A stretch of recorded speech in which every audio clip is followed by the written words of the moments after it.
action on your home for Mavericks basketball. Newstalk 1290 Coil. It's UNO at Oral Roberts, Saturday at 7 on 1290 Coil.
Alright, come here. Check the back seat. Gets in your head, right? Good. Because every year, dozens of children are forgotten in the backseat of a car by a parent or caregiver. All never thought it could happen to them. But with changes in routines, distractions, or a sleeping child, it can happen to anyone. Parked cars get hot, fast, and can be deadly. So get it in your head. Check the back seat. A message from NHTSA and the Ad Council.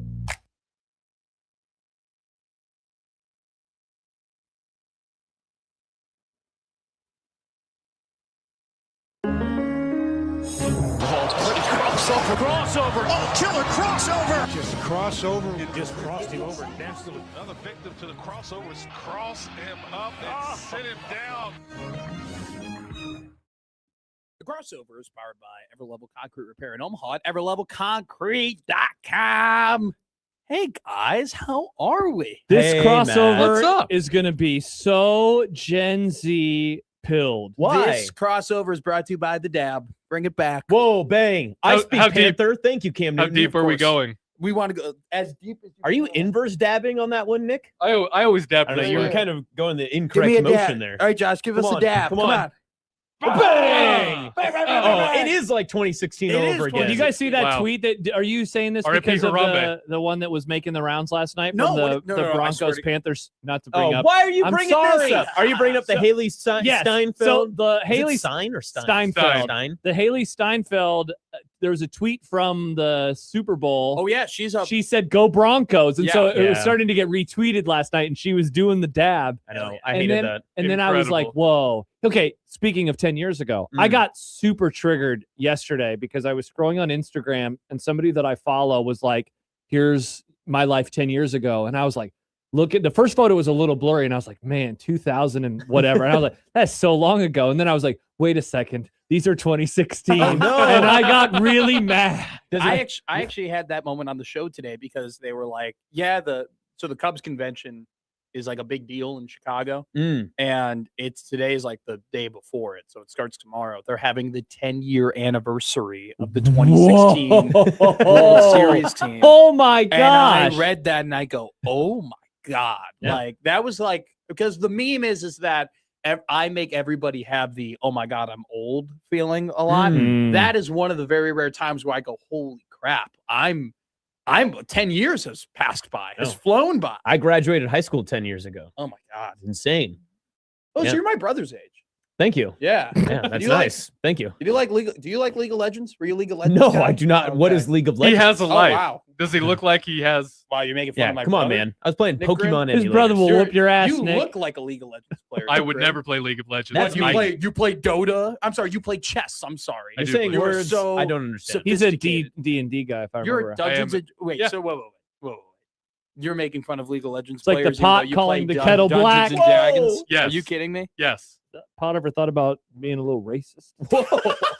We don't talk enough about how the pot might be racist. What? It's always calling the kettle black. Well, they're That both is black. true. Michael's black. Michael's black. Michael is black. Mhm. Indeed he But is. I could call you white. It's like the Matt calling the Josh white. That's true. We're both white. By We're the both way, from our- the mountains of Caucasus. Our great coworker, Alyssa. What did you guys call her on the show earlier today? The program director, Alyssa. No, She says it's actually Haley Allen. Now, I went to her Wikipedia page. She doesn't go by Haley. at Listen, all. She goes these by Haley celebrities, they Steinfeld. don't change their names. They keep 'em. My celebrity Except crush for growing Christian up- Ponder, Samantha Ponder. She's Samantha Ponder now. Really? Remember her old name? Huh. Do you know her old name? No. I only knew her as Sam Ponder. Justin Bieber's wife took his last name. Well, obviously. Haley Bieber. Why Yeah. I would take Justin Bieber. Oh wait, so you guys don't know what Samantha Ponder's? No, was it like No, Wazinski or something? we're too young to like remember what she was. Yeah, before it was Sam oldie. Ponder. I only know You're the- Sam Ponder. You're the only for person Sue and Barstool. in over the age of 30 on this show. It's wow. And I'm almost 40. What was MSN.com like? Okay. What was what was your MySpace like? Well, I did like MySpace. Bang. How was the Great Depression? Mm. Okay. Now I'm not John. Let me tell you what her Did name you like was. GeoCities? Did you play Because- Sims a lot?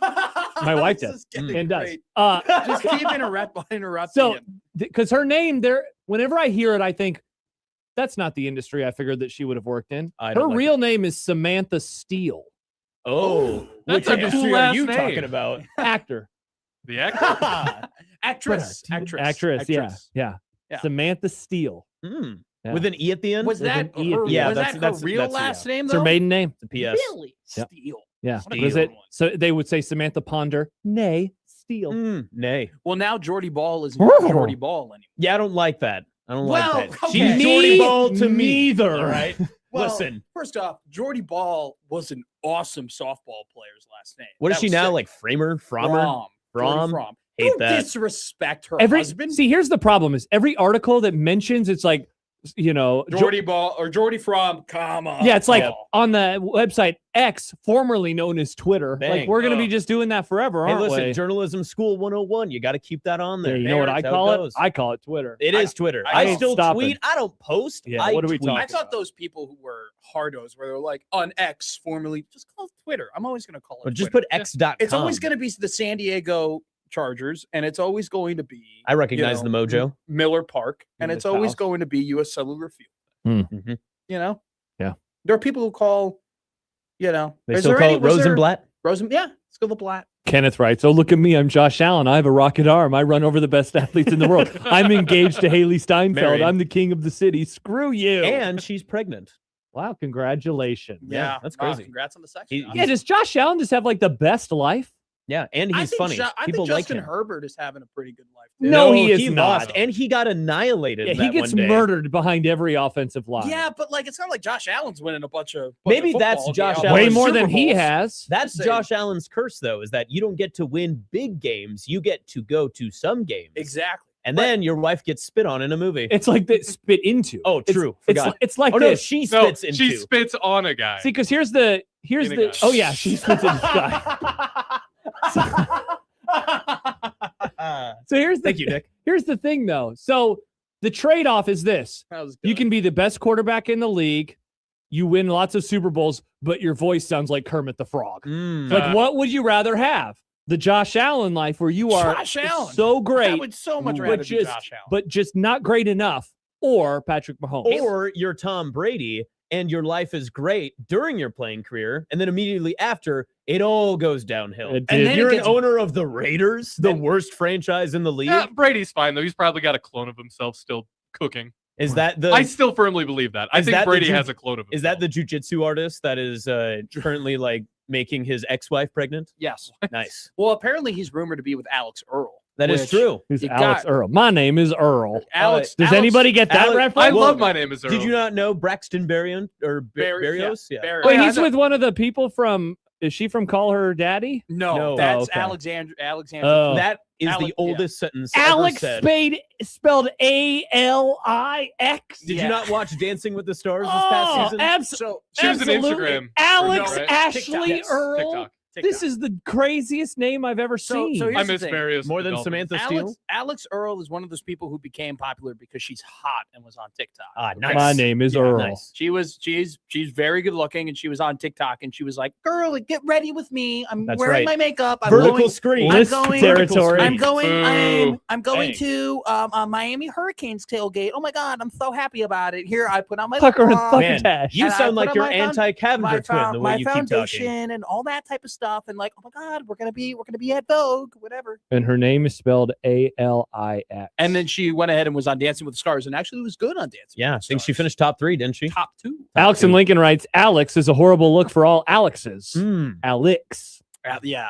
But apparently, so she went from Apparently, utility wide receiver / punt returner Braxton Berrios to the greatest football player of all time, Tom Brady. but And- also 20 years her elder. And getting Alleged. better at broadcasting. I didn't realize her and Tom Barry Brady were is, together. He That's is. what I'm talking I about. don't think a lot of people give credit to that. He's Here's- gotten a lot You're better. starting to hear more. Here's a piece of advice that I would offer all of our listeners at your playoff parties this weekend. Just say, Tom Brady's getting a little bit better. And then your friends in like 2 years are going to be like, dude, Bob had it. He Yeah. called it early. Mhm. Seriously, So, start saying it. People are going to agree that's with the you. same thing. In 2 years, everyone's going to agree with you. In the exact opposite way, I was early on the Tony Romo hate because that guy sucked from the You- beginning. yeah. I did not enjoy him. Yeah, we're getting to the point where I don't know. I feel like my rule is kind of like when you get to a point, and Richard, I'm stealing this from Richard Jefferson, but I think he's like on spot. When you're a former player and you get to the point where nobody in the league you played with or against is no longer Yeah. everybody you ever played with or ever played against is now out of the league. Yeah. You should be done. You should be And out. he's been of out for a broadcast. while. I think people forget, like, it has been. It's been like a long decade time. almost, Yeah. right? I mean, when did Dak's been in the league for what, 9 years? A Since decade? 2016. Yeah. Whoa. He's been out for Dude, a while. When the last Cowboys team that I truly, well, never mind. I thought 22 had a shot. But that 2016 team, they were the 1 seed. And that was only 21 years after their last Super Bowl. And now that's 10 years later. That's crazy. God, that is so sad. I was listening to a podcast and it randomly mentioned the Des Cauditt game.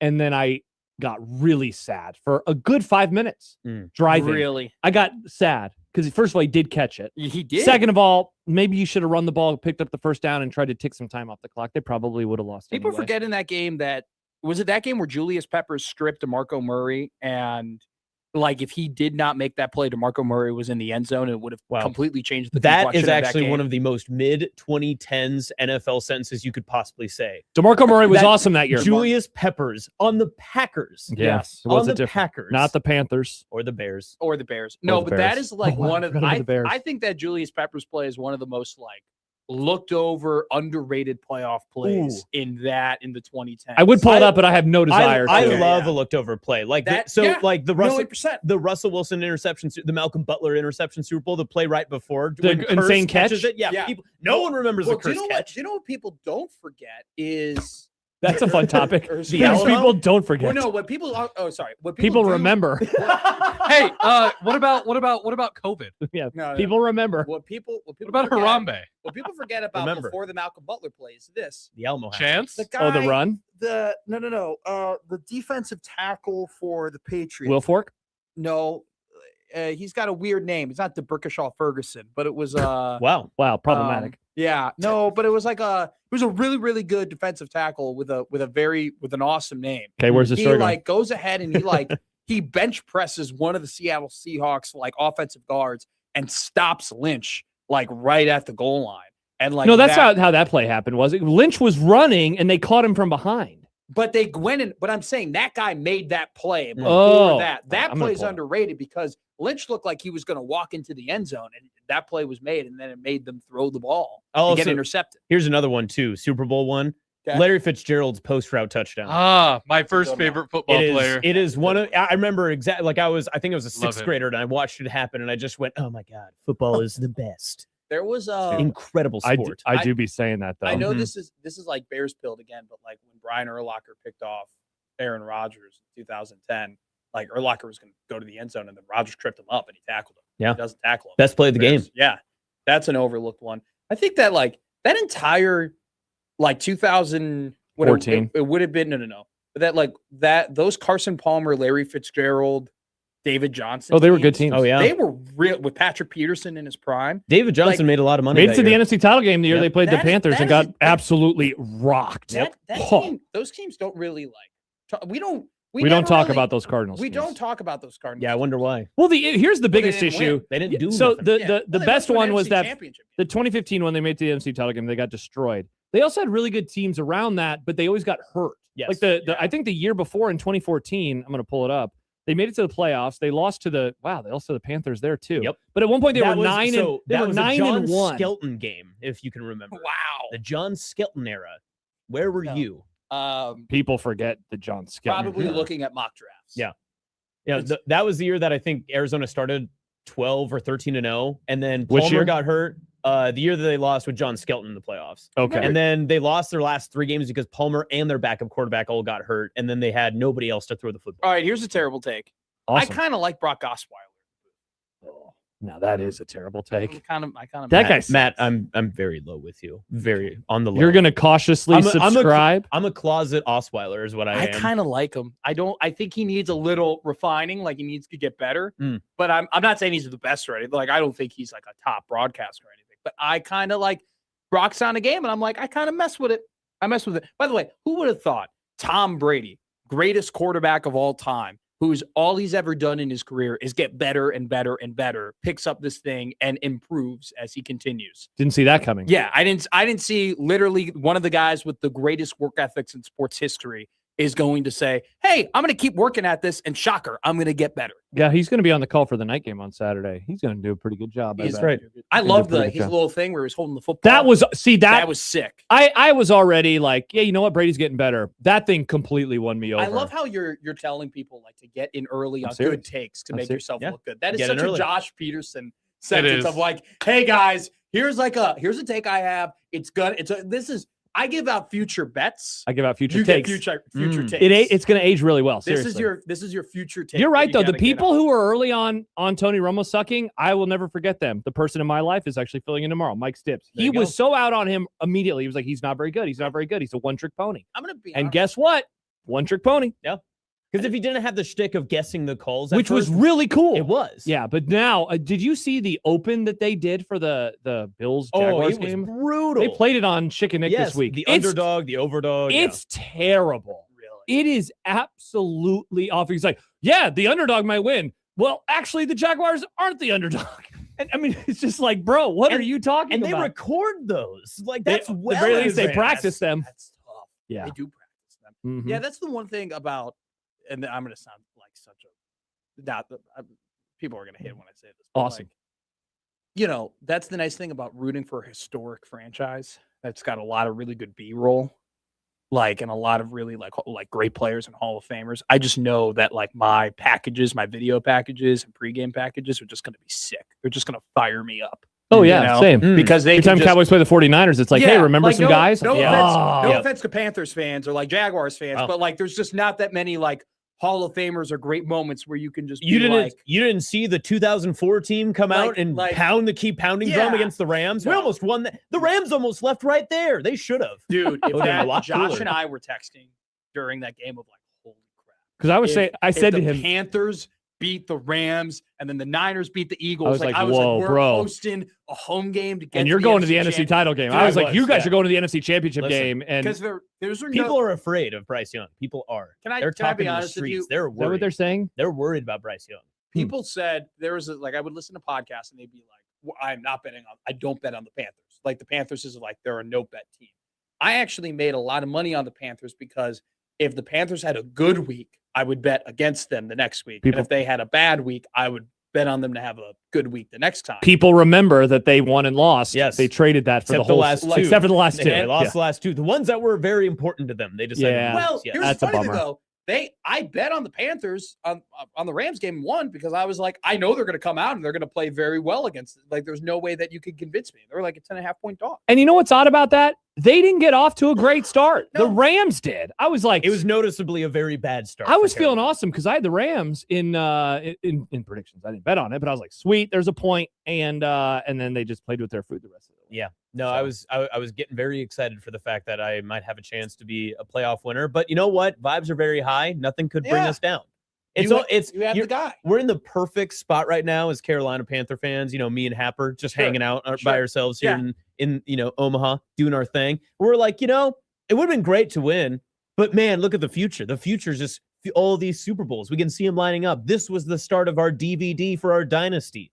Or MP4. Mm-hmm. Check out, buy it off of iTunes. This will be a great 3-minute long TikTok coming up in the next decade. Will there be a documentary on Amazon? I was just old enough to remember that you had to buy individual songs on iTunes, which looking back now, like I remember I bought Ain't No Mountain High Enough for like $2.99 on iTunes. I'm like, how did people spend like $30 on an album? That's crazy. We just pay $15 a month for all the advances. I don't know how to do this anymore, but I still have the same ringtone on my iPhone that I've had for I don't even know how long. Like maybe my first iPhone, which would have been the Well, you don't know how to change your tone. You just go to general, my man. Is that it? Yeah. Okay. Just go to general. I mean, so the one I bought, go to the settings and sound. It's a Mac Miller song, and I changed it for all. How do you not know how to change your ringtone? I've never wanted. How old are you?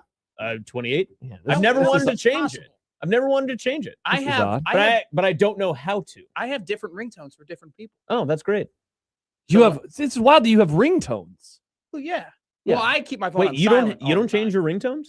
No, I haven't used a ringtone in years. I keep my phone on vibrate. Is this like the you where, they always talk about how stick to sports, if you're super left, super right, it's a horseshoe. Eventually you're going to kind of meet back in the middle. Is this Gen Z and Gen X coming together? Maybe. With like playing songs when people call you? So if I call you, what plays?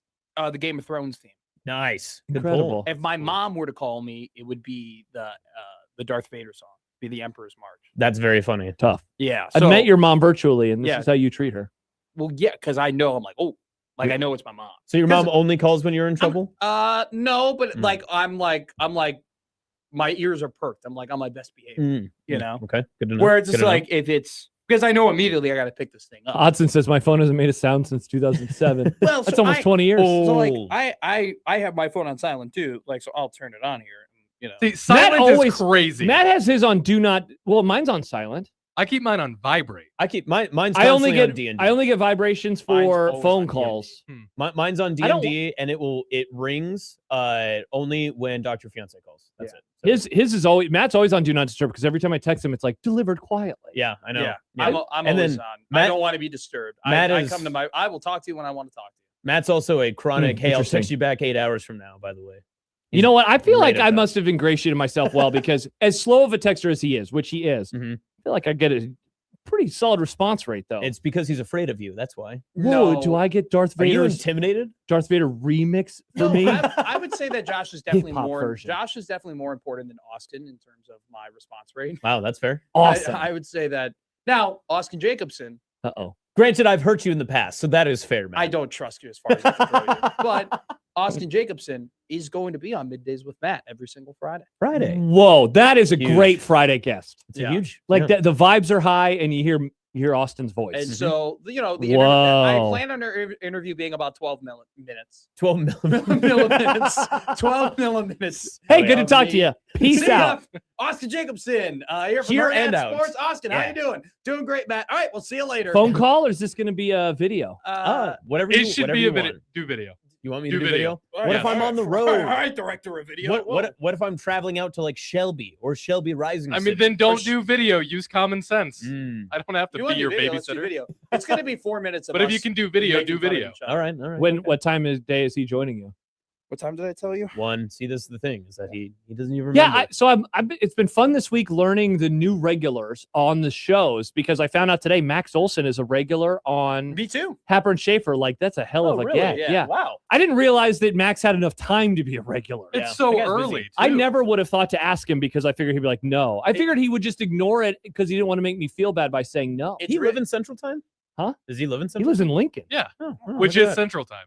famously. Good to know. It was funny. Like I was sitting down with Happer and I was like, yeah, like new guests. And he was like, oh, who are the two that you're thinking of? And I was like, Tim Verghese and Lauren Michelson. He goes, we're getting them too. And I'm like, Nice. Okay, great. So we're doing my idea with my lineup was a mix of young guests. And so you have Tim and you have Lauren and you have John Walker as well. Yeah, you have John as a And regular. so I have I have Austin. Austin kind of is like the fourth of like the young people.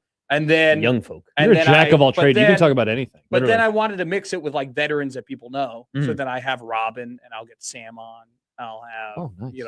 Sipple hasn't responded to me, so we got to figure that out. Mm. But Interesting. we'll Brian Maybe- Christopherson. Will Maybe be on tomorrow. Sipple's using this as a way to get off of doing so many shows. Yeah. you know that is what? true. What He's if very he popular. becomes exclusive to us, Nick? Whoa. I like that. Yeah, me too. Hey, if you want to hear What? Sipple on 1620, you got to listen But so Tuesdays. that was the idea. And what we're going to do something really cool on Thursdays. We're going to have Lauren in every other week, and then Andy Kendi will be every other week In studio? No, and I'm going to ask Andy if he wants to come in. Who did the Happer show back in the day before she went up to cover the Packers? Is it Elle? It was Ellie. Yeah, Ellie. Yeah. French. We were about to ask her Oui, to oui. become a regular on Unsportsmanlike Conduct because it's like She is really funny. Yeah, she knows what she's great. talking about.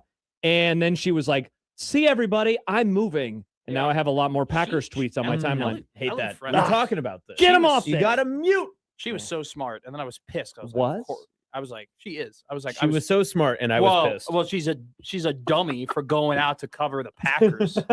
I mean, that's why I said she was smart, because then she went out and covered that just absolute. Hey, you know armpit of a what? franchise. But you know, What hey, a bunch of losers. Hey, glass half full.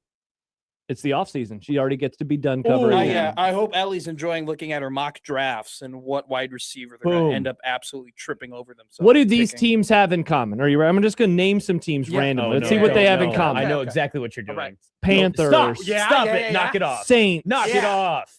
Let's see. Packers. Eagles. Cowboys. What do those teams have in common? They're not in the playoffs. Oh, and none of them won a playoff game. Crazy? We're all even. No matter what happens, we're all the same team. Congratulations. This would be a fun game. How many teams can you name that would have won the NFC South? The Carolina Panthers. They won. How many NFC teams South. across the NFL can you name that would You have won can't do this. You don't the know. NFC You South? don't know the rigors Too of the many. NFC South. Like, you ever been to the Superdome on a like, September day? It's Josh, impossible to play there. 22 teams Yeah. in the NFL? Knock it off. Yeah. 22? You're could being probably- mean. I'm just trying to think of all the second place teams in every Yeah. division, and, Okay, and I says think this almost guy. all of them. So, He like, can't the even win a entire- game outright. He had a tie this season. At least the NFC South doesn't do that. The Bunch of losers. they in did that. What the NFC Panthers East. had to tie that one time. We didn't tie this year. That was a different year, all right? We didn't go full NFC South, all right? We had so many. Our league was so competitive. All the teams were within one game. Did that happen in your putrid NFC North? I don't think so. We had 3 teams win 9 or more. Oh, yeah? games. What about the quarterback gauntlet in the NFC South? First, you have to go through division champ Bryce Young. Oh, invokes fear into the heart of opposing defenses. What do you got? 9? JJ McCarthy? Trash. Are you done? Garbage. Are you Then done? we've got the up-and-comer, the riser. We've got the new young kid on the block. Oh, who's that? Oh, it's the Sheriff Tyler Shuck. Watch out for Ty Guy. Sheriff. Here he He's comes. actually pretty solid. The Sheriff of the Superdome. I can't believe that Tyler Shuck is kind of good. Yeah, I haven't. That they're like not going to draft a quarterback. I'm going to be real with you. I haven't like watched too many. I've seen a game of Tyler Shuck. I was like, okay, because I asked Michael, I go, do you like him? And he goes, he should play another year. And then I watched him. I go, okay, that's fine. Now I will say Jackson Dart overrated. Ooh, I hope you're right. That sounds Overrated. awesome. Overrated. You go ahead and you look at like all the game. Well, oh my John God, Harbaugh, quarterback whisperer. Jackson Dart played so well against the Vegas Raiders, the Dallas Cowboys, the Chicago, Hey. like a bunch of just Whoa, bad the defenses. who? The Chicago Bears. Bears have bad defense, and he went and he played well against them. The 3 good defenses he played were the Eagles twice. One game he was good, one game he was not, and the other defense he played that was really good were the Vikings, and he threw for 33 yards. Like he was terrible. But he's like, oh my God, look at what he did against the Commanders. He's so great. Look at Commanders. Nailed it. Franchise cornerstone. By the way, a tweet coming in from Jordan who writes, Austin not knowing how to change his ringtone is an embarrassment to Gen Z. Okay, my bad. Sorry. This is Let me incredible. be clear. I've also never. By the way, there are other embarrassments that Gen Z has put us through. Yeah, What we do you know mean? all of them. 6'7" is an embarrassment. The Amber filter. I thought 6'7" was more of a Gen Alpha thing. Isn't Which it? Gen Yeah, Alpha? that's not us. It's, That's the, not it's us. the people younger than you. Oh, we're already out of Gen Z. Well, You're like- barely in Gen Z, Matthew. yeah, you're like the edge of it. Yeah, you're like Gen Z B. You're Gen edging Alpha in A. Gen Z right now. So you What don't know are about Are Gen. You're Gen Z. I am definitely Gen Z. You don't know For sure about Gen Gen Z. Alpha. So Gen Alpha are those who were born in the early 2010s, Oh wow. and then into I the don't- I don't- 2020s. Yeah, I The don't next pay one attention is to eras. Gen Beta. Oh, no. What a bunch of betas. Yeah, What a seriously. bunch of losers. Born in 2025 to 2039. Oh, That's Oh that wow, shit. we're already starting. Those kids are going to be anew. brutal. Wow. Yeah. So Those kids are going to be like messed up, dude. iPad They're kids not for sure. you think they're going to live in the era where like Hologram kids. we'll think like what will be banned for Gen Ooh. Beta by the time that they're like 12? What is not going to be like a thing anymore because we will learn that rotted brain. I have a big theory on this. I think we're going to like inverse technology in the next 20 years, especially in schools. We're going to go away from all computers and iPads. It's gonna go back to pen and books. paper? Yeah, way I back would love in. that. We need. I know how to cursive write, and I didn't know that was a skill. Apparently. Oh That yeah. people did not know. how to I'm cursive pretty write. sure I was at the edge of it because Mm. when we got to 5th or 6th grade, our teacher said, if you don't want to, you don't have to anymore. And I said, see you later, Yeah, cursive. what happened with us is we were taught cursive and then we had maybe a year of it, and then it automatic is like, all right, now we're typing everything. Yeah. So my cursive and my normal handwriting are garbage. I was a part of confirm. I was a part of the first keyboarding class at Sydney Middle School. Yeah. It was a really big deal. Not to brag. So, People remember. I prep for my shows with a pen and paper. Look at this guy. And if you see here, like I have a mix of like, are you afraid that print Russia's writing and hack into it? cursive writing? You know, I like to do a little bit of both. How detailed do you go down? Do you say like, I will get this takeoff at 11:52? Bits and pieces of college basketball. Okay. Yeah. Yo, hey, I have a question for you before we get back to handwriting. A college basketball segment every day? Is this what's going on? Kinda, yeah. Interesting. It's a good lead-in, you know? Like, well, maybe not every day. I'm scrolling through his segments. I'm like, college basketball again. Do you not like that? No, the show isn't for me. I think it's when I have talking to the mic, please. Good producing, Nick. Thank you. I think in between the crossover Whoa, and the rundown. Yeah, that's crazy. You sound pretty good. In between the crossover and the rundown. Yeah. If I have like 9 minutes, basically. College hoops. I just go, here's what happened yesterday. Here's what's happening today. And I think it's easy for me. And I think there are enough people who, and now that Nebraska basketball is good. That's true. You know, and like people kind of know, like the fact that Vanderbilt lost today or lost yesterday was actually like a story because it's like, you know, well, it is you because you're like they're undefeated. They're three. They're undefeated. Well, it's more so to do with like, holy crap, Nebraska's one of two power. That's true. Yeah, you got to pay attention to that stuff. You know, and I also love college basketballs on Tuesdays and Wednesdays. I just think it's. Big Will says it is college basketball season after Yeah. all. Shame on him. I actually do completely agree with you that college basketball filling the void in that middle week prevents me from watching trash television otherwhere. Yeah. So that's very nice of it. It is like I just quad boxed yesterday, and I just watched. Dude, there were like 4 different buzzer beaters yesterday in college basketball. I was reading the end of a trilogy. And book guy. Yeah. Book guy. Don't worry, it'll show up on my Look at my Kindle. Oh my God, I'm super smart. You were tweeting college basketball on Tuesday, I saw. I was watching both of the games. Yeah. And then I had an NBA game on the third TV. Whoa. Good job by the Thunder finally beating the Spurs this I know year. they kicked their ass. Yeah, they did. They were be dominating. There was a gambler on like Barstool who's like my 6 steps to like I'm turning 500 into 1,000, and his first bet was Spurs plus 20.5. Whoa. And they lost by 21. That's brutal. It's awesome. Odson, your producer, has chimed in. Oh, great. It'll be replaced when we get some organic bits. We actually did have a pretty organic bit today that has started. Which one was that? The Dead to Us list. Whoa. Oh, that's good. Yeah. So I was just like, Albert Breer's dead to us. Albert Breer? Because I tried booking him and he never so much as responded or anything like that. And I went through a lot of hoops and he never got back to me. And I love him. And I told Josh, I go, he's dead to us. And Josh goes, dead to us? And I go, yeah. He goes, all right. I was like, put him on the list. And then all of a sudden we go to break and Josh had made a list. It was the Dead to Us. Okay, I saw that on the graphic. I was wondering what that was. This is perfect. So by the way, Jimmy writes, people are so condescending to Matt, and by people I mean Josh. Ooh. Whoa. This is just friends having fun with each other. I know. Yeah, I'm not being serious. Yeah, you make fun of me for not being from Chicago, and I make fun of you for thinking you're smart for reading books. Exactly. It's a give and take. Jimmy, no offense, bro, but maybe you should have friends. Yeah. You know what this feeling is like. Poll question, does Jimmy have friends? Poll question. I like this. How now you're on my side to go after Jimmy. No, well, I like my listeners in the YouTube chat. What's with listeners I treat them named with Jimmy respect. being weird? There are a lot of listeners Hey, named I Jimmy went into who are the text line today. Were you proud of me? I am. Dad? I opened it up and there wasn't, because when you open it up and it hasn't been opened, there's a number next to it. And like normally this week it's like 20. And I'm like, whoa, he just ignores them. Matt hates texters? He does. We Anti-phone. never used them in my previous hosting hour. Are you a big caller guy? Yeah, I love callers. Love a call. We love a call. You do like calls. That's what I. Wow, grew up in. I think you're on something with this horseshoe thing.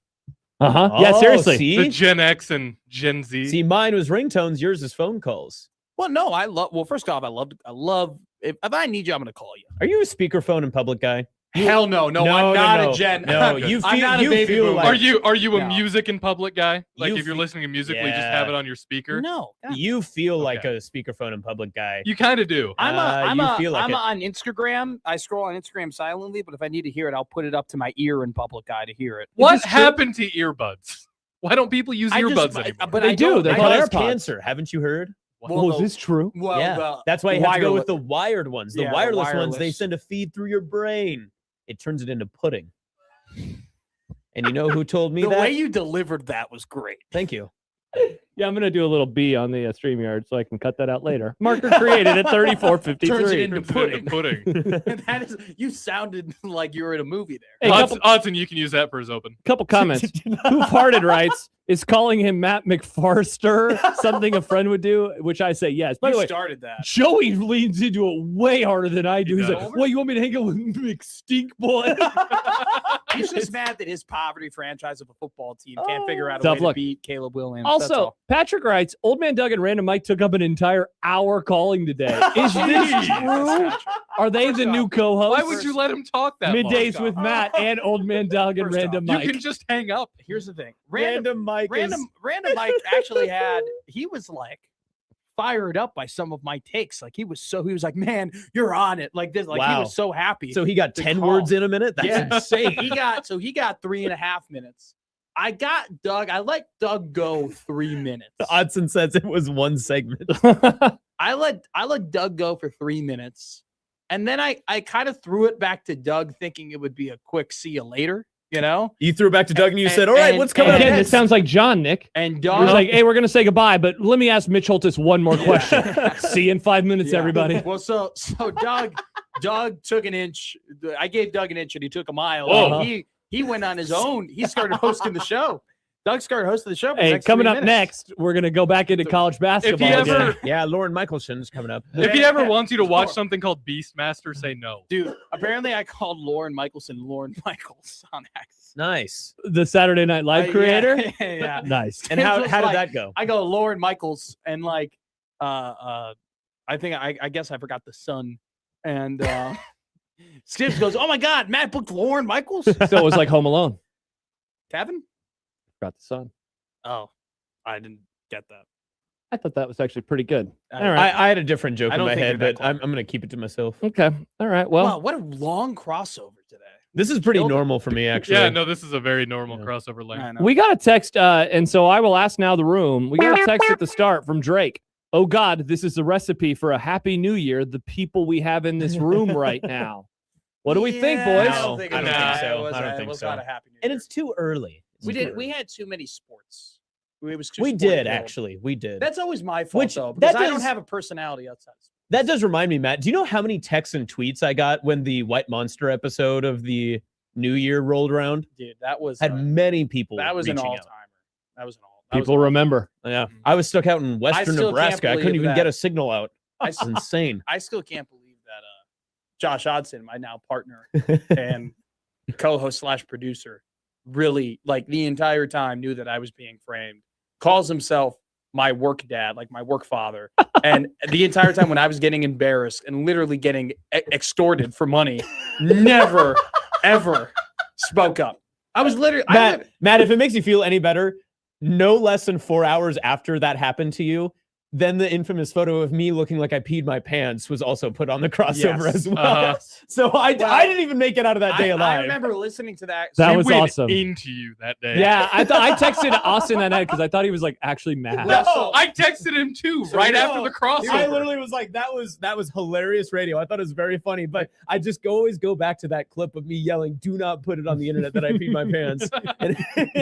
So the best part though was that you could tell because I listened to that crossover that day being like, I'm gonna get clowned. Like he's gonna take this victory lap and they're gonna find out and they're gonna, lean into it. And it was very clear that Austin wanted to take a victory lap. Oh, 100%. Wanted Yes, to 1,000,000%. wanted everybody to be like, oh my God, you're so smart, you're so great, and that was a great prank. Like Thank you you. wanted that to happen. And you guys would not allow it. I feel like you were playing goalie for my embarrassment. They also And weren't here, and then I exposed myself very quickly because I was trying to do a second bit, and the second bit A second never bit works. had hit the grub. Yeah, the second bit never hits. No. it's too easy. Are Are we right. over or under? That's I know that's neither. A second something has hit something is not an over under. You'll No. figure it out what it is. He doesn't know what the over and the under means. And we're not telling him. We want him to figure it out. Okay, all right. So the under, I think, has to do with referencing Mr. H before a certain time. I don't- Okay, you actually figured it out. Yeah, no, that's it. 3 o'clock. That's the whole thing. But is the over anything? Yes, we if it reference happens Mr. H after after three. three. Oh. You figured it out. Good Oh, job. Also, That's congrats an on the under. under. Designated Hitler. There you go. Good job. Okay. The under hits. Thank you. All right, there we go. Happy New Year. Odson Wright's talking to the mic. I'm kidding. That was a crossover powered by Everlevel Concrete Repair in Omaha at everlevelconcrete.com. The program with Austin Jacobson is next on 1620 The Zone.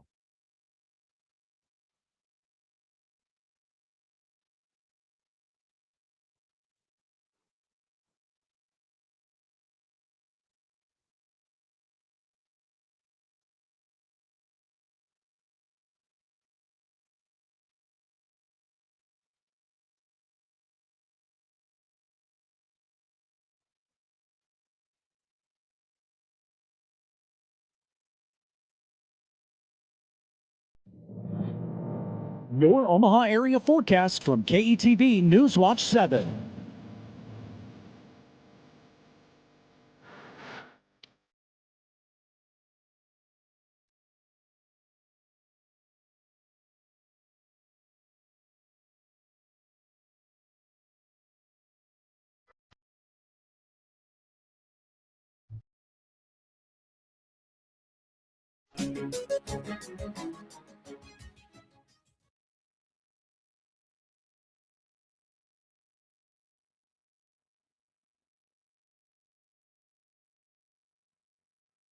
John Higgins Weather Guard, Omaha's roofing, gutter, and siding company. With Weather Guard and the Higgins family, you don't just get a company, you get a family who is connected to Omaha, invested in Omaha, gives back to Omaha. And so you see that pride of ownership, not just in their company and the work that they do, but their pride and ownership in the community. John Higgins Weather Guard, the home of the roofery. Make the right call.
UNO Women's Basketball welcomes St. Thomas tonight at 6:30 at Baxter Arena. You can hear all the action on 1290 Coil. It's UNO Women's Basketball versus St. Thomas tonight at 6:30 p.m. on 1290 Coil.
Do you know a high school senior who'd like a $12,000 college scholarship? Well, be sure to tell them that the Salvation Army is now seeking nominations for the DJ's Hero Awards scholarships. We're looking for Nebraska high school seniors who have overcome adversity and who are doing the most good in their communities. The application deadline is Wednesday, February 25th. Nominate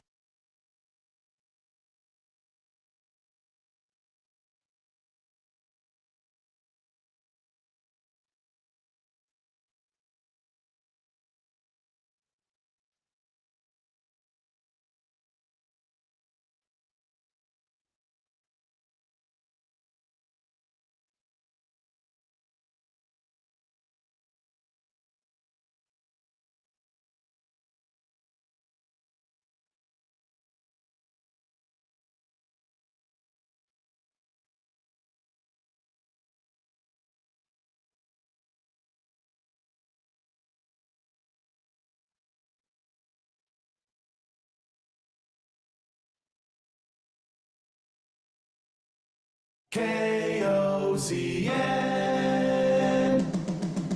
Unsportsmanlike conduct on 1620 The Zone. Husker Athletics, Creighton, and yes, UNO. Don't miss a moment, they'll give you your fix. They're on every day from 2 until 6. Spend your afternoons with John, Josh, and Nick.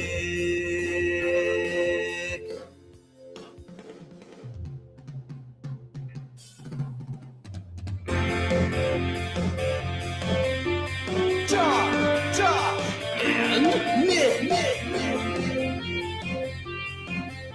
They'll show you what sports talk really is.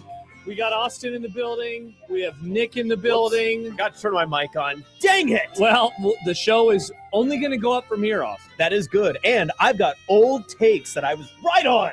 That's so true. Right. Unsportsmanlike conduct on 1620 The Zone. Husker Athletics, Creighton, and yes, UNO. Good job hitting the post, Austin. Don't worry, I tried to. You know, that's the nice thing about Austin filling in is he knows what to do. He does. He knows how it works. He knows when we do things. He knows our bits. He knows our jokes. And he knows how to laugh. I try. Austin, I think you have my favorite laugh in sports media. Thank you. I love What a your great laugh. Which laugh is it? Is it the deep one or is No. it the high-pitched hyena one? Yeah, that one gets I'm me. guessing you get criticized for it, just like Nick Baugh got criticized. My laugh, people are critical of my laugh on They message are. boards. Yes, I do see that. They're critical of a lot of things about me on the message boards. But you know what? They're still listening, and I appreciate them for it. I'll let you know. So on the message board, sometimes Dr. Fiance and I, she'll ask and be like, "Oh, okay. So which show are you on this time?" And I say, "Oh, tomorrow I'm with Josh, right? I'm on Unsportsmanlike Conduct." And she'll go, "Can we read the funny messages people say about those guys?" And she likes to go through and be like, why are they so mad about them all the time? And I go, I don't know. It's a great question. I don't know either. Fantastic question. I think that we're very nice and normal people. And funny. And Stibbs handsome. says I get crap for my laugh a lot. Stibbs, speaking of Stibbs, he'll be in tomorrow. He'll be laughing up a storm with us tomorrow. By the way, Stibbs on the fantastic broadcast of the girls basketball. Oh my gosh, that was so good. The That thing best. has over 1,000 views on our YouTube page, which is like amazing because it's 4th grade girls playing basketball. Yeah. Not the best athletes in the world. I would say it Wow. is probably John Bishop's best radio play-by-play I've ever heard. Wow. I can't think of another one that I prefer. And it was digital. I know. You and your TikTok hands know about digital stuff. And Well, he even did- my friend Ravi was there too. Wow, it was so amazing. Look at Yeah. it was bringing old and new friends together once again. That is For true. that, we appreciate the 4th grade girls basketball. Patrick writes it was incredible. Thank you very much, Yeah, Patrick. very much. Let's get to the Grum Down, brought to you by the referees at John Higgins Weather Guard. Austin is back, and folks, it is time for a victory lap. I was right. Austin, the first time he ever filled in, had a take that we debated, and many people on many sides, people remember.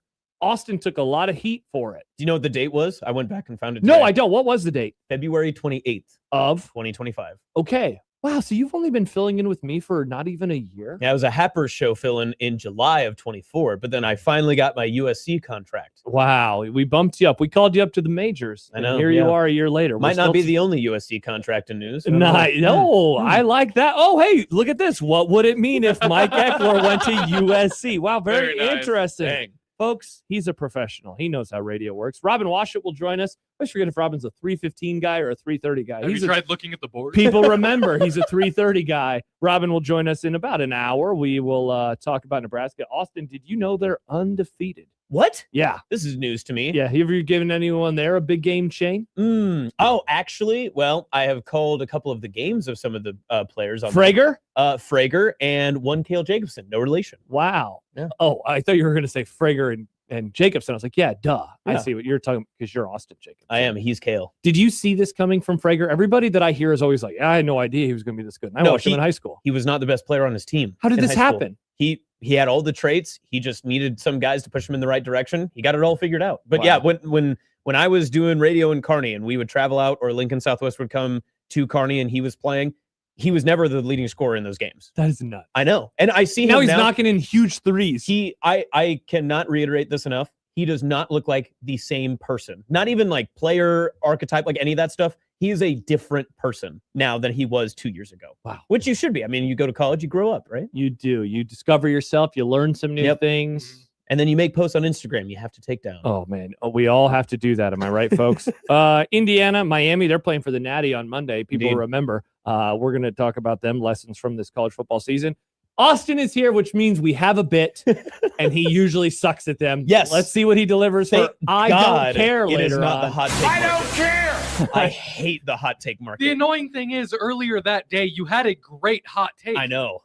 I burned it too quickly. Yeah, I'm looking at the days that we need fill-ins. You know, I told you one earlier off air, but there's a lot of Tuesdays. Bro, we're going to need Tuesday the 3rd, Tuesday the 10th, Tuesday the 17th of February. Oh, so get your hot takes ready, Austin. Unless this is actually great. I have plenty of time now that I can start to calculate, to work on these things. Oh my God, that's going to be great. So I wrote this takedown a month ago, and it doesn't have anything to do with anything. The Buffalo Bills will win the Super Bowl. And the Super Bowl's long over by that point in time. There is some great news for my fellow millennial men that I can't wait to drop on your two heads earlier or later in the show. Not earlier, that's the past. Earlier in the show. You guys are going to feel like a couple of chumps. Okay. I think millennial men, I mean, obviously, we are the greatest generation. Is that the 50 song? What? Millennial men? Many men. Millennial men. Millennial men. You know what? It should be. Wish death upon me. Because good reference, by Thank the way. you. When you find out what we are doing to help society, you're going to be blown away. Mm. So shout out to my generation, not to brag. Todd Furman will join us at 5:30. We will talk about the 5 football games that are about to take place over the next 5 days. We got 2 Saturday, 2 Sunday in the pros, and then, of course, the national championship. We can get stuff with him. Plus the news of the day. Point shaving, always a fun topic. Uplifting topic. Everyone's always excited. Oh man, the games aren't on the up and up. They get so excited by this news, especially when it involves college basketball. So we'll talk about that with him. And then finally, I put a bullet point. How many of these topics will we actually hit? This is for Nick. 2.5. 2.5 topics. What? Just 2.5? Whoa. Yeah. That's it. All right. I guess we will find out what we are doing throughout the Robin Washington doesn't count because that's a set in stone. Yes, the guests, none of the guests count in this discussion. It's the other stuff. 402-951-1620. You can give us a call, shoot us a text. Do so right now. Stop doing that. Prairie Flower Casino Zone hotline.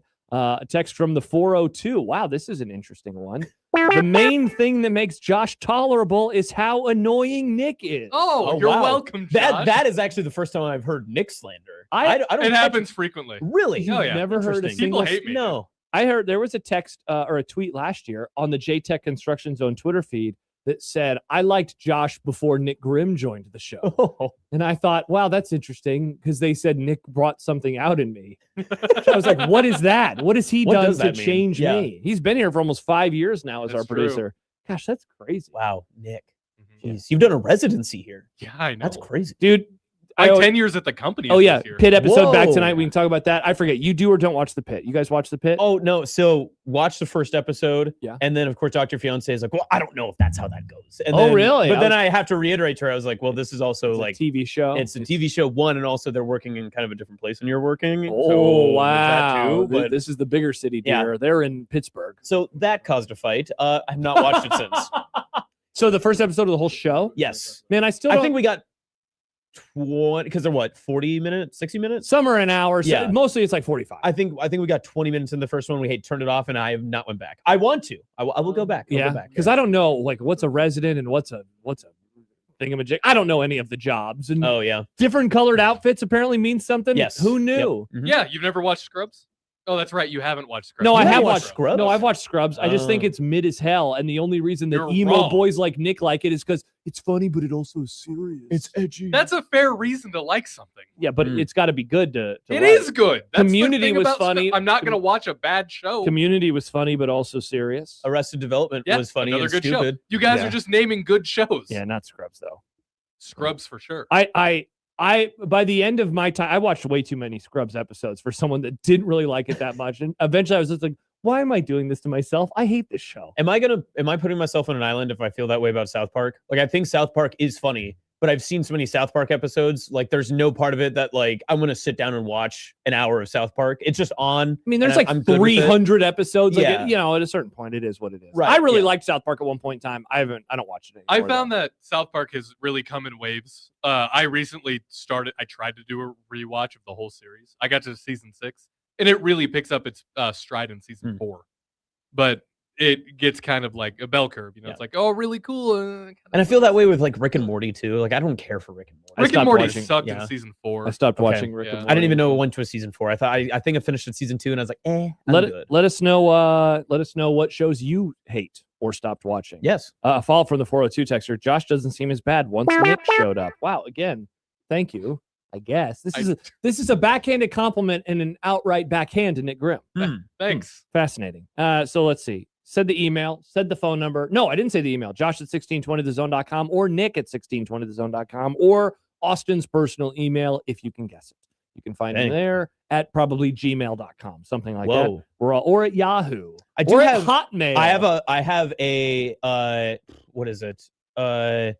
Is it at what was the old Quest? Was it just at Q? I have an at Q email still. At Q? Yeah, at Q.com. No, at Q.com. It used to be Quest.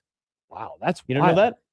No, I mean, we might have had Quest Internet for a hot minute, as they say. We never had that. My first email was Yahoo. You're gonna love this. Mine was Juno. My dad set it up for me. It was NFL Superfan at Q.com. NFL Superfan at Q. Do you still have it? I can get it on my Outlook. All right, so email however that's Austin worked at out, NFLSuperfan at Q.com. Wow. So incredible.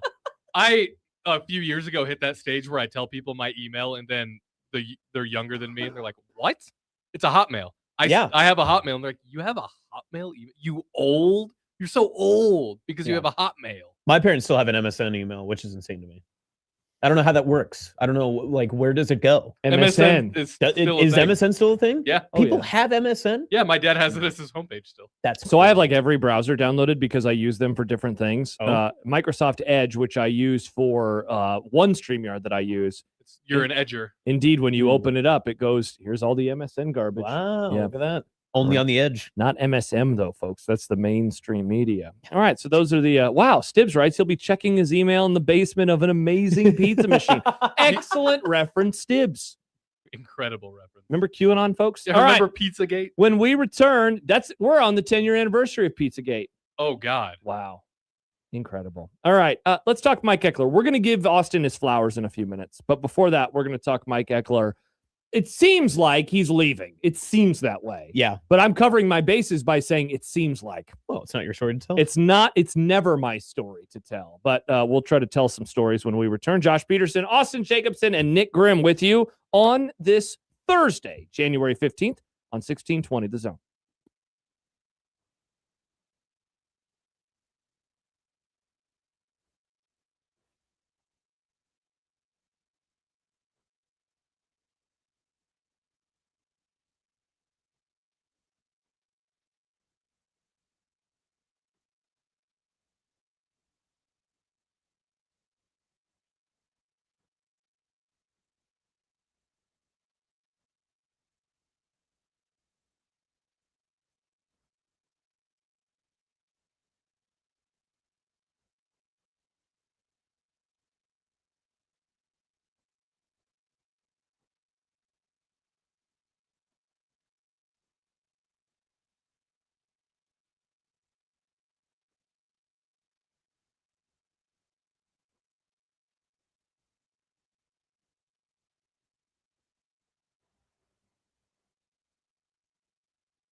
Josh Peterson, Nick Grimm, and the great Austin Jacobson, who always does a wonderful job. Thanks, Dad. In all media entities that he works for. He's a Hurrdat Sports. You can catch him on TikTok and Twitter and at various sporting events. What's the next sporting event you're going to? I am going to Norris and Blair girls basketball tomorrow in Blair. And then Saturday I'll be down at the Mudecas Championship in Beatrice.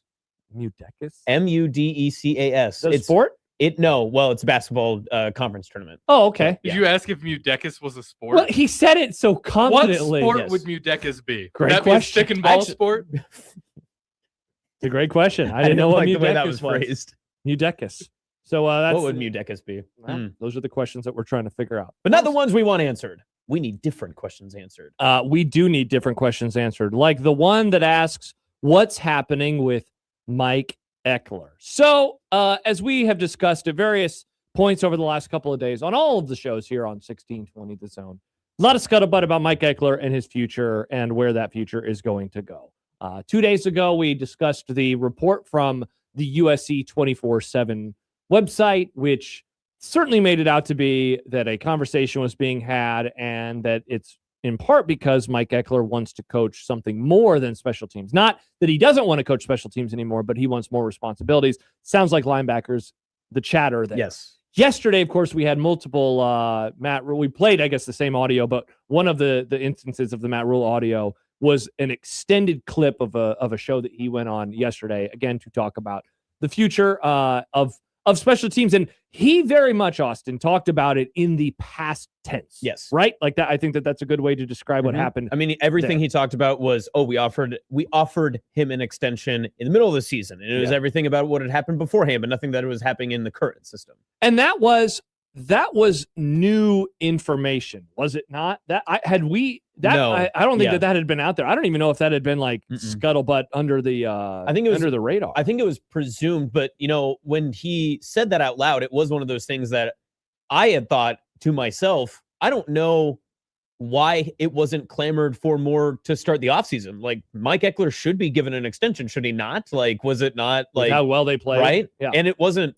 I mean, Tony White got an extension immediately after his first season as defensive coordinator as well. He was given a pay bump as well. So you would expect, okay, well, this has kind of been the standard. And we didn't see any of that happen right after the bowl game. Yeah. And so then I'm just trying to figure out all the timeline stuff, because Tim Verghese, Inside Nebraska, who has joined the Zone a couple different times this week, on Tuesday night, he posted on Inside Nebraska, smoke is real on the USC end, and the census, he's very desired there, but it's a very fluid situation. Fluid situation with him and USC. And I'm trying to remember if there was anything else. I don't think we've had anything since then. Yes, because we had the big wave yesterday after the podcast clip went out, and then a little bit of Miles Taylor news in there too. But then that was it. Yep. That's all that's kind of happened. And so it gets to this point now, and Doug in Idaho writes on the YouTube channel, Eckler won 2 to 3 games this year. Without him, people are scraping together buyout money. I don't think he's wrong. We talked about it yesterday. Yeah. The 3 games in particular that they won in October, special teams fingerprints are all over it. Block punt against Michigan State, a long kickoff return by Kenneth Williams against Maryland, and then a touchdown return, kickoff return by Kenneth Williams against Northwestern that started the second half, if I remember right. So that's kind of the what we know. I guess I would just say this, Austin, because I had a question asked of me earlier today, like, when will this become official? Like, when will, and it was more not when will USC announce it, but more, when will a reporter have this news out there? And so then my response, and so I will give that response over the air right now, is this. I absolutely think that this is going to happen. I'm to the point where I would be very surprised if it wasn't going to happen for a variety of reasons, in part because of how Matt Rule spoke about it. But it just doesn't seem like it is. It's not my story to tell at this point in time in terms of if it is done or not. But it really does seem to be trending in that direction. Well, right? Can it not feel like the longer it waits, the longer we wait, is USC getting cold feet? Like, that's where my mind goes to next, right? Because the longer we say, oh, it's for sure been a done deal, like the smoke was there on Monday, on Tuesday, oh, it's definitely happening, things are in the works. We get podcast clips on Wednesday where Rule doesn't know what's going on, and it feels like it's up in the air, and maybe he just hasn't had communication, whatever the case is. Then we get to Thursday. If we go to bed tonight and wake up again tomorrow morning, and we hit high noon tomorrow in Central Time, and it's not taken care of, USC has to have backed off, right? Do you think so? That's kind of the vibe that I just generally am understanding, because if they have interest from the party in which they want to hire and they've cleared every single hurdle that's in front of them, basically saying, okay, so at this point you would have interest from USC to reach out to Eckler. Eckler would confirm that interest and maybe interview, maybe fly out there, whatever the case is. Rule would then have a chance to either counter offer or do whatever they want from Nebraska side. Maybe they've already done that. Then what's holding up the information from happening now? Like, what is this barrier that is not allowing USC to present this or report it back to their own reporters, their 24/7 staff, and say, this is our guy, we're going to hire him, he's here? Like, what is that next step that they're waiting on? Joel writes on the JTech Construction Zone Twitter feed, Eckler is waiting until his buyout expires, and Rule is not happy about that. Well, so I wrote this for Husker Max yesterday, too. It hasn't even been a calendar year that he has Husker been. Newsmax. There you go, that too. Excellent work, Austin. But he hasn't even been in Lincoln for a full year per his contract. It was February 11th. So maybe there is something along those lines that things can't officially be done because it hasn't been a calendar year since the signing in 2025. Can you imagine that if we go into, let's say that's what it is, and we're waiting another month around here. That's this crazy. is going to be awkward, Yes. like really uncomfortable, because you know how it is. We're going to have on our various guests. We're going to all talk to people, and it's like, hey, is there any news on the Eckler front? It's going to be like, well, I still don't know what's going on there, and so the awkward time that we find ourselves in. Josh, Nick. Exarban Moon Knight, which by the way, incredible name, says, will we get an Eckler Grumball, or did Matt Rule in his backwards hat kill that too? I'll throw in a Grumball on this one. Yeah, sure. Mike Eckler to USC. I'll put in a Grumball for that. And my last Grumball was incorrect. I said Elijah Robinson was going to come to Nebraska, and they still actually don't have a defensive line coach officially. So that's, that ain't looking good right now for me either. I mean, I don't think you were exactly wrong. That Elijah Robinson may have wanted to be at Nebraska, but John writes, write an article, Josh, that seems to get the official release going. Maybe I'll do that. Yeah. Let's see. There was a comment that I wanted to get to. This is from Jed, and he sent some stats in from Big Red Junkies, which is a podcast that I've been on. A great podcast. Very nice. 2020 great podcast. People are saying 2025 special teams for Nebraska. Ready for this? Most punt return yards, or most punt returns, most punt return yards, most punt returns of 10+ yards, second highest return average, second most kickoff return yards since 2014. That is what they did last year. Also, the highest kickoff return average since 2011. That's what they did on the offensive end of special teams. On the defensive end, opponents had the fewest punt returns allowed, the fewest punt return yards, the lowest kickoff return average since 1995. Good year. People remember the 1995 Nebraska Cornhuskers. Like, that's why, and so this, I wanted to ask you this. Why does it seem like so many are just kind of like, peace out, bro? What am I missing on this? Because Eckler, I just read you a variety of stats. Those are incredible numbers that they did for the first time since 2014 or 2011 or 1995.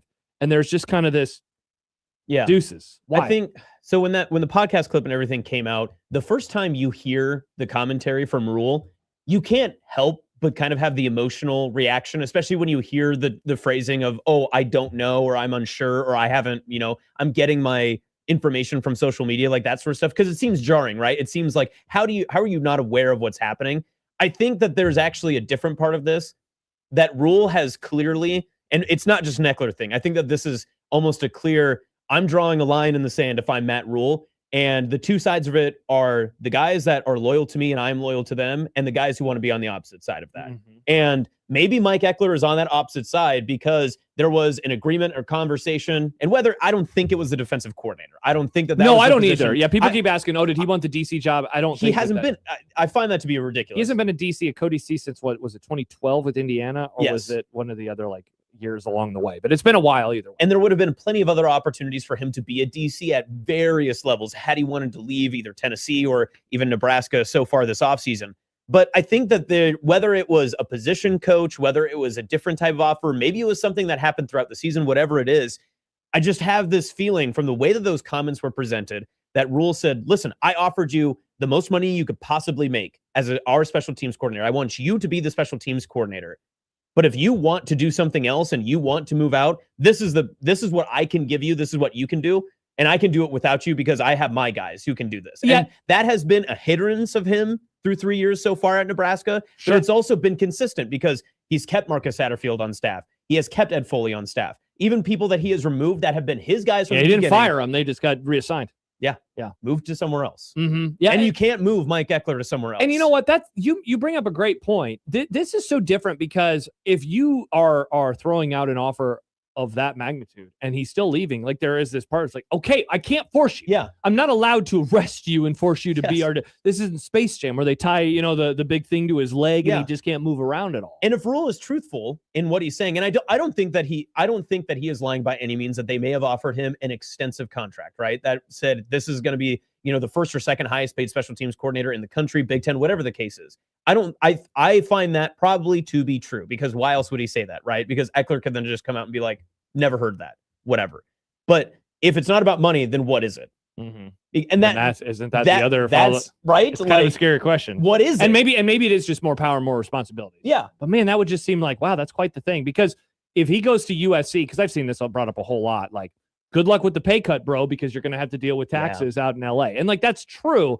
So that tells me it's like, if he's willing to take a pay cut, is he willing to take a pay cut, like that big of a pay cut, just to be able to coach linebackers? Mm-hmm. Or is he seeing something inside the program that he's just not liking? On the other hand, this is a guy that moves all the time too. Yeah. It's like, I don't want to turn this into, he sees that Nebraska football's rotten to the core and he wants to bail before, before something happens. Well, and people acted like he was some lifelong Husker and he had been here through, the mid 2000s. Coached for 3 years. And right? then This was year 4. Moved on and never sniffed Lincoln again after that. Yeah. Aaron texts in, I'm not getting that sense at all by anybody. Got that from one person I know or have talked with 20 plus people. Most are not happy about this. Look, I've heard from a ton of people over the last 24 hours that are like, oh, well, see you later. Right. I don't understand that. So, I mean, can I ask you something about just that whole clip and everything that because it was a perfect encapsulation of what we've gotten used to social media Rule so far, right? Because for sure. He addresses it. He talks about like 3 other things and he comes back and he refers to a bunch of other stuff. Did you find it odd that he brought himself into the conversation talking about Penn State? Mm-hmm. I found that very interesting because, again, to me, it becomes this line in the sand because he even references it that, listen, we've got guys that are from Nebraska and I'm not from Nebraska, but I chose to stay here. I could have gone home, but I'm here now. And like, I want to be here. Is that not saying it without saying it? Yeah. Because if Mike Eckler doesn't want to be here, he's finding a way to not be here. And I think that's what, for better or worse, if everyone in the, conglomerate Husker Nation wants to agree that Mike Eckler is good for Nebraska, but Eckler does not want to be here, probably tough to keep him, right? Well, and the funny part about that, too, is a lot of the reporting has shown, including from The Athletic, I believe it was a Ralph Russo story, that there wasn't an opportunity for him to leave for Penn State. He didn't choose to stay here because it didn't seem like there was anything serious on the Pat Kraft end. So, yeah, and, he ended, and I know we're not the first people to mention this, but at the end of the main clip, right, that dropped, which was like 3 minutes long, and he brings up again how bad this place was. And like, I don't know. I wished when he first arrived that he would have been a little bit more biting towards like Frost. I thought he was a little too deferential and kind of giving him praise because that era of Nebraska football deserved 0 praise. What I don't like, though, is now a couple years later, now is when he's like, yeah, and it wasn't very good. Where was that back in 2022 and 2023? Because now this seems like kind of retrofitting your struggles around what you inherited. And I don't like it when any coach does that around here, which sadly too often it's been done a lot. Right. Well, it's always easier to blame the people that you weren't in house with, right? Like sure. The people who were here before, they stunk up the place. The people had the bad foundation, all the people, whatever, that sort of thing too.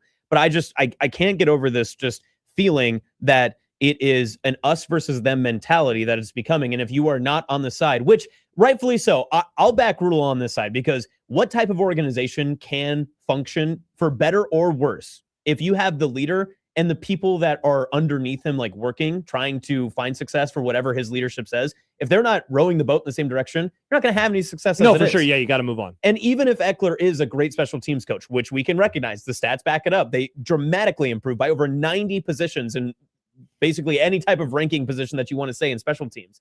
But if he is somehow against the grain of everything else that's going on, and you're going into a very critical year 4, I mean, if Rule gave, again, every opportunity, if everything is true and says, I'll make you the highest paid, I want you to be here, I think that you're good, but if you don't want to be here, I'm not keeping you. And just left it like blank like that. Yeah, it doesn't have to be like nefarious and like, hey, maybe he just doesn't want to work here anymore, or he doesn't want to work with Rule, but that doesn't have to mean like the worst of the worst. Yes, right? It could just be they're just not clicking for whatever reason. Yeah. And he wants to do something. He does want more responsibilities, you know? Because like that's the other thing. I went and looked up and down at his career.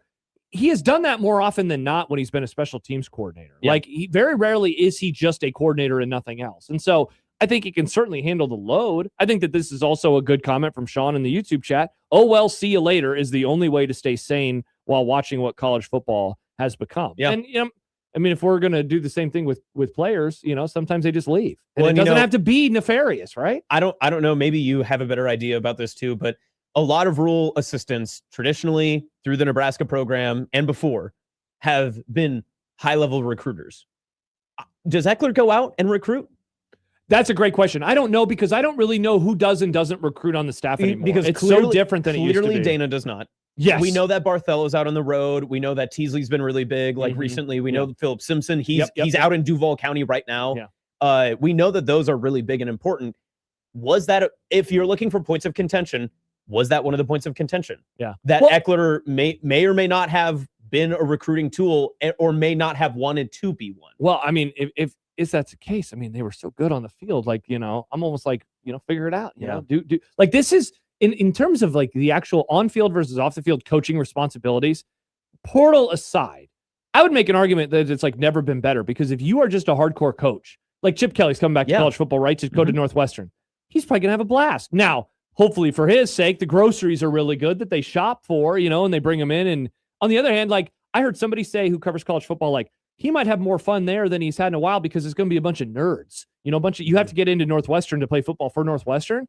And so all of that to say, I mean, Eckler did such a good job with the special team. So it's like, who cares? Yeah. Because like in the old days, when he was with Bo Pelini's staff, that staff was such a hodgepodge of like bad recruiters or people who didn't want to recruit. Yep. And then like a couple of solid ones. And like, it would have been a big deal in 2009 if you have a coach who doesn't want to recruit, which honestly, I would argue that like kind of led to the downfall of that era of Nebraska football. Now, if you have a coach who doesn't want to recruit but is good at coaching, oh well, they'll figure it out, right? So I don't think it has to be that big of a deal. If Eckler wasn't such a notable character and also didn't have the lingering name of Will Compton floating around him too, would we care as much? Great question. I think that we would to some degree because special teams has been so bad. And the numbers never lie, right? Bingo. And so like that's a part of it.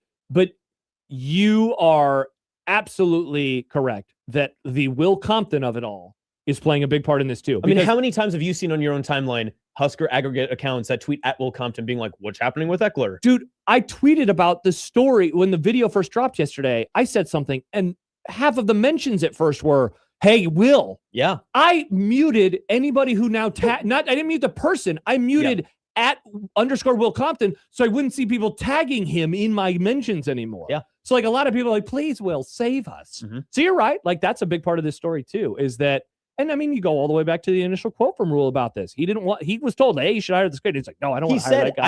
I didn't want to hire him. I don't want celebrity coaches. That's crazy. And then in the end, you know what? Maybe he's right because he is a celebrity and now he's potentially leaving.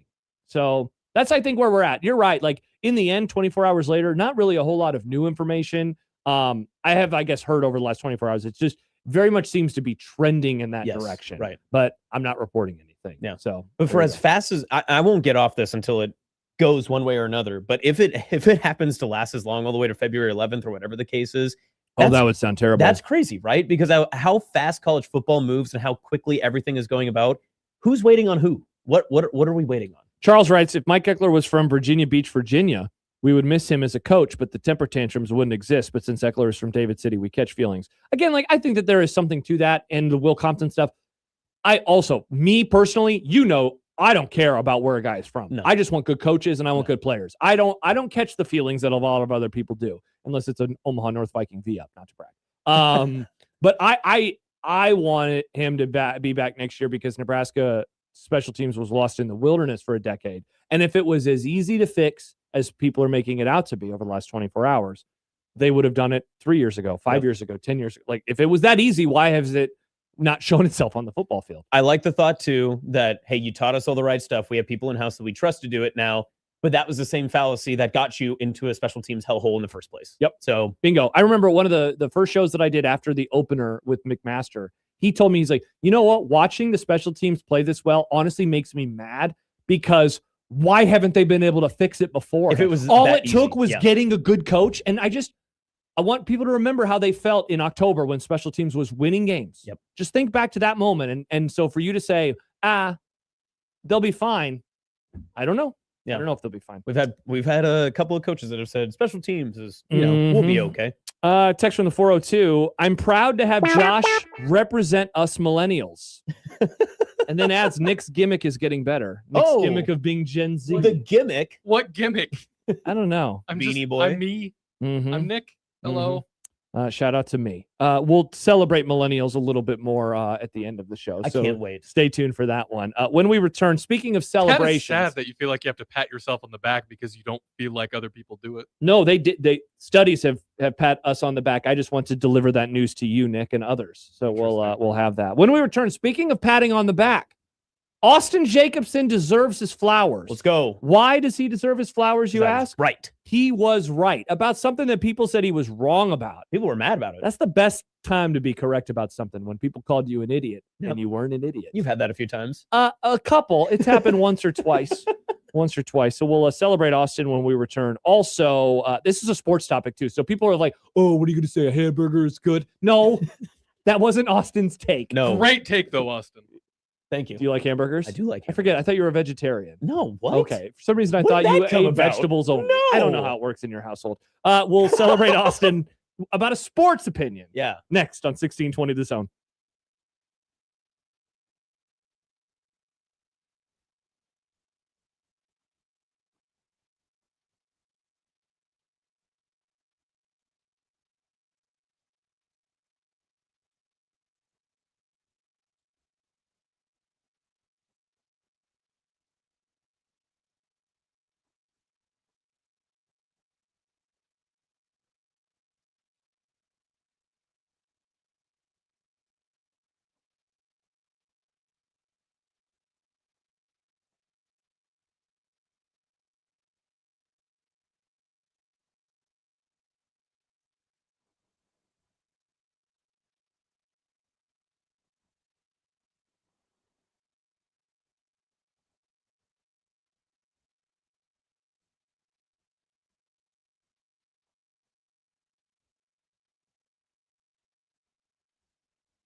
Josh Peterson and Austin Jacobson with you on this Thursday. We have Robin Washer coming up at 3:30. So bottom of the hour, Todd Furman will join us towards the end of the show. We'll get you ready, what you need to know for the NFL games this weekend and then the national championship on Monday.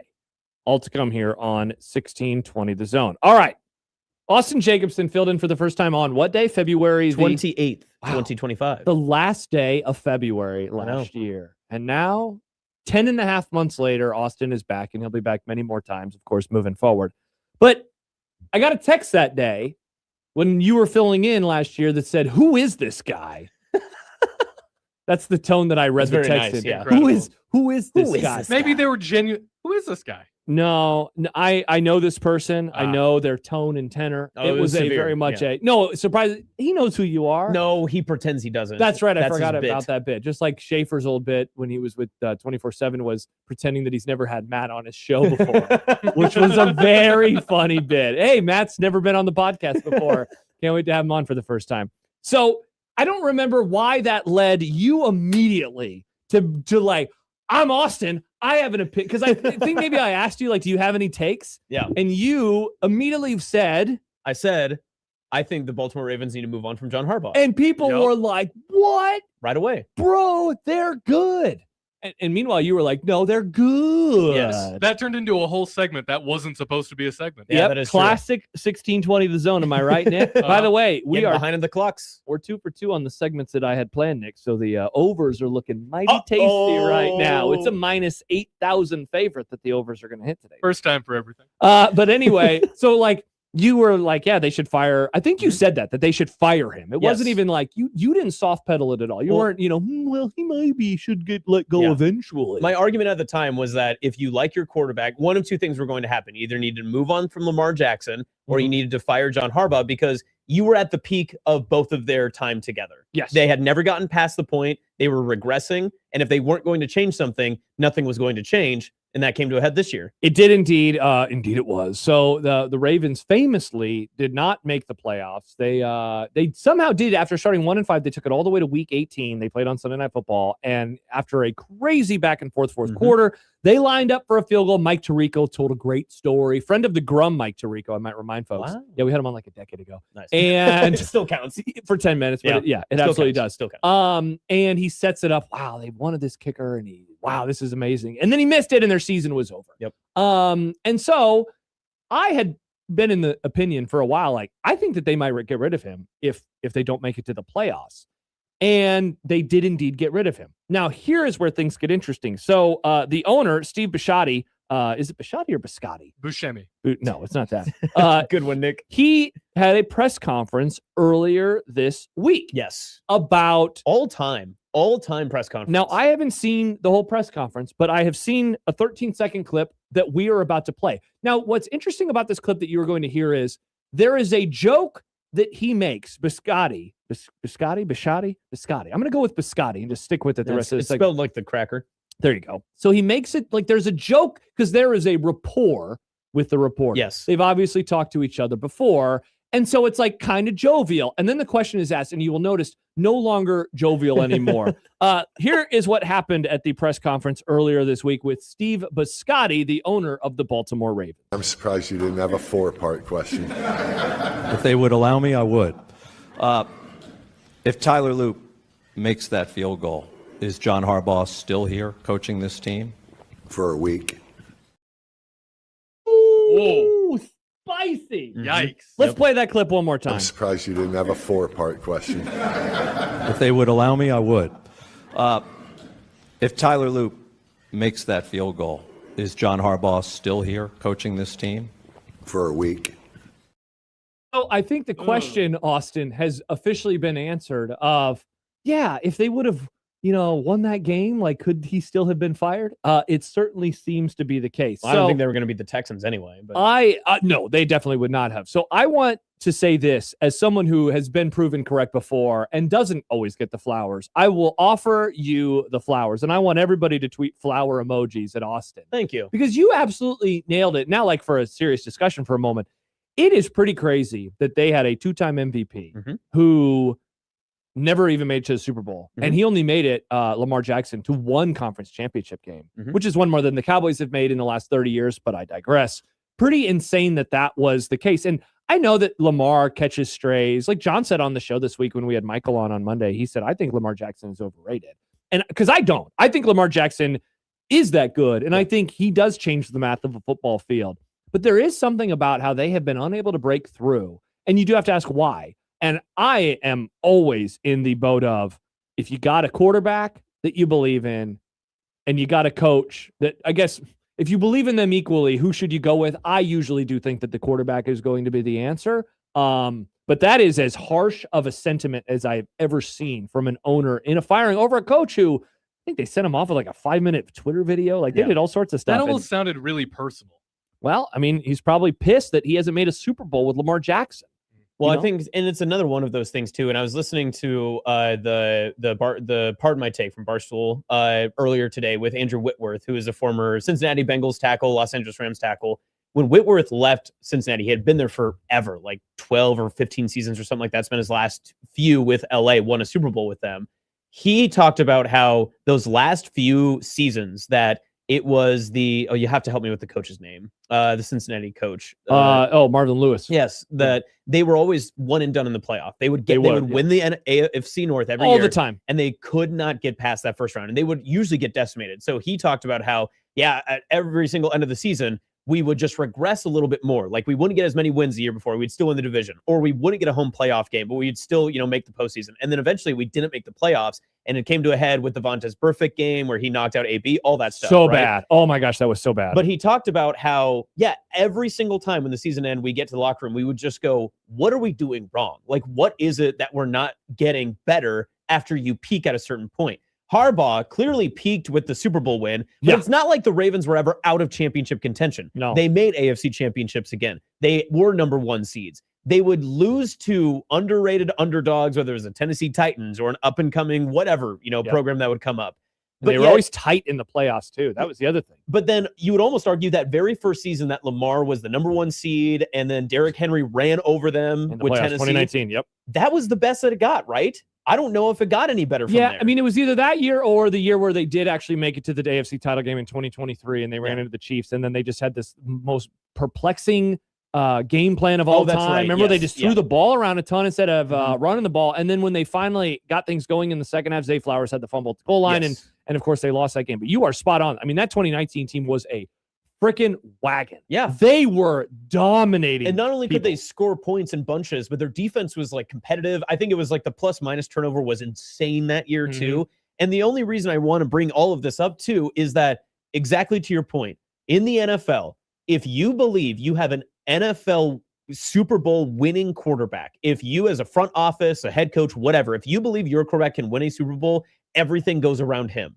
And the fact that there was anything else that was degrading around him and that kept that window open as long as possible, but started to close it, was your head coach, you got to move on from the coach. So if the Ravens believe that it's Lamar Jackson that is their best chance to get to a Super Bowl and be a Super Bowl winning quarterback, everything hitches to that wagon and nothing else should be left behind. And that is what is going to make the Giants hiring of Harbaugh, and we're going to have Robin Washington on in a second. Of course, he's a Giants fan.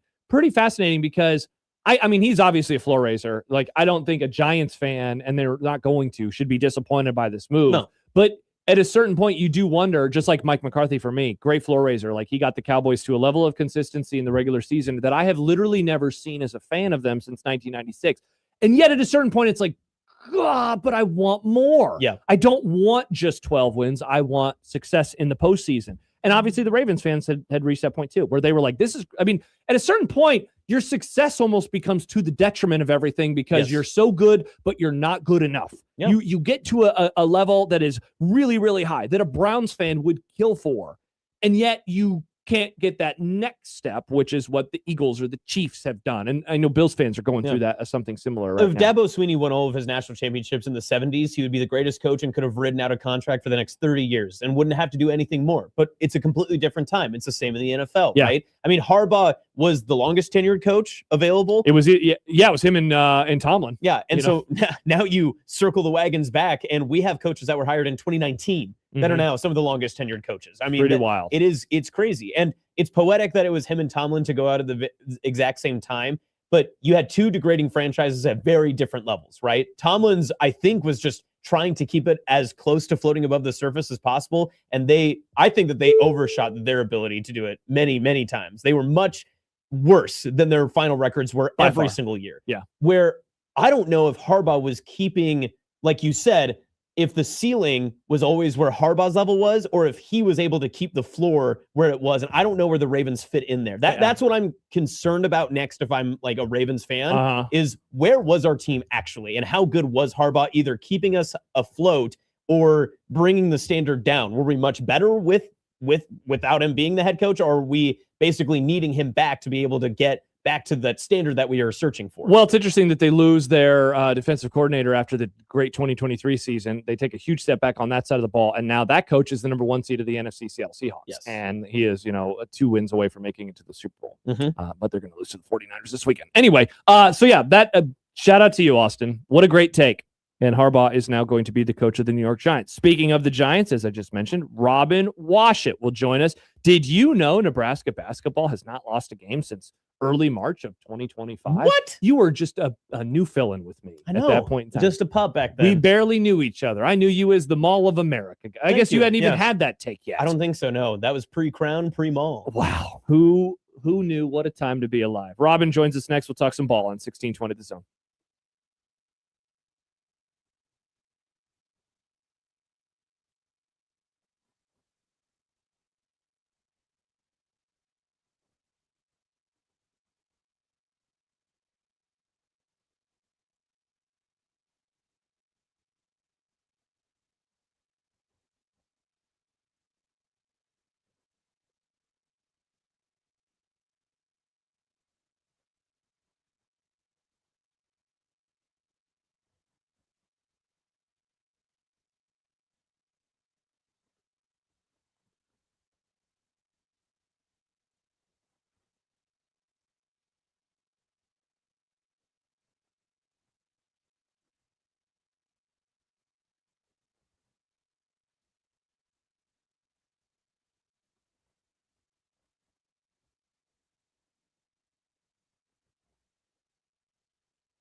Robin Washut. Blissful ignorance, I think it could be an advantage here. Robin Washut. Yeah, I'm a ball guy. Yeah.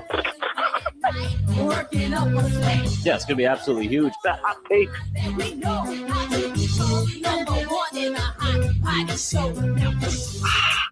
Watch it. Wash it's good. Wash it. Yeah, wash it's real good. Wash it. Wash it's good. Wash it. Yeah, wash it's real good. He's on the road somewhere. It's Robin Washit of HuskerOnline.com joining us on the Prairie Flower Casino Zone Hotline. Robin, good afternoon. Where are you driving? Nowhere in particular yet. I'm actually on my way back home, but I decided to pull off and devote my full attention to you guys, so I'm locked in. Ooh, very nice. You weren't on your way back from the Harbaugh press conference trying to get all the intel you needed? No, I was actually back from the tattoo shop getting my John Harbaugh Giants tattoo across my back right now. I'm 100% in on this. The Giants are back, John, and we're here to stay. Yeah, I was telling Austin earlier, Robin, when we were off air, that they are going to be a very trendy pick all offseason long. They're going to get a lot of gas for, hey, maybe the Eagles regress and the Giants could win the NFC East. Yeah, we'll take some baby steps here, but I will say how overjoyed I am that there's actually an adult in the room right now at head coach, and we actually have a proven leader, the most successful coach the Giants have ever had since Tom Coughlin, and with a young, promising quarterback and some nice pieces around him, a top 5 pick in the draft. There's finally some light peeking through the dark clouds that have hovered over MetLife Stadium for about the last decade. How important is that first-round pick then? I mean, because you have so many pieces that are already in place. What do the Giants need other than just this leader of men that's one of the Harbaughs? Well, that was the big one, getting the coach. But they need players. They need weapons for Dart. Right now, their number one wide receiver with Neighbors hurt was Wan'Dale Robinson. Wan'Dale was good, but he's not a number one. Mm-hmm. And Darius Slayton, I can't stand that guy. He dropped so many passes, so they needed somebody else. So I have wide receiver 100% is the pick at 5. Cardell Tate from Ohio State, I think, is getting a lot of run there. So we'll see. Dane Key's available, but either way, yeah, they've if he's available, but they've got to surround Dart with some pieces here. We'll see. Dane Key to the Giants. Can't wait to see how that works out. Robin Washington, Husker Online joining us. Please, honestly, Robin, that sounds great. I would love for you to do that. Harbaugh would have a key to our success. Robin, I want to ask you a question that you've been asked a million times as this season has unfolded like it has, as they just continue their undefeated run. But I got it from a friend of mine the other night who I would describe as someone who knows what the team is doing on a weekly basis, but is not in the weeds, not following them, not reading articles, not checking out your great work at HuskerOnline.com, for example, but does know hey, they continue to win games.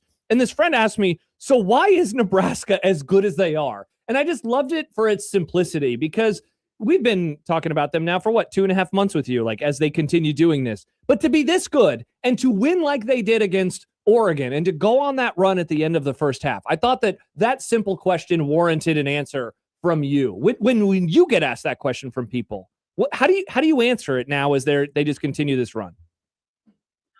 Well, I guess the simple answer to that question is they're old, they're mature, they've got great player leadership, they're adaptable, they're versatile, and they have a collective group that is 100% focused on the team. You don't have egos getting in the way. They understand their roles and accept those roles and thrive in those roles on both ends of the floor. And everybody does what they are supposed to do. And each player that steps on the court, with this roughly 7-8 man rotation that they've really been leaning on, they all do something different to help impact winning. And so, you've got your shooters, you got your rebounders, you've got your, defenders, you've got your facilitators, all those things. Every player kind of does something unique to help their team win, so that regardless of the situation that they're facing, regardless of the adversity that they have to try to overcome, they've got an answer for it. And you've seen it over the course of this season where, they've trailed by 16 points twice this season, came back and won. They've played teams that they were expected to blow out and kind of putzed around for the first half and figured it out on the fly to flip the switch and win handily. And like the Tuesday night, it's their first time in Big Ten play where they are expected to blow out a Big Ten team. And, they did so in about as emphatic fashion as you could imagine. So every kind of test that has been presented to Nebraska to this point, they've not only answered, but they've passed with flying colors. And so I would just say that, they're about as complete of a team that I've certainly covered in my 18 years covering Nebraska basketball and maybe even going back beyond that, just in their ability to not flinch in the face of adversity and have an answer for pretty much anything that comes their way. So, Robin, just from the national perspective of this, because this is where Nebraska is trending as a contender for titles, either in the conference or maybe even bigger than that. You mentioned that it's a unique experience for you in covering this team, but is there any check mark boxes they still have to go through to prove maybe that national contending conversation, either from your perspective or maybe what you're hearing or seeing from just that national outside look at Nebraska basketball? Yeah, I think there's just doubt because it's Nebraska, and that's something they're going to have to fight all year long. And honestly, I think it's a good thing because, like, most teams that would be 17-0 right now and a top 10 team in the country, like, all they're getting is flowers and hearing about how awesome they are. But, Nebraska's unique in the sense that they're doing all this, and people just kind of always follow with, yeah, but it's Nebraska. Mm-hmm. Yeah, they're the other shoe's going to drop. Reality is going to hit them. And so, like, if nothing else, they have that fuel that, as much as they've accomplished to this point, as good as they've been and how unprecedented this season has been, they still have plenty of doubters. And I think that's good for them because they're a team that I think kind of thrives off that underdog role. And it's hard to say that a 17-0 team, number 8 in the country, is an underdog. But, I think that just because of the brand of the program, they're going to fight that all season long. So that's kind of the challenge the rest of the way, is continuing to fight that narrative. The overlying worry, or expectation from a national standpoint, and worry around the Nebraska fan base that, this is too good to be true. Eventually your reality is going to set in and things are going to go back to quote unquote normal. So I think that's probably the big thing that Nebraska still has to prove, that this isn't a mirage, that they are a legitimate national contender, and that the first half of the season, despite it being a pretty large sample size, is not a fluke. And again, I look at that more as a positive for this group because of the way that they've handled doubters and skepticism and all that stuff so well. The longer that sticks around, I think the better for this team. Robin Washington, Husker Online, joining us. Robin, I thought the performance on Tuesday was collectively, offense and defense, the most complete performance that we had seen from them this year. It had like pieces of the great offensive games against like an Oklahoma, against a Wisconsin, against an Illinois, and even Indiana.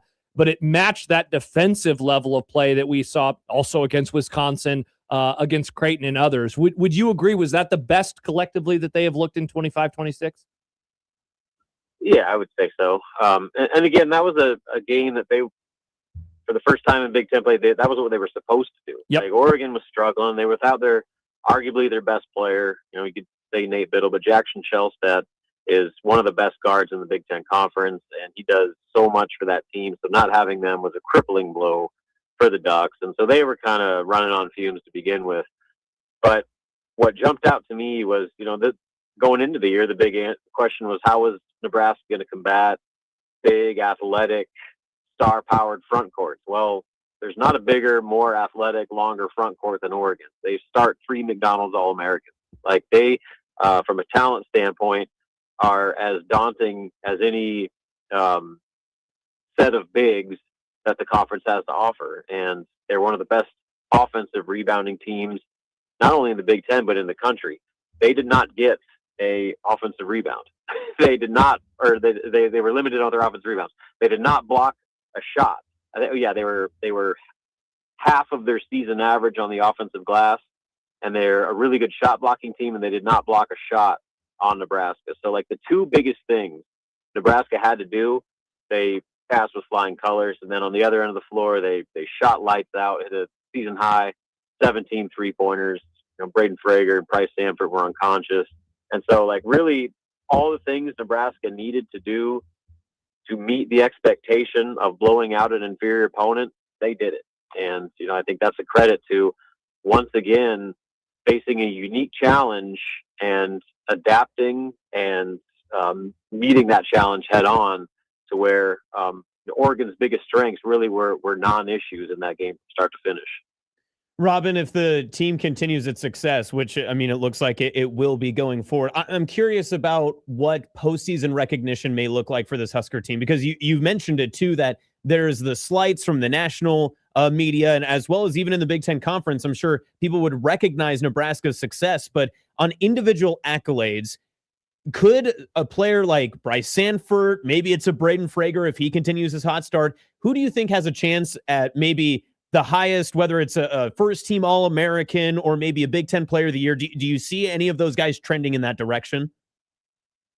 I don't know about All-American because none of those guys are getting the stats to be an All-American, and that's because of how well-rounded this group is, where your leading scorers are getting like 16 a game, which is good, but like look at Nick Martinelli from Northwestern. He's averaging almost 24 a game because he's the only player that can score on that team. So, like, there's numbers that are going to be skewed that won't help Nebraska players as far as the individual accolades go. But I think within the conference, Rick Mass is a surefire all Big Ten player. And wouldn't be surprised at all if he gets first team honors.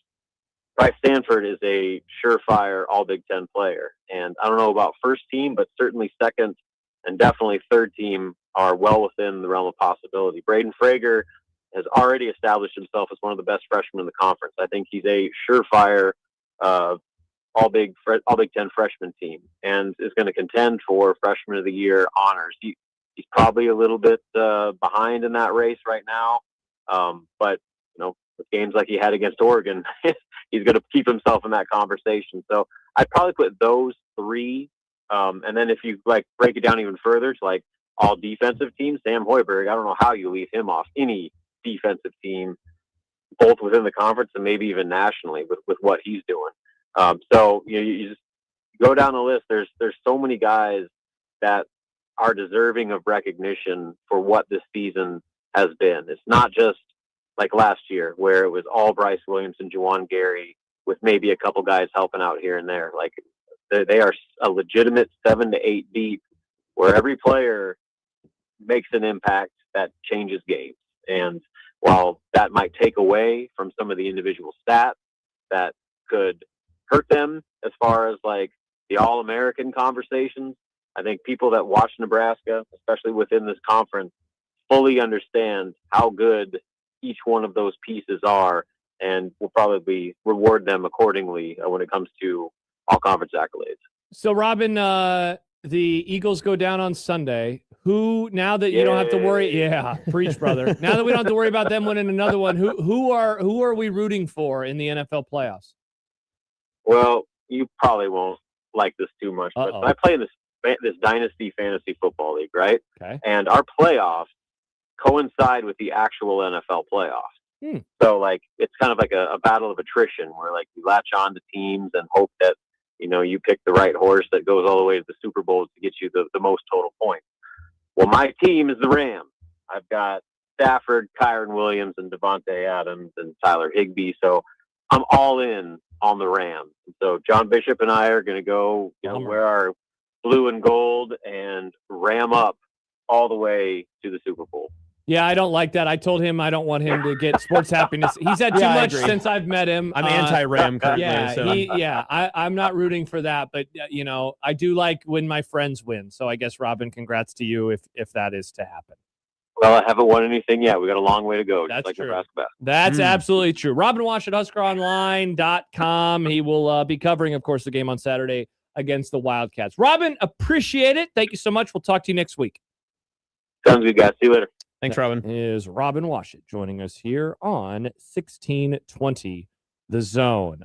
When we return, lots to discuss moving forward. We have an I Don't Care coming up in the 4 o'clock hour. You're really excited about this. Well, I'm just always so curious. What could Austin say? We will find out what Austin says in the 4 o'clock hour. We also have Todd Furman at the bottom of the 5 o'clock hour. Nick will read us some questions in content and so many more things. Did want to talk some national championship game as we get very, very close to the end of the college football season. Yeah, Yikes. that's unfortunate. It is But then, unfortunate. you know what happens right after? Sadness. Well, spring football. Football never ends, Wow, Josh. that's It true. never ends. I love spring football because there are articles, again, with quotes and things to read. You know what? Maybe Matt Rule's doing us a favor. He's going to give us some college football content after the national championship. Oh, he does look like talking. He'll go on a He podcast. does. Maybe Nick can get him on our radio show. I wonder how many podcasts he can do in this offseason.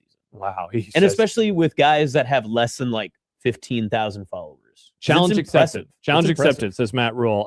Here's something that Matt Rule might enjoy, or any of our listeners. This week's zone deal, this week's half-off deal, is to Langfeld Overhead Doors, $600 LiftMaster garage opener for just $300. John mentioned this yesterday, and I immediately got a text from somebody saying, I love my garage door opener, and I used the zone deal in the past. Whoa. That is great. One of the things, too, compatible with the MyQ app. An incredible app. I love that app. I love that app. Yeah. I'm trying to remember. My dad went over a few months ago and he was like, hey, I'm at your house. And you know what I did? Open it up, boop. And then the garage door opened. Then he said, hey, I've left your house. Boop. Close the garage door. It's tight. It's very, very cool. You can get more details online right now at 1620thezone.com.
Josh Peterson, Nick Grimm, Austin Jacobson on this Thursday. It doesn't feel like a Thursday. What does it feel like? I don't know. I'm getting big Wednesday vibes today. I'm getting Tuesday vibes. Really? Yeah. I know. I just keep backing the week up a little bit. I don't like that. I don't either because it gets us further away from a One Beer Friday. Wow. Excellent job by you. Brought to you by Cross Train. It'll be a One Beer Friday a bit earlier for the Grum tomorrow, and that is because we're off at 5 o'clock. I hate short shows, but Creighton basketball plays at 5:30. You're not going to get to do shoot around tomorrow. I know. I actually nation mourns. I know. I miss my shoot arounds. I do. How was the 90-minute show the other night? We talked a lot. I predicted a big win. They won. They Not won big. Hey, you know what? That was my first Creighton game that I was able to attend the entirety of. I was pretty happy about it. Wow. I mean, well, this year, I should say, this season. It depends on your definition of big, right? It was big in the fact that they did win. Yes. There's a world where you almost were really wrong, and we would have taken away the flowers that we gave you for John Harbaugh. And that would have been totally fine. Yep. But instead, you ended up being correct. They did win. Wow. So all the morning people that I know went to basketball games that night and then had to wake up the next day. We love waking up. Meanwhile, I tucked myself into bed and went sleepy sleep. That's a very good idea. Last night, the minute it hit overtime, Dr. Fiance and I looked at each other and were like, we have to stay, right? Yeah, and I told her, I was like, we both work early. And she was like, but we have to stay. Yeah. And we kept, it was almost one of those, it felt like a Tim Robinson bit where it was like, should we just keep like shuffling out, asking ourselves, we have to stay. And then we're in our car. That is a pretty good Tim Robinson bit. And then the greatest overtime in the history of mankind happens, and you're like, rats, we should have stayed. Dang it. At least I got my 8 hours of sleep, though. There's a new Marvel that's supposed to be crazy. Good reference by you, Nick. Good reference by you. Welcome back. It is Unsportsmanlike Conduct. We'll have Todd Furman on the show in about 90 minutes. We will talk about the NFL playoff games coming up this weekend, the national championship game that is coming up on Monday. So 5 games to talk about with Todd as, again, these seasons come to a close, which is very, very sad. John and I hit on this a little bit yesterday, Austin, and we didn't have much time for it, so I thought this is great. We could talk about it with you. So Stuart Mandel in his mailbag had a question about kind of like what I just asked Robin of like, how are they doing this? A question along those lines. This was from a listener or a reader of Mandel's named Kevin K. Kevin Kugler wrote an email to Stuart Mandel. What have we learned from SIG's evaluation of talent and roster construction? That evaluating high school talent is more of a crapshoot than we thought, and that the subsequent star rating should be taken with more of a grain of salt? What are the implications for the college football industry? And Mandel's response was interesting to me. He said, Kurt Cignetti has broken the entire recruiting evaluation industry, or at least exposed how outdated it is, given all the recent changes. It's not that the recruiting analysts have gotten worse at assigning star ratings, it's that those ratings should really come with an expiration date at this point. Once a guy goes in the portal after his first 2 years, what does it matter whether he was a 3-star or a 5-star coming out of high school? Everyone now has new, fresher data. And then he later added, the recruiting ranking system will need to adjust as well. And so I was trying to figure out, like, is it as broken as we think it is? If so, like, what would that even look like in terms of reevaluating and fixing things? And so, like, that's like one part of the question. Mm-hmm. But if it's not as broken as we think it is this just, I guess, what is this? This is an outlier? Is this something incredible? Is this a part of the flattening of the sport? I was listening to a preview of the Natty today, and it brought up how what Indiana is doing, or no, they were asking the question of like, so if they win, like they're one of the greats, right? And then they started naming some recent teams, 2019 LSU. And it's like, they probably wouldn't beat that team. And that team was more talented, which then they cause them to circle back and say, which is why this team has been able to do it in this era. Mm-hmm. And so I guess I'm throwing a lot at you right now. Yeah. But I have been really fascinated and have been trying to figure out what is happening and is this sustainable? And will there be more of these types of situations, not in Indiana becoming the best team in the sport, but more the flattening of the talent? Does it have bigger ramifications than any of us realized even a year or two ago, that it could cause something like this to unfold? Can I start with, so the stars rating, right? So that's where I want to begin with. Is there a chance that we have been interpreting the ratings of high school and transfer recruits incorrectly this entire time? And in what way? I've never heard it like this, because you assume, so we have always assumed a 5-star talent is essentially the highest quality type of player, right? Yeah. That from that position group, they're ranked this. That means that the projection of them is this. Yeah. But instead of saying this is their projection, what if that's their ceiling? And instead it's a 5-star ceiling, but we don't know necessarily what the prospect actually is, and we've just been interpreting it like incorrectly then? Well, just to argue with you for a moment, that implies then that the other stars are also ceilings, which we know that that's not true, right? Right. But then if you think about it in that sense, though, you would say, okay, so XYZ linebacker from St. Louis, Missouri is a 3-star prospect comparative to this linebacker that's from, New York, who's a 5-star talent. This guy is for a 3-star. So this guy relatively should go to a program that's more akin to his 3-star rating, where the 5-star guy should go to a 5-star, right? Yeah. Like and this has been well documented that sometimes when a power school offers a certain player, it happened locally, obviously with Jet Tamala and his quarterback recruiting. Yes. He went immediately to a full star, 4-star bump after he was offered by Alabama. Mm-hmm. I mean, that's just how we see things. But to the opposite side of that, if this is like sustainable, or if this is like the new form of evaluation, I don't really know what to make of it, because it wasn't necessarily a unique circumstance, I think, from what we've seen from other programs that have done what Cignetti has done with Indiana, right? In different forms.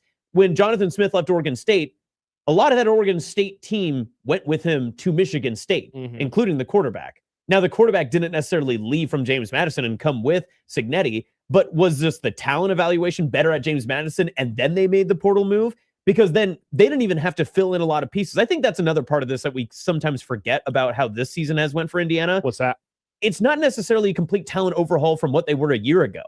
They had a lot of some of these already core pieces in. They just replaced a quarterback. Yeah. And I'm not saying... And they had a new center who was at Notre Dame who went to a national championship game. Exactly. So they had like a couple of like different pieces in maneuvering here, but it wasn't like, oh, they got 90 new guys in the portal, implanted them into Indiana for 2024, and then in 2025 they did the exact same thing and just brought 90 new guys back in for the second time.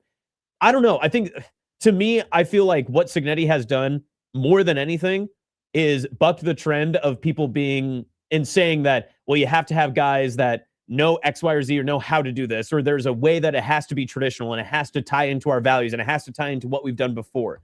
And that's one reason why, like, Cignetti would have never worked in Nebraska, because he would have never compromised being like, I have to give out black shirts.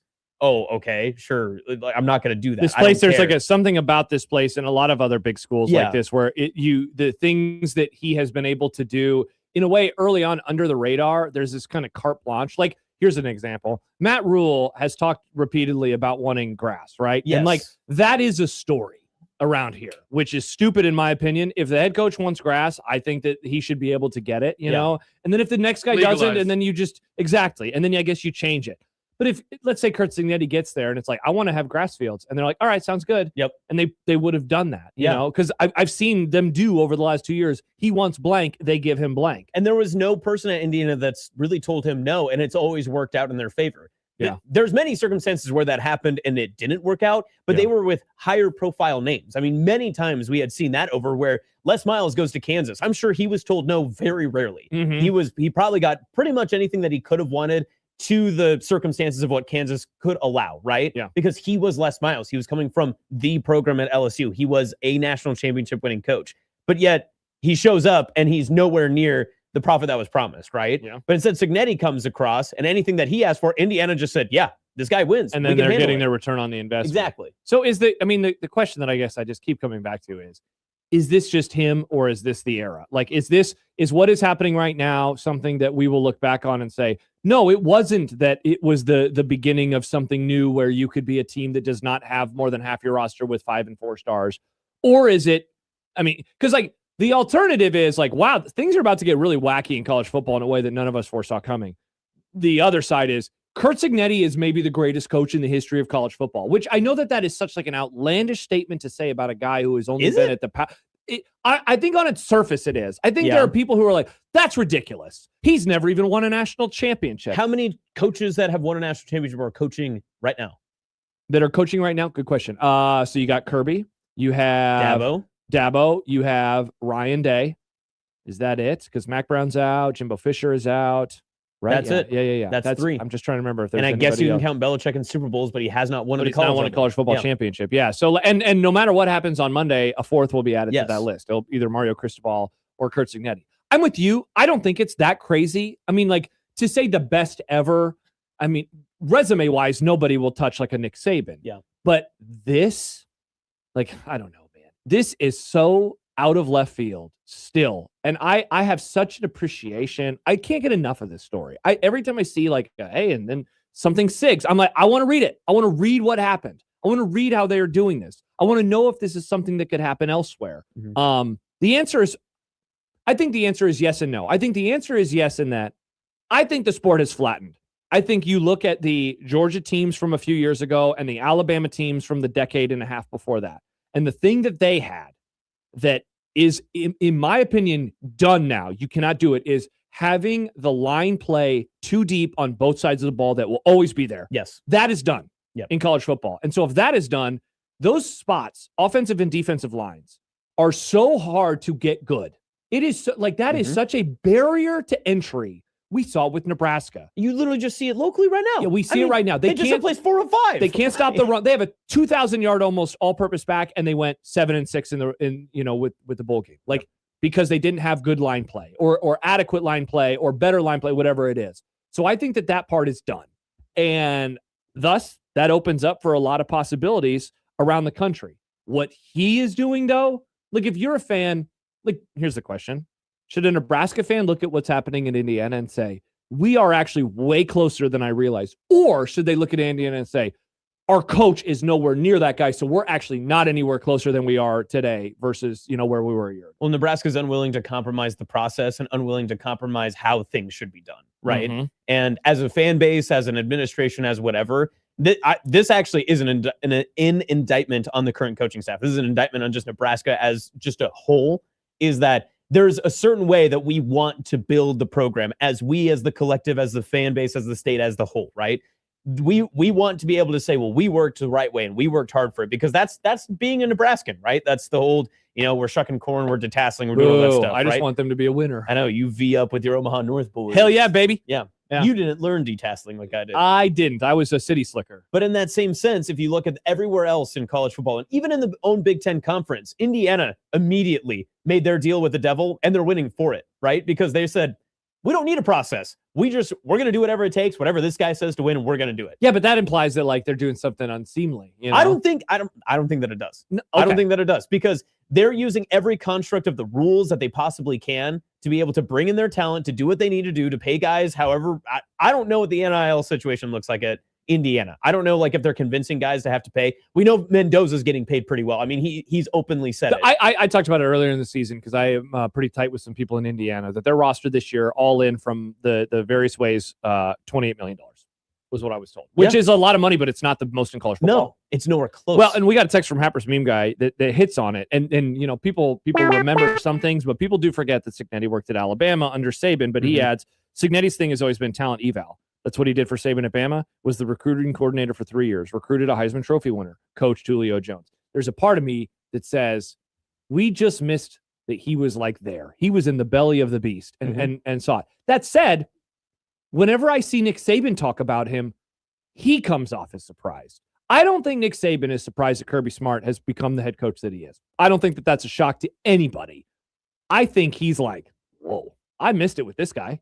Because maybe it's the same conversation we were having earlier about Nebraska and Eckler and their relationship, right? Because maybe Saban, he just loves guys that love getting to the chalkboard and just writing up schemes and doing all that stuff. That's what he recognizes as pure football genius.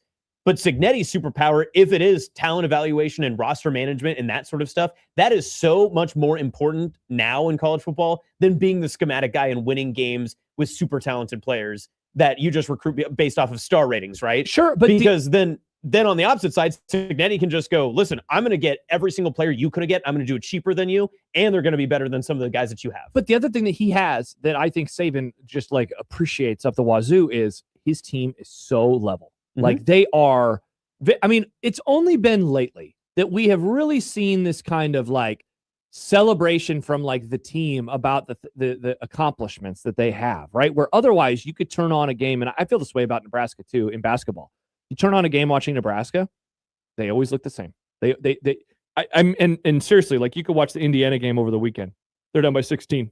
They don't look like a team that's down by 16. Yeah. They look the same as they did when they're up by 10 in the early part of the game or whatever it was. And I think that there's something about that with Indiana, that he gets them to do that all the time. And then there are these stories coming out.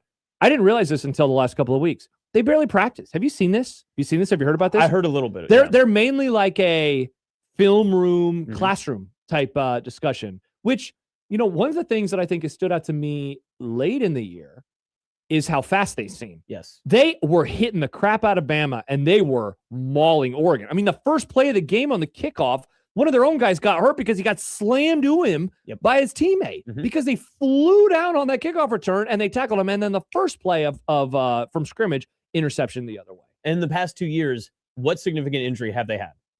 Yeah, that's good. Yeah, well, the only one is their Stephen Daly celebrating oddly at the Big Ten championship game. Yeah, like they have been, knock on wood, they have been so healthy, and so it's, I don't know, man. I know that around here and in college football there is this annoyance. Like Happer was asking this of Max Olson today when he joined him, Max of ESPN, about like how people are so annoyed in a way about like, why can't we have that? I view it as like, this rocks. This is so cool. Yeah. I think what we are seeing right now is so cool. And my hope is that we get more stories like this, and that we get more random champions like this, and, television ratings be damned. Like, I like this. I like a possibility of college football. People don't want it to turn into the NFL light in reasons XYZ. If it can mean more random champions and it's not the same monotony, I say sign me up for that. Yeah. And again, to go back to the question I asked a few minutes ago, what does that mean for Nebraska? Should you view this as a, wow, we could do it too? Indiana went from a 3-9 team to a national champion in 2 years, or at least in the game. Or should they view it as, damn, there's no way we're getting a Kurt Cignetti in here, because even if we did, he would want to do something weird, and a bunch of people would say that's not how Tom Osborne did it in 1997. I think the truth of the matter is that if Cignetti had, for whatever weirdo circumstance it could have been, that Nebraska hired him in 2023 instead of Matt Rule, and Cignetti had the same level of success, Cignetti would have gotten none of the credit. He would have gotten a lot of it, right? But Nebraska, the program, great point, yeah. Nebraska, the program, would have gotten a lot of the credit for. They did it the right way. He finally unlocked the beast that was Nebraska. Exactly. Because like that, we're kind of doing that with Cristobal. Like, wow, Mario Cristobal, what a good coach to finally get something out of Miami. Yep. Whereas with Cignetti, it's the same undeniable. thing with Texas, like Sark will get no credit because Texas is like the big orange machine. They're the big monster that's supposed to be this good. Yeah, right? the only credit they get is like, wow, they finally figured it out, and the school that had was loaded with resources finally won a championship again. But you're right, with this, it's undeniable. What can you say that doesn't give him the credit? I mean, certainly you can say, well, they paid a lot of money. Yeah, that's how college football works these days. The only other person that can take credit for Cignetti's success is the guy who hired him. That's it. Yeah, that is the only other person to have the foresight and to see. Like, I would like, they didn't see this coming. There's no way in hell. I wonder what they thought that they were getting when they hired him, because he's a goofy guy, he's a quirky guy, he's obviously very confident in his abilities. I wonder what they thought that they were getting when they first hired him. And then at what point that went from, this is pretty cool, to, whoa. Like I always wonder that with Mahomes. The Chiefs draft Mahomes. They trade up, they pick Mahomes. Early on, I mean, revisionist history, they always say like, yeah, we knew. Okay, you didn't know this. But like there had to have been a sign in OTAs or in training camp that first season in 2017 where they went, this guy is different. And I wonder when that was. And I wonder how that showed itself with Cignetti. Yeah. Because again, I can't believe this. I've been watching college football for 30 years. I'm stunned by what we were watching. And also, to be clear, I am also 100% with you. Blue bloods in college football, college basketball are fantastic. You always root for the underdog. You're always rooting for that guy to like make a rise. Now, in 3 years, when Indiana just keeps punching people in the face and putting their nose in the ground, we're not going to like Indiana as much. But hopefully by then somebody else comes up. 402 text, the way Cignetti coaches with film-heavy teaching and less practice is really interesting. Mendoza will kill it in the NFL because of this, and his talent helps as well. Like, we have been, the collective college football media has been so critical of like some of the rule changes in sports over the last X amount of years because the fundamentals seem to have disappeared, right? Like tackling's gotten worse, for example. What he is doing, if they win on Monday, there will be a million think pieces this offseason about the Indiana way beyond the Cignetti components. And that is, what are they doing in practice? How are they maximizing it? What are they doing in the film room? How do other people do that too? Because if there's a world where you can practice less, thus the wear and tear goes down, but you're still looking this good and this, I mean, they are sound. They are a sound football team. That's not what you would expect for a team that doesn't practice as much. Well, we hear from the head coach down the road as well many times that, hey, we got to prepare our guys for 15 whatever games to be able to play. Cignetti in Indiana probably actually was preparing their team to play 15 games because that is what they prepared for the past season. Yeah. And they're going to continue prepare for that. So that's probably one of the reasons why, no, we never had hard-hitting practices in summer. We never did anything in our fall camp to, disrupt the nucleus that was our guys and how they prepare for the contest and all that other stuff, because this is just what we've been doing, because every single week we do however the schedule lays out, be able to move forward, be able to keep the bodies fresh and be able to keep going, because they expected to play on the final Monday of the college football season. By the way, there was a comment earlier from Jay Todd in the he texted in to 402-951-1620. Would Raiola still be a 5-star today? What's great about this question is I can actually go to the 24/7 sports rankings. And he is not a 5-star. What is this is his transfer ranking? His transfer portal ranking has him as a 4-star. Interesting. 4-star. At a rating of 94. I don't think people want to admit it, but this was, if you are Dylan Raiola, this was the best case scenario for essentially your college football career. Like, really. Yeah. You start for 2 years, you get great film on you, you get a lot of a lot of stuff we can improve upon. We want to make you like a starter, all that stuff. Probably would have rather been like 1 year, then you take the red shirt or the, backup campaign the next season. And then the third year is when you can have the Dante Moore style year. I mean, this is the same recipe as Dante, right? Like, he's doing the exact same playbook. He just started next year in Nebraska. Yeah, I was really bullish on him not being very good next year, and now it's like, well, he's going to sit on the bench, and there's a world where he's pretty good in a couple years, especially if he gets a little quicker. Do you think he plays against Nebraska? It's too soon, but because I think they probably beat him by a lot of points. I think they're going to take a lot of joy if they can put him on the field in a 56-20 route. They would take great joy. And you want to talk about takes that are just going to be way down the line. This is way down the line. That entire week is going to be so stupid, because all Nebraska is going to talk about or be talked about is against Raiola, and they're not even playing him. Yep. Like they're going to play Dante Moore. It's going to be absolutely bonkers. Rhule's going to have to answer a million questions about it. Every single player that returned is going to talk about it. Whoever the starting quarterback is going to have to be asked about it, all that stuff. And what's Oregon going to be asked about?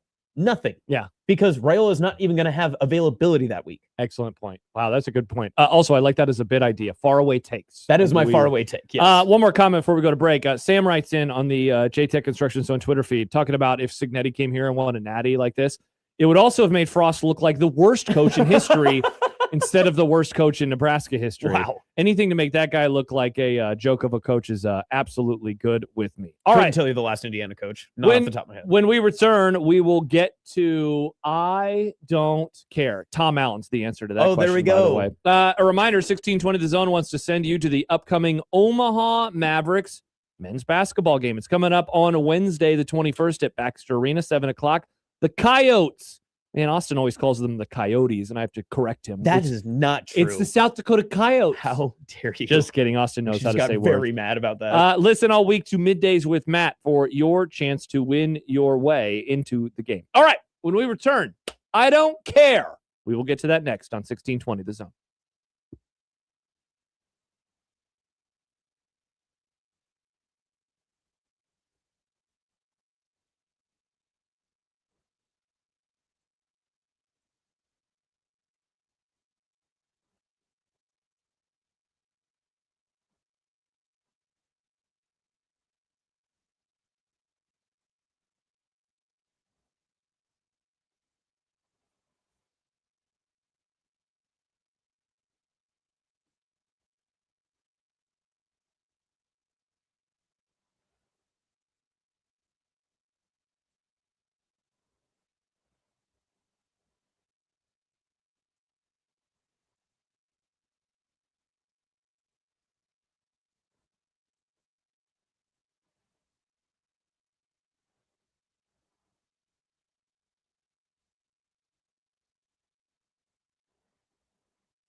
I don't care. I don't care.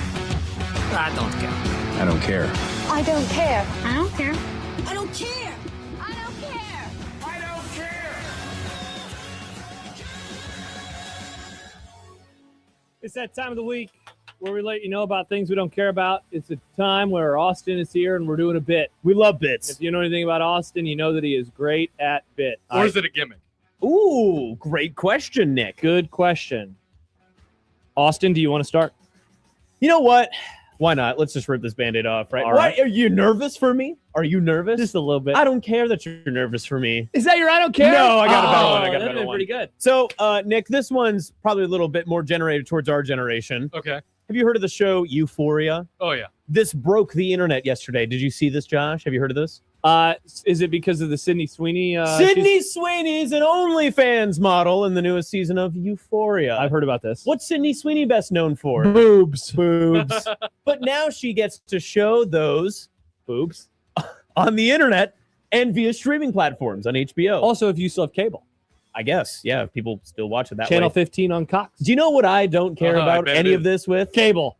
Well, no. I didn't know that Euphoria had a season 3, which is apparently a big deal. Yeah. So, you don't care about Euphoria? No, Yeah, I don't care about any of this. None About of it any of matters. what? Life? About Euphoria, a season 3, or Sydney Sweeney's boobs. I'm over Sydney Sweeney. I don't care, Sydney, about you, your OnlyFans, or your boobs. I'm over it. You know what? This is actually a pretty solid one. People have a lot of takes about Sydney Sweeney. There was the jeans ad that everyone got all hot and bothered by. Sorry, her jeans are better than yours. She got naked in that new movie. Everyone got actually hot and bothered by. She sold her bathwater in soap bars. Wait, is this true? Yes. Sydney Sweeney bathwater? Mm-hmm. That's With Dr. interesting. Sasquatch. You know what? Dr. Squatch. Shout out to her. Women's empowerment. Lean into the bit. Good job by That is her. right. I don't care about her empowerment. I think have seen one episode of Euphoria, and I was half paying attention. I might have been a little inebriated that night. Very I don't nice. recall. This was back in 2018. It's or 2019. Whenever Wow. season 1 premiered. Long time ago. I was still in my 20s. Or maybe early 30s. Either way. I don't hate that one. Okay, thank you. You know, that one's pretty good. Appreciate that. Nick? I don't care who the Dolphins end up hiring as their head coach. That's not true. I wanted Harbaugh. That would have been cool. But now they're interviewing Jesse Minter, the Chargers DC, and Robert Saleh for a head coaching position today. Saleh. I don't care. I don't care about either of them. I don't want them. Robert Saleh? You don't want Robert Saleh? It was Harbaugh or bust. Josh, he got fired from the Jets. I know he did. Harbaugh got fired from the Ravens. It was Harbaugh or bust for me. Would you take Signetti? Yeah, I guess I would take Signetti. Oh, so you do care. Wow, fascinating. Boy, has how the tables have turned. Six ain't going nowhere. That's true, Nick. Allegedly. Wow, so does this mean is the I don't care about the Dolphins? No, I still care about the Dolphins, but it feels like another season where I'll have to care about them from a distance. Okay. I'll still watch the first few games and then decide how far apart I'm going to care of them. But, man, I got to tell you, the last couple of years have been hard. Have they? Yeah. Oh, very interesting. Sorry to hear that. Travis writes, I don't care who, coaches or players, leaves the program. It's not the end of the world. It doesn't doom us to eternity. Yes, it can be disappointing, but for the love of God, chill TF out. Whoa. Wow. Wow, I do care. I'm surprised. I don't care about the people who don't care. Wow. Here's the new segment. I'm confused.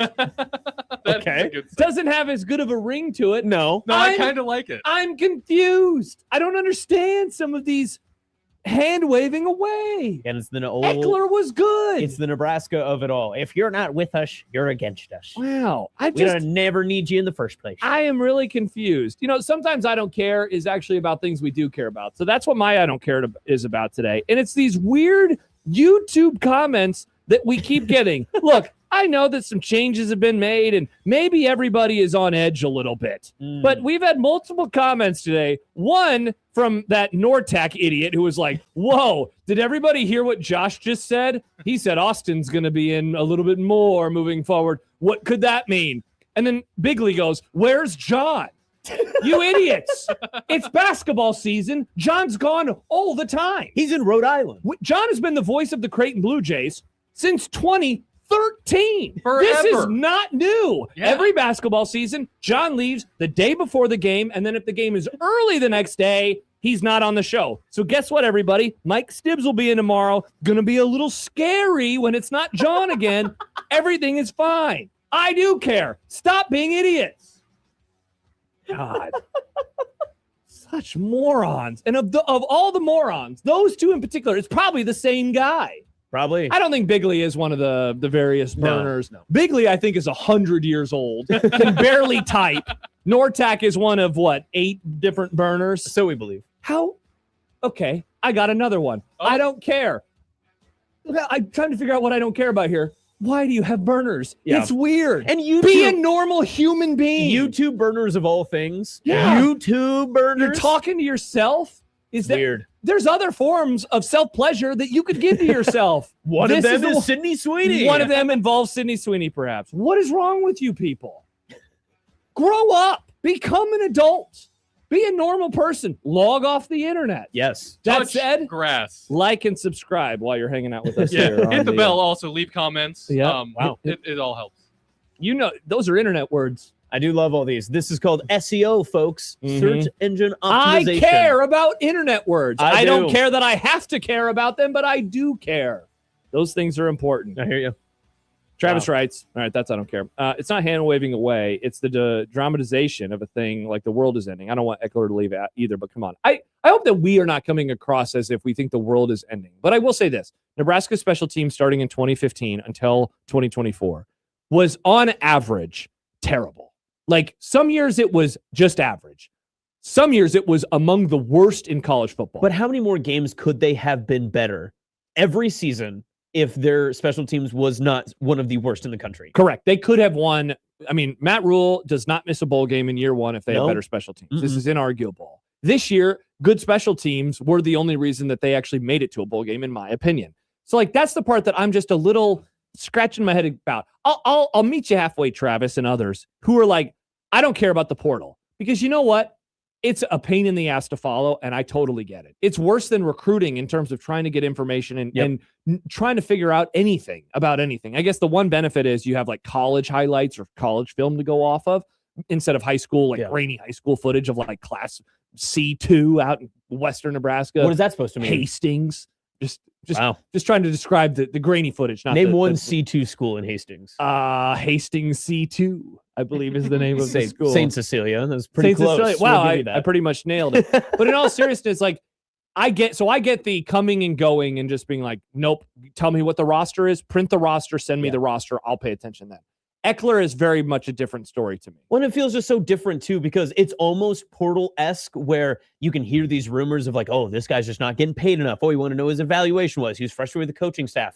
And that's where the Eckler situation is so unique because he's a high-performing assistant coach that you can easily look with your eyes and you can quantify with numbers and say he's much better than what they've had before. So why wouldn't he, A, want to come back or B, not want it back? Why is that the case? That's what makes it so interesting. Yeah, and so that's the thing is right now at this moment in time, I think that Nebraska is on this path, and I don't like the path. The path looks bad, and I'm not talking about the hashtag path with Creighton. I'm talking about the Nebraska football path. And so anything like this that can give me pause, or I guess not pause, because I'm like, oh crap, they're still going down that path. That's what's concerning to me. I agree with Travis, though. He kind of reiterates what he meant. I think he meant the outlash coming from fans that were saying, like, we'll burn the program down, like it's over. You don't need to burn anything. But I will say this. The fans, firewood, maybe. The people who had said, oh, this is very interesting. It shows like a lack of control on rule side. I don't know if it's that dramatic,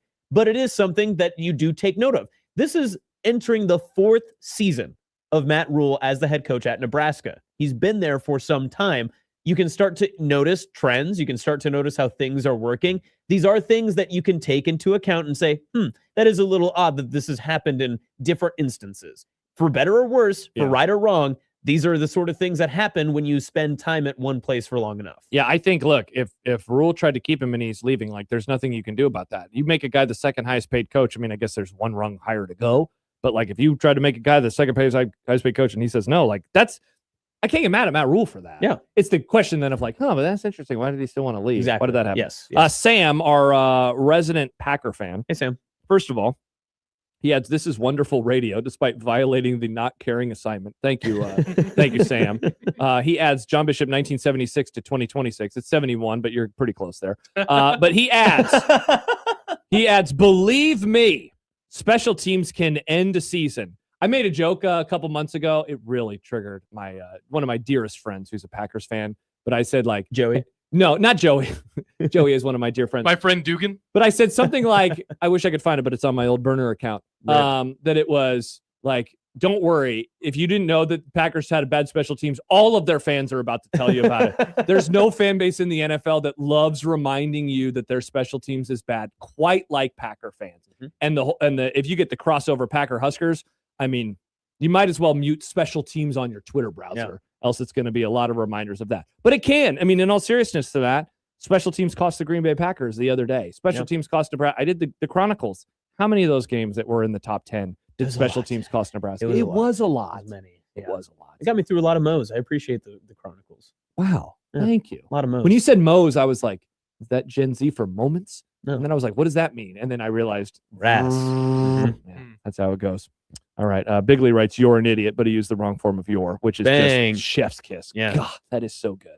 All right. When we return, we still have Todd Furman coming up in an hour. We'll have some content to get to as well, and so many more things as we roll on. Austin Jacobson in today for John Bishop, because that's what happens during basketball season. John goes away, but then he returns. We sent him to a big farm out west. We didn't see him in studio this week, did we, Nick? No, not at all. It was just us. Why is that? Because he had a late night on Tuesday? Yeah. Late night Tuesday, late night Sunday. drive to Omaha from Lincoln. I'm a little sleepy. Yeah, so Sunday, I don't remember why he wasn't here on Monday. Tuesday, he had a basketball game. Why wasn't he here on Monday? Or was he here? Was Monday the one day? I don't think he was here on Monday. Why wasn't he here on Monday? Unreal. I hate when Dad doesn't show up. You know, Creighton didn't play on Sunday, did they? No. Wait. Did they? No, they played Saturday. They played Saturday. Yeah. That's right, yeah, because they played right before the Rams game. Yeah. I don't know. Anyway. Whatever. All right, more to come. It's Unsportsmanlike Conduct on 1620 The Zone. But first, Josh Peterson here for Underdog Fantasy. Speaking of the Rams of Los Angeles, they play in a game on Sunday, the last game of this weekend in the NFL against the Bears. And you can hop on the Underdog app right now in Nebraska. You could go to the website, underdogfantasy.com, and you could find a player inside of that game.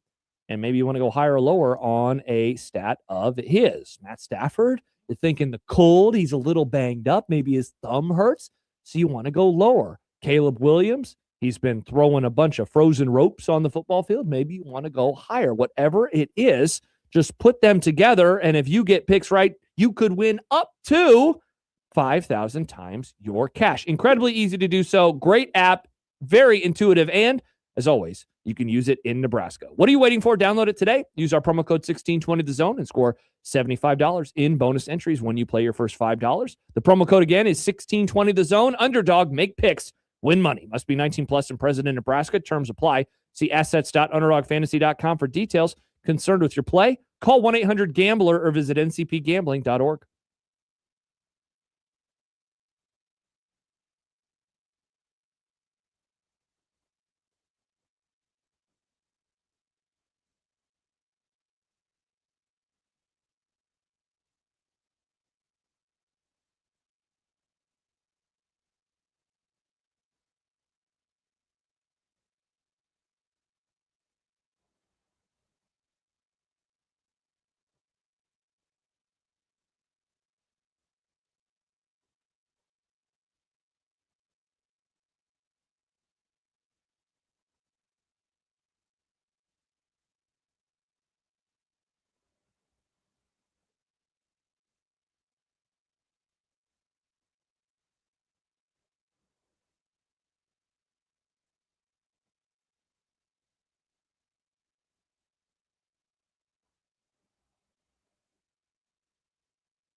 New bump. Yep. Josh Peterson, Austin Jacobson. This sounds like it's from the soundtrack to Friday Night Lights. Oh, it's not. Explosions in the Sky. I do. Yes. Wow. Oh, never mind. You're millennial. That's how you knew that. That was my favorite band for a while. It was a great book. Great read, Friday Night Lights. Thank you, Austin. It is a great read. It's a much better than the movie. Much Show better than the movie. You disagree? That's wrong. Okay. The order of Friday Night Lights goes in-person reel, then book, then it goes movie, then show. I can't time travel to go back to 1988, the Permian Panthers. I just meant like regular Friday Night Lights. Oh, I see. You've never wanted to spend a Friday night at Norris High School in Class B?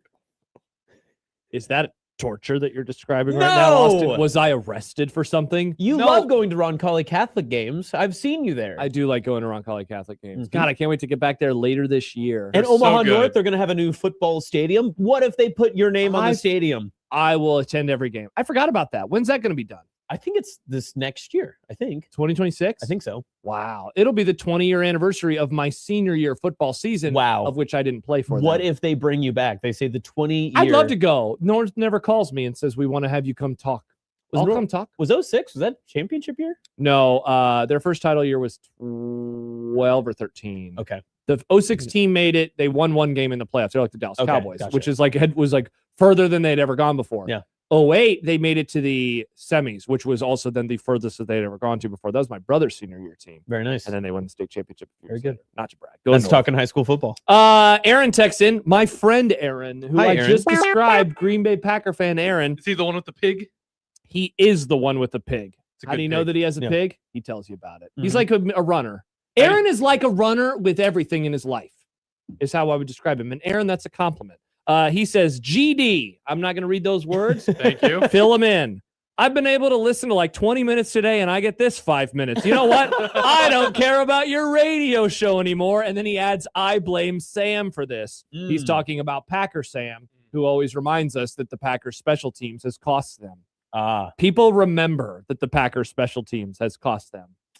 It's pretty wild how if I was to do a fan hate graph, like those fun graphs where it's like, oh man, they were in third place. It's like an F1 thing. Here you go, Nick. This is a little F1 chat for you. Nice. It's like, whoa, he was in third, and then he drops to fourth, and then he drops to 12th, and then he hops back up. If I were to do Okay, that doesn't really happen in F1. That's more of a NASCAR thing. Anyway, Nick, if you were to do that for my fandom of the NFL and the hate rankings, for the long time, do we want hate on top or bottom? I want hate on top. Hate us on top. Yeah. The It Packers rises to the surface. You like to top hate. Packers, I'm a top guy. Packers would have been quite low. They would have been in like the 20s of hate. I rooted for them sometimes. Aaron Rodgers, I liked him. I thought he was a great person. I thought his family misunderstood him.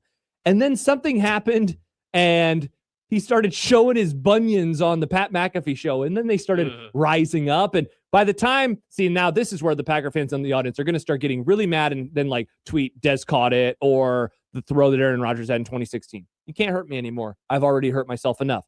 So then they lost to the 49ers in the snow when they were the 1 seed, and Hufanga scored after a block punt. And by that point, Fungus. I'm texting in a group chat that didn't include Aaron because we were not going to talk trash with him in there, cackling, just enjoying it. And now the Packers, after all of that, they get Micah Parsons. We trade him away, and they're only behind one team on my list of hate. They have risen to almost the top of hatred. And so when Caleb Williams threw that game-winning pass it was a game-winning pass, right? Yes. On Saturday night, the cheer that left my throat.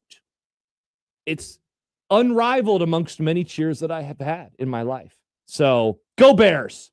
Suck on that, Green Bay. God, I hate your guts. Okay. You know what I've realized as a fan of a team that is going to suck forever and is going to take joy out of my heart? This is all I have. Sir, the Panthers made the playoffs this year. All I have. Anything's possible. They made the playoffs. Cool. Cowboys make the playoffs every few years. No big deal. But they're never going to do anything good while Jerry Jones is the owner. And there's only one thing that can take that away. And I'm not allowed to say that on the radio. And glory hole. So I can't say what I'm hoping to have. You can't. Come on. What? I can't what? The Cowboys have been a franchise in despair For 30 years. Yes. 30 years. And you've had more success. You can't find a glimmer of hope in that? Not anymore. Come Not on. when Jerry the Jones Panthers is the have owner. been far worse than the Cowboys over these past You've 30 been far years. better, though. Your highs are way higher than my highs. Yeah, You've made 2 Super Bowls. You've made it to another NFC championship. That is I fair, think. yeah. I've never even seen that. I don't know what it's like to watch Dallas play on the second to last Sunday of the NFL season. That is bad. Yeah, exactly. Here's the thing. I am rooting really hard for the Texans this weekend. I want them to beat the Patriots. Why? Because I don't want the Patriots they don't deserve joy. They've had a lot. It's time for them to hang out with me in the pain cave for 30 years. But here's the thing, Austin.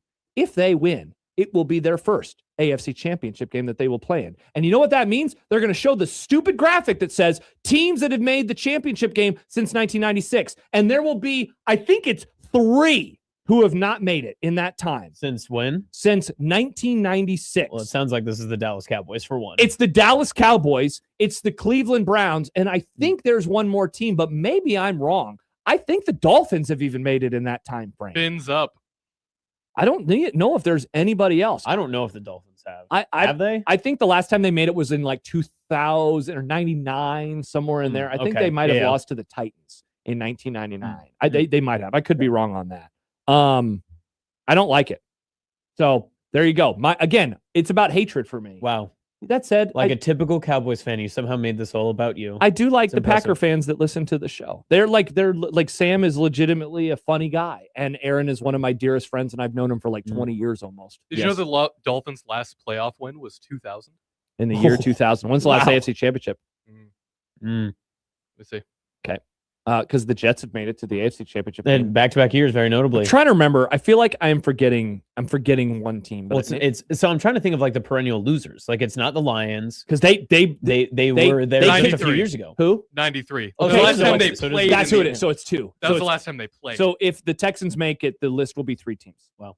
And the Texans are the newest franchise. The Texans are the newest franchise. So it's like it's doubly depressing because they haven't even existed since 1996. You're triggered by the Texans being the newest franchise? No, I'm triggered because the Dolphins lost to the Bills in 1993 in that AFC championship game. I hate the Bills. Curses. El Scorcho writes, do you hate them more than the Steelers, Josh? Yes, the Steelers have now been bumped down to 3. I was talking to Robin, or we had Robin on earlier, and I'm like, you know what? Like, I don't even hate the Giants as much as I used to. I don't even hate any of the teams in the NFC South. None of them have hurt me. They shouldn't. Yeah. The only team I have significant beef with is the Denver Broncos. I can't stand those. Hell yeah. I can't stand them. No, not offense. A Broncos guy. You and Haley Steinfeld. I don't like your Broncos. Ha-pua. Yeah, exactly. That wasn't a Hawk-Tua. That was a Hapua. A Hapua. Sure was. Sam writes, we might stupidly fire LaFleur if it makes you feel better. That would be pretty funny. But knowing the Packers, they'll fall ass backwards into another really good coach. And then Jordan Love will start tweeting problematic things, and they'll be like, sorry, we got to cut him, and we're bringing Blake Bortles off of the retirement heap. And then he'll turn into a good quarterback because that's what happens. Exactly. It sounds like you've been hurt before. 30 years of great quarterback play. Though I would say Jordan Love, not as good as Packer fans think he is, but he's still pretty good. Yeah, he hasn't just ridden the highs like Aaron Rodgers did all those years. God. All right, so there you go. That's me being mad. That's NFL fandom. Well, go Cowboys. Go Cowboys. I'm rooting for maximum pain for my enemies this weekend. And I said it to John on Monday. I'm on a heater right now. All of the teams that I despise in sports are losing. So how far do you want the Rams to get then to support your good friend John? Bye-bye. I want go Bears. John gets weird about it when the Rams do well. He seems like a very quiet Rams fan until they start to play well. And then is that the right vibe? Because I don't see him. He's always nervous, and then they win. He's like, I told you so. I was going to text him during the Panther game, and I was like, I know he's busy. But I was like, my relationship with John is nowhere close to the same as my relationship with either of you. So I wouldn't even text him during a game. Sonny writes, Josh, why do you hate the Steelers? They owned the Cowboys before you were even born, and the only time they played since then, they lost to them. He's talking about Super Bowls. Again, I've never seen the Cowboys playing one of those. You will always have the Zeke game. I will always have the Zeke. God, Austin, one of my top 5 regular season games as a Cowboys fan. That actually might be number 1. I love that game. As strictly as a Cowboys fan? Yes, okay. I adored that football game. That was the moment in time you want to see when I went from, wow, this is a fun ride to, oh no, my heart is going to break at the end of this year. That's the game. First game after the election, everybody was a little tense at the time in 2016. It brought me joy. And then the end of that season gave me zero joy. But yeah, I hate the Steelers. I despise the Steelers. Congratulations on going above 500 every year, though. Like, okay. You know who they reminded me of? One more thing before we go to break. They reminded me on the previous Sunday when they beat the Ravens. They reminded me of the Bo Pelini Nebraska Cornhuskers when they were puffing their chest out for 9 wins. Like when Tomlin did the chest bump, it's like, congrats, you finished 10-7. Like this is, 10-7 deserves this. The standard is the standard. Yeah, the standard is 10-7. Yeah. Congratulations, Steelers. We will miss Mike Tomlin quotes, but the quotes significantly took a detour and got really bad the past 3 years. And because he was always on the hot seat, nobody really wanted to listen to him. Yeah. Those first few years of Tomlin, though, electric press conferences. And never forget Mike Tomlin running onto the field during a Jacoby Jones kick return. Just going to bring that up 12 years ago, and he's suddenly like that, and he's like, "Oh, I was watching myself on the screen." He's coming behind you if you're watching the screen. You ready for this? Interstellar reach across time and space handshake meme. No! That was the first year of Blue Jay shoot-around. I was in this chair watching on, not that TV, it probably was a much smaller TV when that happened, and I was doing the show. I'm like, what is happening up there? That was a weird play. Yeah, anyway. The best. All right, there you go. Sports hate. God, doesn't it just feel good? Meanwhile, you're like, oh, I don't like the Saints.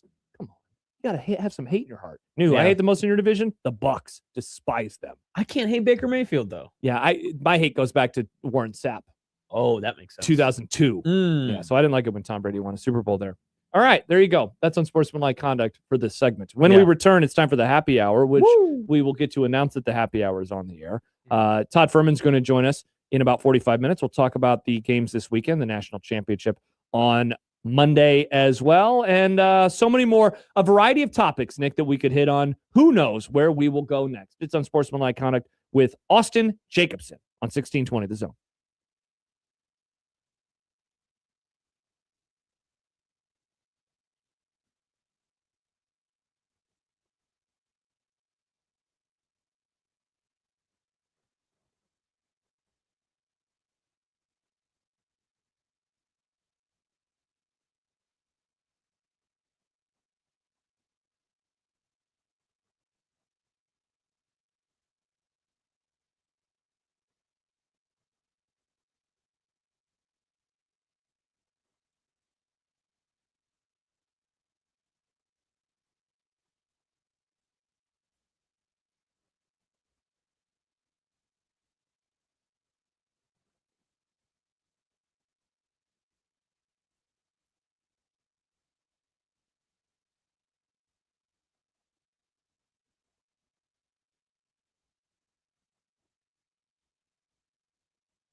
The happy hour is on the air.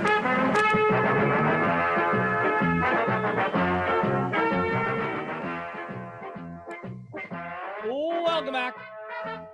It's Unsportsmanlike Conduct on 1620 The Zone, 1620thezone.com, the 1620 The Zone mobile app, zonetv.live, the 1620 The Zone YouTube channel. And soon, live from the American Cancer Society Hope Lodge, coming up Friday the 30th, a couple weeks from tomorrow. Not only us, but Middays with Matt. I love that. On the road for our annual Pink Out broadcast. Mac will be there. Flan will be there ahead of the Pink Out games at the CHI Health Center. Stop by, donate for the paper supply drive to help raise awareness and support for Hope Lodge Omaha, located at 8030 Farnham Drive. You can join the fight against cancer. Always a great event. Sadly, I missed it last year. I was sick, and we were like, probably not the best idea to come here, given other folks and the struggles that they're going through. So I'm pumped to be back this year, and we would love to see you there. Happer, I heard him mention earlier this week that it sounds like he is going to stop by as well. Awesome. I've mentioned this before every time it gets brought up, but one of my favorite things about the Hope Lodge show is when Matt comes and the in-person interview, and it's just Mac dunking on John the entire time. Could not agree it's with so you fun. more. Yeah. So not only is it like a great thing and we get to do really cool, nice stuff, but also if you like hearing people make fun of John Bishop. Mac make fun of John. Yeah. John can't talk smack back to him. Yeah, exactly. Yeah, he does employ him. You ever shaken his hand? Also, his hands are huge. Yeah, massive hands. Jeff emails in. We did I don't care earlier. Hi, Jeff. Jeff writes, Equitable Bank Inbox. I don't care that Josh still thinks Hastings is Western Nebraska. It's only 3 hours from here. I thought Hastings was 2 hours from here. Kearney is 3 hours. Maybe he drives slow. So 2.5 to, or no, it's like depending on where you are in Omaha, obviously. It's like 2.5 to Kearney. So about 2 hours. No, it's not. It's 2 hours to like the Grand Island exit. But then if you were to go south to Hastings, it's about another like 20 minutes. So it's about the same. Why, you're not right. Okay, so Hastings is 2.5 hours. Kearney is 2.5 hours. I'm going to trust Austin on this. I feel like I've driven there before. Enough. I always feel like it took me 3 hours. No, 2.5. What? Well, it depends on where you are in Omaha, obviously. But like, I guess maybe I've never driven from right here to Kearney. Maybe that explains I it. actually have. 2 hours and 48 minutes. Who is right now, Nick? That's with 5 o'clock traffic too, though. Rats. Maybe I've been taken the wrong way all these years. Also, one of the highway. Maybe that's what it is. Highway. One of the look at this random path that it has you take, where you could drive on the interstate. You could also get off on Highway 2 for 5 seconds. For some reason. Say that to my GPS in my car all the time. Like, I don't care about your. I don't care. I don't care. I don't care. I hate when it offers you. You got the little CarPlay in your car, and you're clearly going on the fastest route. And then it tells you, well, you could add another hour if you wanted to. That looks great. I was trying to show because I Googled something. Now I got a thing from Google Maps. Directions to Hastings. No, I'm doing a bit, Google. I'm doing a bit. Would you ever go to Hastings? I have been there before. Oh, yeah? And I was like, running? No. Back when I was a window tinter, we went to Hastings College to lay some film down. And I said, wow. I think we went to Quiznos while we were there. It's a delicacy, I hear. I miss Quiznos. There's a Quiznos in Kearney that's a part of a gas station, as most Quiznos are, and it's on the westernmost part of town. Nobody goes to that side. Really? No. Stibbs writes, Grand Island exit, home of the best Arby's in the nation, and it's not close. Does Austin know about this? I gem? do. So when we lived in Sydney as children, this is the Arby's we would stop at, because you could stop at that Grand Island exit location. The Arby's is on the south side of the interstate. You could stop there. And then we would trade out cars. So that way, if my aunt and uncle had to go to Broken Bow, they could go because the exit's there. And then we would continue on the interstate another 4 hours to Sydney. Wow. That's a lot of hours. And a time change. What makes that the best Arby's?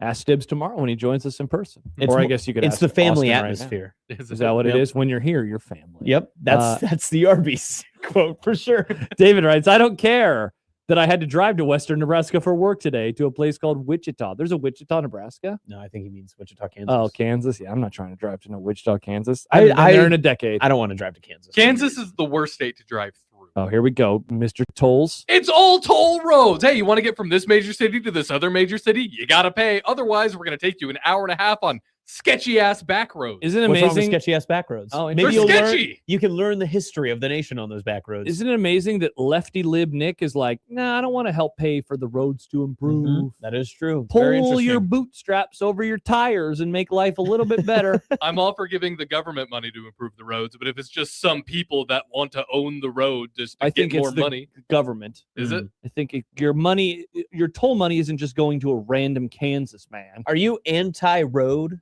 Wow. Nick? Where we're going, we I don't think everything need should be roads. off-road in my RAV4. Money Chris Gross. writes, Kearney is not 2.5 hours away from Omaha. Holy hell. You are driving fast AF if you can get to Kearney in 2.5 hours from any point in Omaha. Literally 2 hours and 20 minutes from my home. Here's what I want you to do, Austin, the next time you drive to Kearney. I want you to do a live vlog on YouTube and be like, this is my vlog driving to Kearney. I'm going to click live on StreamYard right now, and we'll see how long the video Perfect. lasts. I just got concerning news from caller Joe. Joe? He said that Arby's in Grand Island has been closed for 8 months. No! So clearly it wasn't the best. Yeah. He's not confusing this one with the no, the one in Aurora is still, the Arby's is still open. The Wow. gas station is closed. Nick, we also got 3 texts. The 402, the Arby's is closed. Tony with an I writes, unfortunately, that Arby's is RIP. They moved to a new building by the truck stop. And then finally, another 402, that Arby's is closed. It moved to the north side by Bosselman's. No! What the hell's a Bosselman? It is the truck stop. Patrick You're writes, not oh familiar- no, disaster. You're not familiar with Pump and Pantry? That is Bosselman's. Oh. Yeah. I don't. You don't Pump know? and Pantry is an insane name, by the way. Are you It's serious? like come and go. It kind of Have is, you yeah. not heard Well, it's of Maverick Pump now. Are you serious? Are there no Pump and Pantries in Omaha? I think I've seen that name before. Okay. That's a gas station. I've seen them because we've driven through the Panhandle to go to insane. Colorado. There are Stibbs no writes, Pump I and was Pantries just in the there in Panhandle. August. Apparently not, Stibbs. Well, that was more than 8 months ago, right? No, August was 5 months ago or 4 months ago, Nick. 4 months ago. Just talking calendars. Bigelow writes, Sam Hoiberg, Burkay voice. Hello, vlog. That's what you'll be doing. Vlogging it up. I would be listen. I would do this. That sounds like a lot of fun. We I love have bits. a Western Nebraska summer tour planned. Very excited. Oh, really? Where are Yeah. you going to go? Kearney, Grand Island, I will, Hastings. I'll start in Scottsbluff and make my way back, but then we'll hit a couple of like other towns along the way. So, All right, perfect. you ever been to Benkelman? No, you're just naming a bunch of pretend places. I don't No, believe Benkelman that. Are you is just very putting real. words together Yeah, and claiming if it's you a add town? consonants and vowels, you can create a word too, friends. That's what Austin's Do you want doing. me just to start naming towns until you've heard of one? Josh, you ever been to Roguesville? That's not a town. This is like a inverse of our brewery bit. Yeah. What about it is. Oshkosh? Bagosh? No, Oshkosh, the town. I thought that was in Wisconsin. No, it's All right. Oshkosh, Nebraska, All right, keep home going. of the Garden County Eagles. I don't believe it. Next one. Wausau. I've heard of Wausau. Okay, you've heard of Wow, Wausau. look at that. Took No. only took 2. We technically got to 3. We got folks, Benkelman. I know my Nebraska. Wait, Benkelman's is a place? Benkelman I thought is it was like a store. No, It sounds Benkelman like it is a does sound town. like a store. Yeah, I gotta Benkelman- go to Benkelman's to get some ice. No, it's just Or like a It's just pharmacy. Benkelman. Benkelman. Mm. That's Oh, it. Stibbs did add the Bosselman Arby's is what I'm talking about. It's the best. Mm. All right, so it seems like we were talking about different Arby's. Oh, we've got all the different Arby's out there. Wow, interesting. Bigley writes, "The man's a menace." Who is he talking about? I don't know. Bigley, just start writing in a diary, maybe. It might help you. It would fit with your scratchings of how you type on YouTube. We talked a little bit earlier about the national championship. This is going to Yes. be my chance to pivot to. Hold on, are we still only on 2 on the Grum Down so far? No, we've hit the over. Okay, good. Like a Yeah. slight. Oh, never mind. Now an email's coming in from Lance that I have to read. Omaha to Kearney. My parents live in Millard. I live in Kearney. Driveway to driveway, 2.5 hours. Wow. Lance says I stand with Austin, but first I sit on the interstate for 2.5 hours. Good bit. All right. Shout out to you, Lance. One act powerhouse Wassa. This there is- you go, Gino. Steve says, I suggest muting Bigley at Rocks. See, that's the bummer. We can't mute him on our end. We can block him, but I don't want That to feels give... a bit extreme. You can Yeah. put him in timeout too, I think. We could put him in timeout. You know what? Maybe that's something to do in the future there. All right, let's get back to the national championship. Sports. I wanted to ask you this because we have been talking all week long about this game, Indiana versus Miami. And we always say when Indiana wins the national championship. And or the if and when Indiana wins the national championship. Like there's always this sarcasm involved, right? When we talk about this game. What is the world, or how does it happen, where the Miami Hurricanes are the national champions on Monday night? Is there a world where that happens? Because the answer is obviously yes.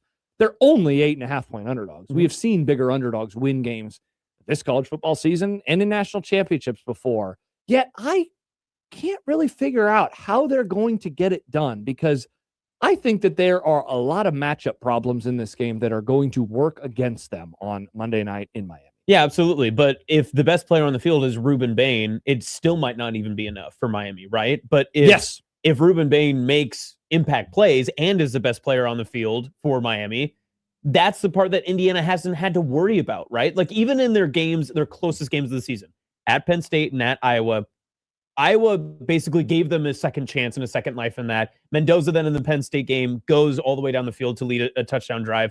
But there weren't like these crazy impact plays in those two games that really made you scratch your head and be like, oh, wow, Indiana's like pressed against the wall. They're really in trouble here. Yeah. But if Indiana is forced into bad mistakes, if Mendoza throws a late interception, if he gets strip sacked and it gets returned for a touchdown or, something like that, I feel like you have to have these just demonstrative, huge impact changing plays that are like undeniable of how good they are, right? Because again, like even go back to the first Oregon game, they throw a pick six and then they turn right around and score a touchdown. Seriously, that tied the game late, and then they went down and they went up by 7, and then they added another field goal. So at what point has Indiana had to face any type of adversity outside of that? At the end of the Ohio State game, and what did? They delivered. They had that massive third down throw by Mendoza to pick up the first down and chew off a lot of the clock. It's almost the same thing we were talking about with like Nebraska basketball and Robin earlier. It was like, okay, well, what haven't they proved yet? Like, what else do you need to do? Like they've won big, they've won tight, they've won every single way that you possibly can conceive. So the only way that you win is if Miami just keeps it close and gets the ball late and finds a way. Prison Matt writes, Canes ain't going to pull the upset unless Mendoza gets hurt. Like, there is a part of me that just thinks this is going to come down to if somebody very important would go down, and he is obviously the most important player that could go down. Otherwise, aren't you still waiting for the shoe to drop on Cristobal and Beck? Like, I'm still waiting for that part of the Miami that I've known for so long, and the Beck.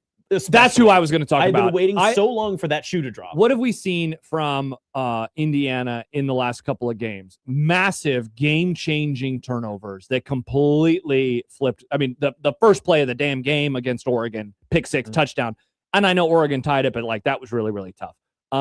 In the Rose Bowl, it's what was it? It was a 7-point game, or was it? I'm trying to remember. Was it a 7-point game, or was it already a 14-point game? But they forced the fumble to Ty Simpson. They go right down the field. They get another touchdown, and then they come out at the second half and they put another one on the board. I think that made it 21. Okay, and suddenly it's like, whoa, the game is like the game went from Indiana's definitely better. They just haven't pulled away yet. To okay, now the game is a laugher, and you are so spot on because Carson Beck does that all the time. And what quarterback would you rather face against an opportunistic defense that does nothing but make sure that all of your tells and everything that you do wrong as a quarterback is exposed? I mean, Carson Beck, even the Texas A&M game, he played fine, but he threw a lot of bad balls, and I think he had 2 interceptions from that game. In the Texas A&M game? Yeah. Is that what you said? I very think first? So. Yeah. But, I mean, how can you go from where Miami has been at the very start? And yes, they beat Ohio State. Yes, they obviously beat Ole Miss. I don't think that they match up with how cerebral Indiana will be defensively. Correct. And that they are also monsters on the offensive and the defensive lines. Yes. And that they can run the ball, and that they can stop. Like they just check off so many of the boxes. And so again, I'm with you. I mean, it can happen, of course. The path I think would require Miami playing like the best game of their lives, and Indiana, I mean, really playing down a level. But here's the thing that I like for Indiana the most, I think, in this scenario. It is that there is not a large gap between this game and their last game. In the old days, we saw really good offenses who were humming get stopped. Was it with you earlier or somebody else that we were talking about? Maybe this was with Mike Schaefer the other day. Talking about Oklahoma and the Oklahoma, like the Sam Bradford Oklahoma team. That offense at the end of the year in 2008 was, I mean, they scored, I think, 50 plus in 5 or 6 games in a row. It was something stupid. Long layoff. They score 14 in the national championship. They lose by 10 to Florida. Indiana does not have a layoff. They played a week ago, and Miami did too. But like that, I love that. I love that honestly for championship games moving forward is we're going to get the best versions of teams and not the weird, they got a lot of time away. And so I find that part is going to be very, very difficult. And going back to some of the stuff we mentioned earlier, they look so fast right now. They seem so fresh right now. Miami's coming off of, Miami has played 3 physical down to the wire games. Yeah. And Indiana has not. They have played a blowout and a blowout. Fernando Mendoza has gotten to sit on the bench at the end of the game in each of the last 2. They haven't played a close game in over a month. That was in the Big Ten championship game.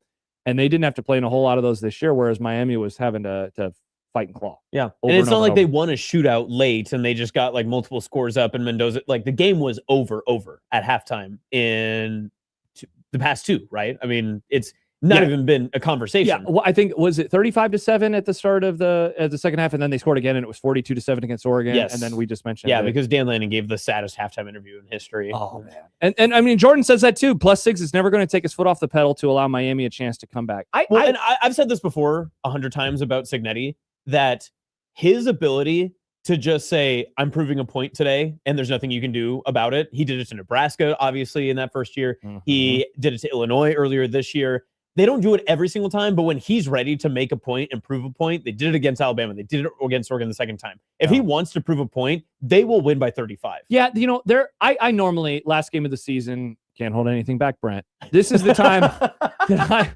I want like a really close game, right? Like, is the last one that you're going to watch. We're not going to watch another college football game until they're overseas in 7.5 months. Yeah. I normally want a really close game. I don't want that. I want Indiana to try to win by 100. I want to see them go out in a true blaze of glory and just wipe the floor with them. Just because I think we're watching a really special season, and I think it'd be really cool if the finality of that was a special performance that is just undoubtable. And we have to. I want to come on Monday and ask those questions about how good they are and how did they do this and where do they compare. I think that would be a really fun thing. Now, would it also be fun if it went down to the wire? For sure. But I would rather actually see Indiana just destroy them and just for there to be a reckoning, because like they've just checked all these boxes. They beat Ohio State. Before that, they had beaten Oregon. They beat Penn State. But then what they did, beating Alabama, I think was like an eye-opening moment for a lot of people. Beating Oregon like they did, another eye-opening moment. This Miami team's defensive line has really gotten after it. And if they make them look kind of useless, like, whoa. And again, I think that's another part of it too, that SIG probably this entire week has been leading up. They're probably getting onto a plane to go do their press conferences or whatever already for the weekend. But they've already been told many times, like, oh, Miami's defensive line is so good. And they've done all this other stuff. And yet, well, have you seen all the other crap that's going on where Miami fans are accusing them of like cheating and hacking into stuff? And so like, you know that's going to get into Indiana's locker room. And it's I like, would all give right. zero reason for them to be motivated in any capacity. Like I would be waving white flags on our sideline. You guys are really good, actually. Yep. We love you. I wish I was an Indiana Hoosier. We're just going to play 60 minutes and then we're going to be done. No, but I do agree with you. I hadn't actually thought about that, but I agree with you that the story for the first time in a long time in the national championship, I would almost rather see the crown be placed on Indiana's head and allow Cignetti to basically complete this entire overhaul than even see Miami do the upset and win this. I don't care if the U is back. I would much rather see that the story has a complete bookend finish and then to see, do they continue the success? Is this a one-off? Like, what does this look like for Cignetti? I'd rather ask those questions like moving forward and what that looks like rather than feel incomplete because Indiana couldn't finish the job against a Miami team. Yeah, I think Indiana winning the title it's certainly the much better story. I think it's much more interesting for the future of college football. Like it would bum me out a little bit, or a lot, honestly, if all of this craziness and in the end, Miami wins their sixth natty. Like, cool. Like 2007. A team that didn't play in this conference championship game. Yep. A team that had 2 losses in conference this season. Yeah. And you look at the opposite side. I mean, I understand people will want to maybe root for the blue blood in this win, but it's almost a win for college football fans in general. I think so. That you get Miami, who has always been notoriously the villain, and everyone can just say, I think we'll go with the super dog this time. Like the thing that I've always laughed at. The overdog, as Tony Romo would say. People do say that. In 2007, the craziest regular season in the history of college football, like for all of the madness, it ended up with LSU, Ohio State. Like, wow, what a crazy year. Like if you were to just show that on paper, that the season ended with that, but it's like, yeah, but the journey was wild, but the destination kind of sucked. Yep. This journey this season was fun. And I want the destination to be fun too. And I think that Miami winning another title, it's like, okay, well, I guess that this is the college football world that we're living in. Like, also, I don't like it. Do we need to change the conversation now that Indiana is no longer the least winning program in cultural history? Because they passed Northwestern. They're the second worst team of all time. Yeah. Well, that's how they've been able to do this. They're no longer the woke. That's the right. Second woke. They found a way. Pedro writes, hi, guys. I don't know if you talked about it. I do not like a Monday championship game. Give me a weekend game. Any day is okay with me. Friday, Saturday, or Sunday. I thought it was interesting last time when we had Thursday, Friday. I did not like that at all. For last week, you talking about the semis? That was not. That's what they've done the last 2 years. Why not just go back to back? Why not have one at 5:30 or 6 and then the other one later on in the evening? Yeah, I mean, the answer is always going to be TV ratings. I know. And the answer so why aren't they doing it tomorrow? TV ratings. Why don't they do it Saturday or Sunday? TV ratings, because they have to go against the NFL. Yeah, and it would be cool if it was tomorrow. What channel is going to take that, though? I mean, Friday night, a lot of channels would want that, but Sonny says on the YouTube chat, exact reason why I don't want to root for Miami either. Michael Irvin is going to be on the sidelines looking like he ran out of cocaine instead of looking like he just did about 6 pounds of it. So he will be a psycho. I'm so sick of him. I like Michael Irvin. He played for the Dallas Cowboys when they were good. There are going to be a lot of former Miami Hurricanes. That sideline is going to be bonkers. Yeah. This atmosphere should be pretty wild. Mm-hmm. There you go. National championship game coming up. Also, get ready for all of the former national championship packages. Thank you. Oh, yeah. We're going to see a lot of highlights. And you know what they're going to show, because the last time they were in the championship was 2002. Yep. They were the overdog, and they got upset by Miami, and now it's flipped. Yep. And so they're going to try to, let's win this one for Willis McGahee. Yep. Just wait. Ken Dorsey. Husker fans, look away when the 2-point conversion is played. And also look away when Andre Johnson literally lifts up defensive backs and throws them into the stands of the Rose Bowl. Wow. I didn't even think about that. Yeah, we're about to see some Nebraska. I think they beat them in like 91 or 92 when they won that title as well. All right, get ready for a little pain and sadness. All right. When we return, it's time for some content. Nick's been typing up questions throughout the show. He is going to deliver you some excellent questions about the Oregon quarterback room. We haven't talked about Dylan Raiola today. John Harbaugh. He's going to come up. Interesting, Nick. And the greatness of millennials. Sonny writes, did somebody just say overdog? What the hell is that? You got to ask Tony Romo. Got to ask Tony Romo what the hell an overdog is. Also, Todd Furman, bottom of the hour, we'll talk about the point shaving scandal, but also the 5 games in the National Football League / College Football National Championship over the next few days. It's Unsportsmanlike Conduct on 1620 The Zone.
Like unsportsmanlike content. Unsportsmanlike content. Content that's unsportsmanlike. All right, Nick, take it away with some unsportsmanlike content. We spent some time earlier discussing John Harbaugh.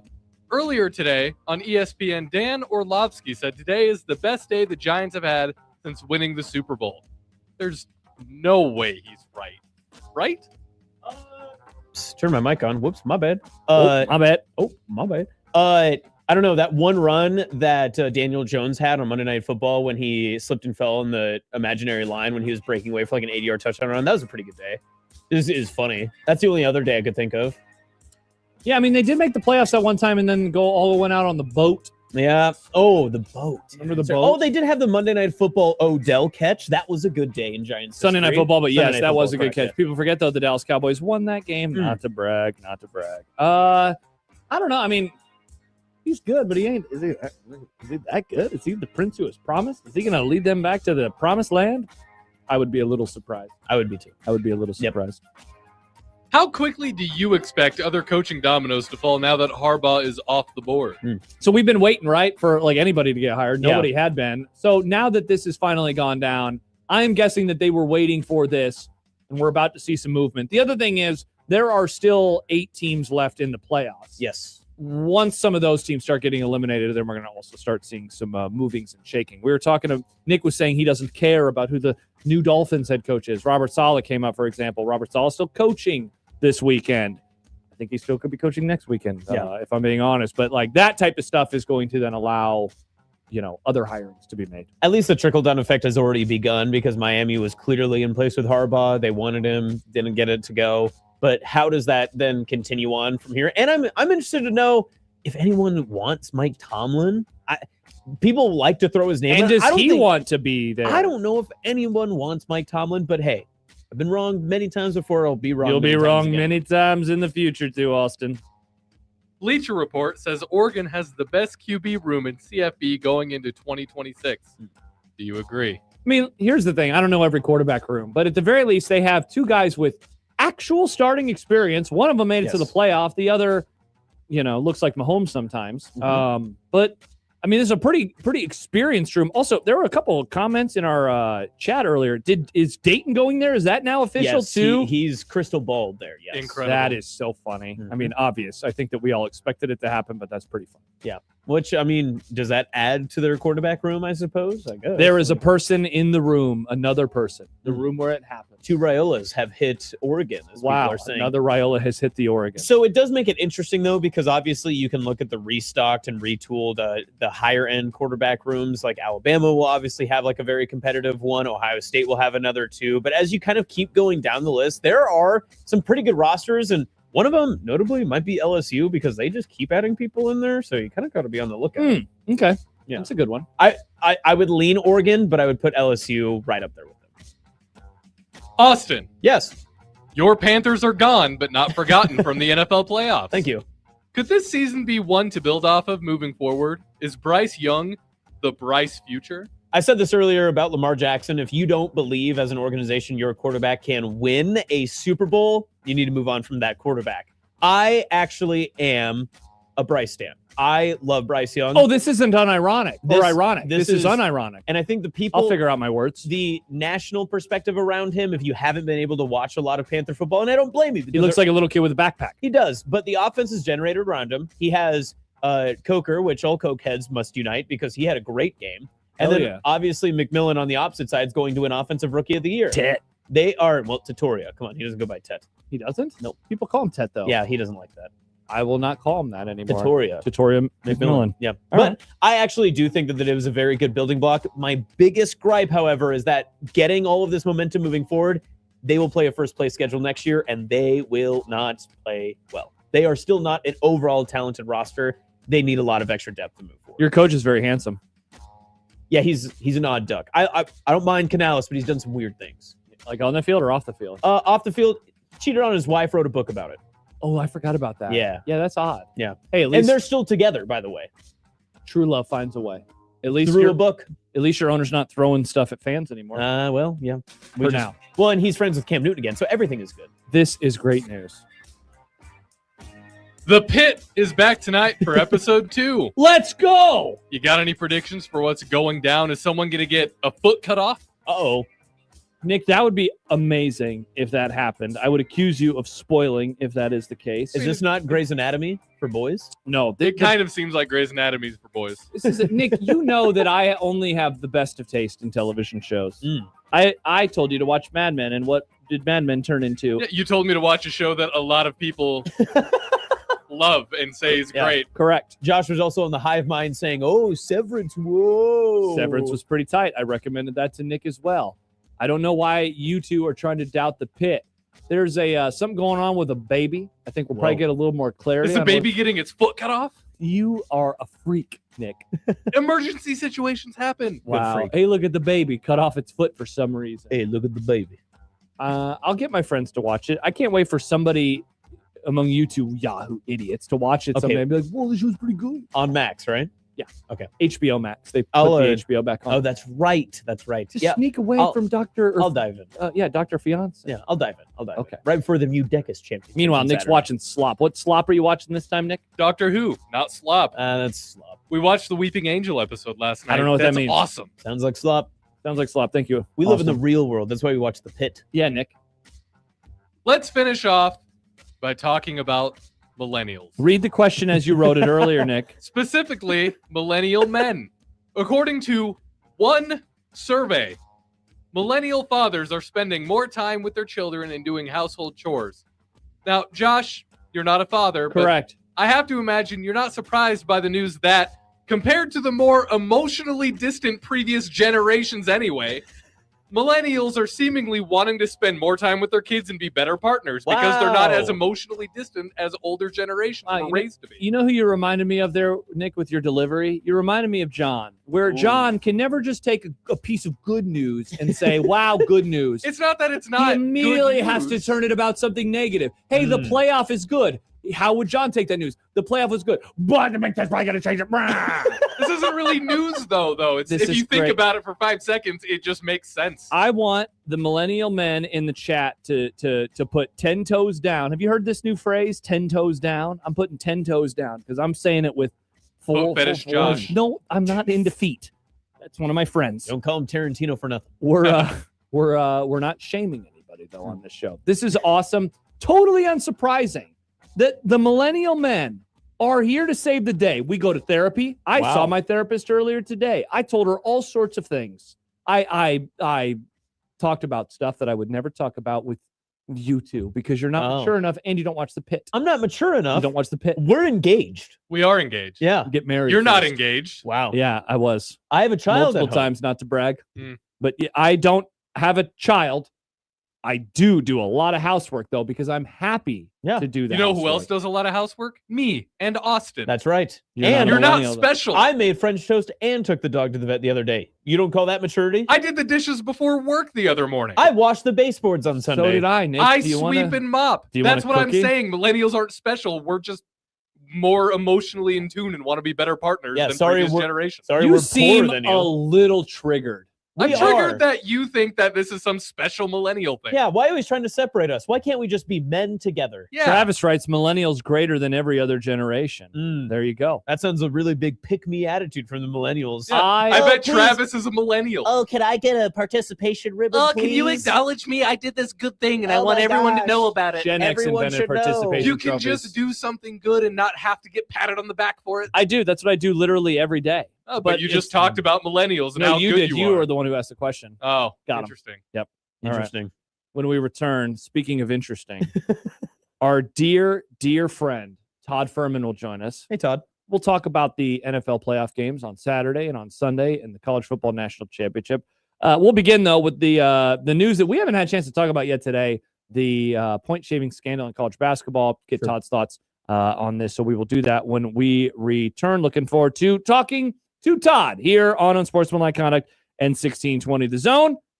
But Josh Peterson here for Underdog Fantasy. UnderdogFantasy.com, the Underdog Fantasy app. Go there today. Use our promo code 1620 The Zone because you can score $75 in bonus entries when you make your first $5 play. Promo code is 1620 the zone, and there is a lot to do on this app. On the website, you can find games from a variety of sports, of course, with the playoffs coming this weekend. Listen to Todd. He will probably talk about a player or two throughout this conversation that he likes to go higher or lower on a variety of stats: rushing yards, touchdowns, receptions, and so much more. Plus, if you get your picks right, you could win up to 5,000 times your cash. So again, download the app, put in our promo code 1620 the zone, score those $75 in bonus entries when you play your first $5.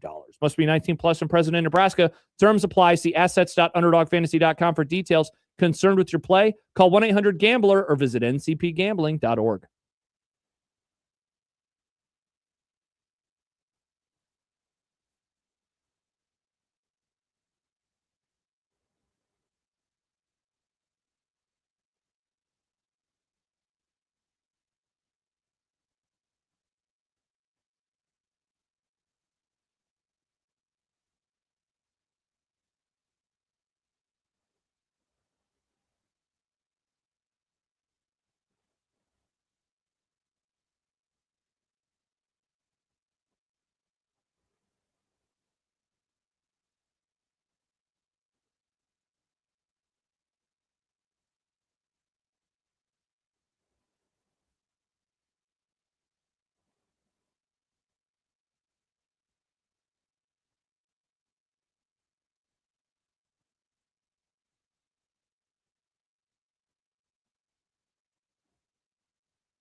There should be another great weekend of football. Time to talk a little money.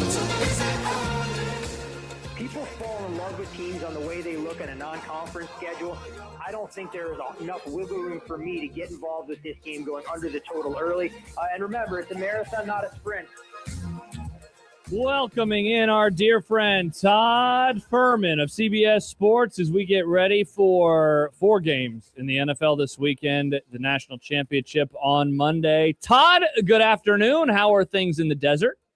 No complaints out here, gentlemen. The football season continues to wind down. We had our last sequence of 5 straight days of football, a little bit of back-to-back Saturday and Sunday, and then, of course, like you said, the national championship to wrap up what seems to be a marathon these days, that is the college football season. Indeed. Before we get to the games, Todd, and we'll go in chronological order when we do, let's talk about the big news of the day, and that is this point-shaving scandal that is going on in college basketball. I guess your kind of broad thoughts. My main question was going to be, is this news like more problematic than some of the prop bet issues that we have talked about in the past? Like, how did this stuff land to you today? It's more problematic that there are regulated sports books allowing $500,000 in liability to accumulate on first half wagers involving Towson State and North Carolina A&T, in all honesty. But at the same time, I mean, this is the world we live in. And while it's not a high volume of games, there's still naturally going to be a predisposition to try and figure out how we can solve this problem. And when you're looking at, 30 games that have been impacted by a point-shaving scandal out of more than 12,000 played at the highest level of Division I college basketball, you don't want to sweep it under the rug, but at the same time, you don't want to call it an epidemic of sorts. We always knew some of these lower conferences were a little bit more at risk, and that's why you hope that the regulated sports books are sharing feedback with the proper law enforcement agencies and trying to get ahead of these things as they continue to unfold. It's just more the dollar amounts that really took me off guard, knowing that they were moving through regulated channels for pretty large amounts that any risk manager should immediately go, wait a second, we have $100,000 in liability on a Chinese professional basketball game. Something isn't passing a sniff test. All right, Todd. So then what's the next step in how this scandal progresses? What do you foresee as now we kind of have a couple of people named, we have some of the teams like you mentioned. What goes down next in this scenario? I think you're going to continue to police and monitor some of the smaller schools that are out there. Anytime there's a high level of irregularity or first half derivative market betting that doesn't mesh with what you're seeing for the full game, you're going to want to pay attention to it. And at the same time, look, I'm not going to say anybody brought this on themselves, but as we continue to expand gambling menus and offer leagues from far and away, you open up that digital fortress, so to speak, where there are going to be weaknesses. And while I don't ever want to say, hey, look, it can't happen at the highest levels, my biggest concerns are more along the lines of you see players not just throwing prop bets, but fixing outcomes in the four major sports here in the States. And then, of course, at a higher level where we have had point shaving and match fixing scandals in the past. So I think it's the world we live in. You want to police it accordingly. And when you do get wind of these things, making sure they come down with swift, decisive action. So to serve as a proper discouragement for any of these players that may be thinking they're going to be able to make a quick buck. All right, Todd, let's get to the games this weekend, and we will begin with the first one, which is Buffalo at Denver. Currently, the Broncos are 1.5-point favorites, which is not where this one opened up. The total is at 46.5. The Bills were early favorites. Were you surprised by that number, and why has it moved to this number at this point in time? Not entirely surprised, given how the Bills have been power rated in the betting market, arguably all season long. I mean, we saw it late in the regular season as well. I mean, on game day against the Philadelphia Eagles, one of the better teams in the league, even playing at home. I mean, the Bills were bet from a pick 'em out to -3 and even heavily juiced in that game. You did see money come in on the Jags that flipped the Bills from a short road favorite last weekend to a modest road underdog, catching 2.5, much closer to post. And a similar scenario starting to play out here as the Bills' injury concerns start to mount in terms of healthy and able-bodied wide receivers, a little bit dinged up in the secondary. But this is still a Denver team that, despite their gaudy record and the number 1 overall seed, you dig into some of their underlying metrics. They've played a preponderance of one-score games, not exactly a prolific offense, and a lot of those wins failing to score more than 21 points. So while I'm not going to sit here and make a compelling case for backing the Bills or the Broncos in this game, I understand why the number was set the way it has been, and part of the reason you've seen a little bit of movement as well. Where I did get involved was trying to make a case to go under in the first half. I think the Bills are going to try and establish the ground game more effectively here than what we saw against Jacksonville last week. And this is a Denver offense under Sean Payton's leadership that's not nearly as explosive as it probably could be if he had the utmost confidence in his starting quarterback. So slow and steady, a heavyweight type feeling out process early in the game. I think we see points at a premium, much like we did in Bills-Jags last weekend. So the other Saturday game, obviously NFC West, 49ers, Seahawks. Is that too many points for Seattle, or is San Francisco truly that injury-ridden that's why the line is as big as it is? This took on a different life of its own earlier today when Sam Darnold hits the injury report with a questionable designation. Dealing with that oblique injury, you saw any books that were still sitting with Seattle, a 7.5-point favorite, quickly move that number to the key of 7, and that's kind of painted across the board right now. You also saw a little bit of an appetite for the under in this game. Total as high as 46.5 on the open. We're now looking kind of 45 for the consensus, but the first half took some under money, 23 down to 22.5. And while I know people aren't exactly thrilled and overly confident in Sam Darnold's playoff resume, he is still a substantial upgrade despite what people will try and tell you compared to Drew Lock if Lock was called into spot duty to take over. This 49ers team, you mentioned the injury concerns, and they continue to mount. We'll see if they do get Ricky Pearsall back on the field for Saturday night's game. He's arguably the team's best separator in that receiving room. And unfortunately for 49ers fans, it doesn't appear that Fred Warner's window is going to open, or they're not, I shouldn't say, they're going to activate him for the game. So an injury-riddled defense doesn't get reinforcements there. And Seattle, that final score, and we saw these teams playing week 18, a little bit misleading, 13-3.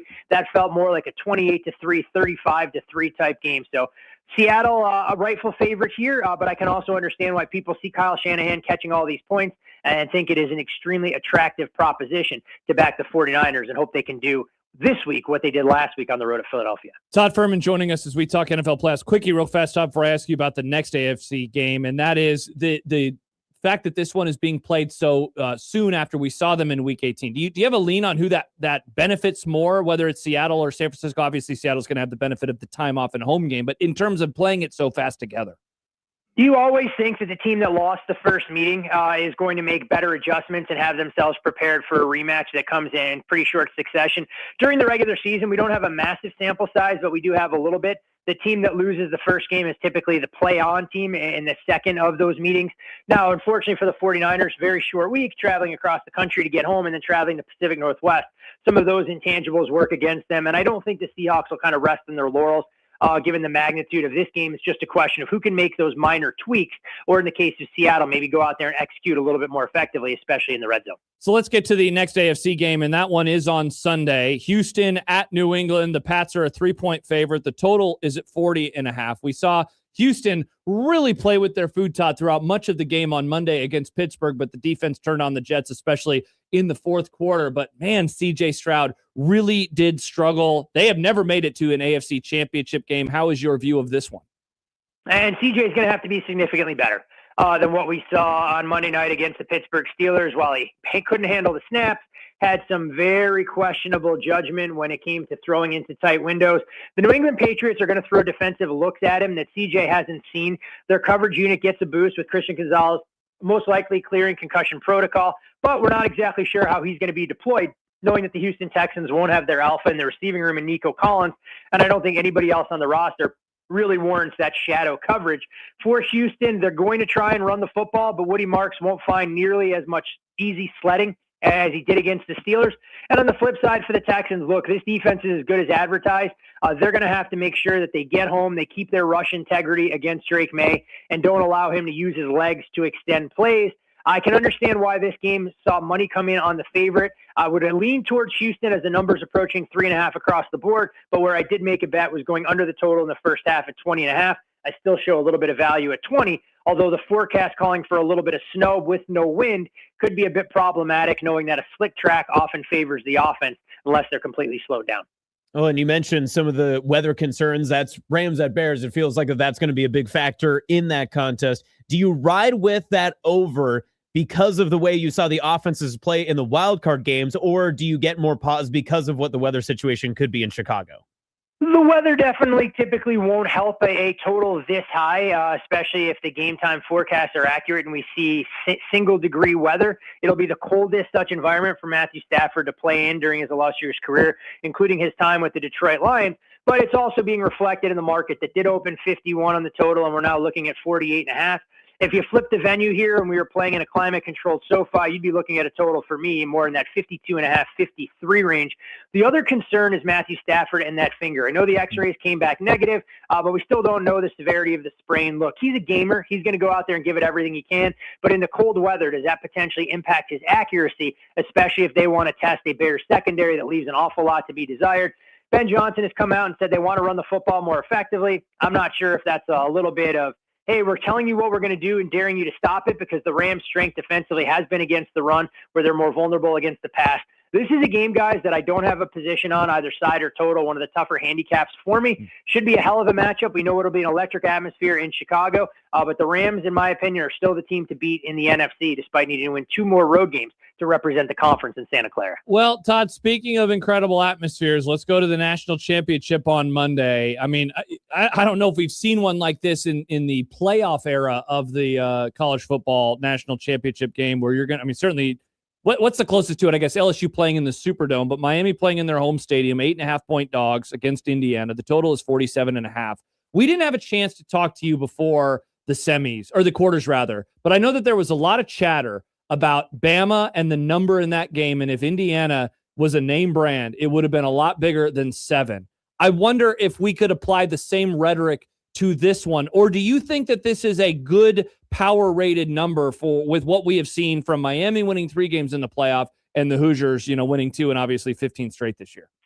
The first question I'll ask you guys, and I know you follow some of these numbers, if Miami was playing Alabama this weekend, would you be willing to lay 1.5 with Alabama on a neutral field like this number suggests in a game like this? And I think that's one thing that's getting overlooked in a variety of capacities. That, look, this was an Indiana team that they didn't really attract a whole lot of betting interest as a 7-point favorite in the Rose Bowl against Alabama. They blew through that number. They were bet against in the semifinal matchup against Oregon. That number 4.5 down to 3. And here we are with a number that, in my opinion, is quite inflated. Indiana was about a 5.5-point favorite on the look ahead with a total in that 44.5, 45 range. They, of course, scored 35 points despite not gaining 200 yards in the first half against Oregon. Miami doesn't play their best game by any stretch of the imagination against Ole Miss, but does find a way to win and exceed odds makers' expectations. And here we are with Indiana, an 8.5-point favorite, and overwhelming public support for the favorite in this spot. Now, the one thing that I'll admit is that I expected to build about a 2.5-point adjustment for Miami playing in their own building, even in a game of this magnitude. But the more you poke around and realize how important this game is to Indiana and the amount of fan support they're going to get, I've kind of downgraded the home field advantage, just making a 1-point adjustment for Miami from that perspective. But this is also an Indiana team that we saw match up against a Ohio State team that is probably the closest comp to Miami in terms of the physicality they have along that offensive and defensive line. Indiana squeaked through that game in the Big Ten championship to the tune of 13-10, and Miami has better, more committed to the ground game in my estimation here than what Indiana has seen. So while I'm not saying the number is egregious because odds makers are putting this number out there trying to create a little conflict for bettors, the only case that I can make is from Miami in this spot catching 8.5. We've seen this team raise its level of play when they step up in class. They're a terrible team in terms of focus when they're installed as a favorite, but when they play with the us against the world mentality, like you're going to see on full display on Monday night, it's hard to ignore. Do want to continue to monitor the injury reports and see if Miami's going to be healthy on that side of the ball. Akeem Mesidor played with that arm brace, with an elbow injury that he suffered. But for me, I think Miami is extremely live, not just to cover this game, but I think they'll hang around for 4 quarters. And if you're going to give me the opportunity to bet the de facto home team here right around plus 270, plus 280 on the money line, I think that's worth a small nibble as well. Indiana's story has been phenomenal, but I think this is going to be a 4-quarter fight, and we could be in for an instant classic. All righty, that one coming up on Monday. Todd Furman, CBS Sports, joins us each and every Thursday at this time. Todd, the next time we speak, there will be 2 games to discuss. The card is dwindling week after week, and it's making me very sad. That is putting it mildly. We spend all this time building up to the pro and college season, and we blink. Before we know it, it is like sand through the hourglass, but still high leverage games and plenty to be excited about. So don't be sad that it's over. Be happy that it happened, and we still have 5 great games to watch this weekend. Right. Thank you, Todd. Enjoy the games. Here you go, boys. That is Todd Furman. So very much disagreeing with yours truly about the matchup with Miami and Indiana. Interesting. Very good stuff. I kind of think they're going to roll. I believe we'll have that game of predictions tomorrow. What is the total on that? I forgot. I believe I said it was 48.5. Is there a higher chance that Indiana just does that themselves? See, I just seriously. I know. I think there's just not any part of Miami I trust against what we've seen from Indiana so far. Yeah, and I even tried to spin it too because I think Ruben Bain should be the at least 3rd NFL draft pick. Yeah, he's phenomenal. Yeah, but he's not even the best player on the field. Incredible. Yeah. So I guess we'll see if we're way right or if we are way wrong. Okay, when we return, we will nice, Sonny. We will get to what's for dinner. We will prepare for the end of the show and get you ready for a Friday with a movie club that I've watched. Nick has the DVD in tow. He'll be watching it tonight. And a short Friday show, which will be very, very sad. By the way, enter online right now at 1620thezone.com to win a pair of tickets to see Chris Stapleton. It's his All-American Roadshow tour featuring Nikki Lane. Coming up October 7th. Whoa. It'll be football season by then. The countdown is on, Nick. Let's go. Again, enter to win now at 1620thezone.com.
When you knock us down, we're going to get up. And on the way up, we're going to bite a kneecap off. Crust is good on your pizza, not your ass. I will eat your ass first. He's tough as a Woolworth steak. And then it's going to take 2 more shots to knock us down.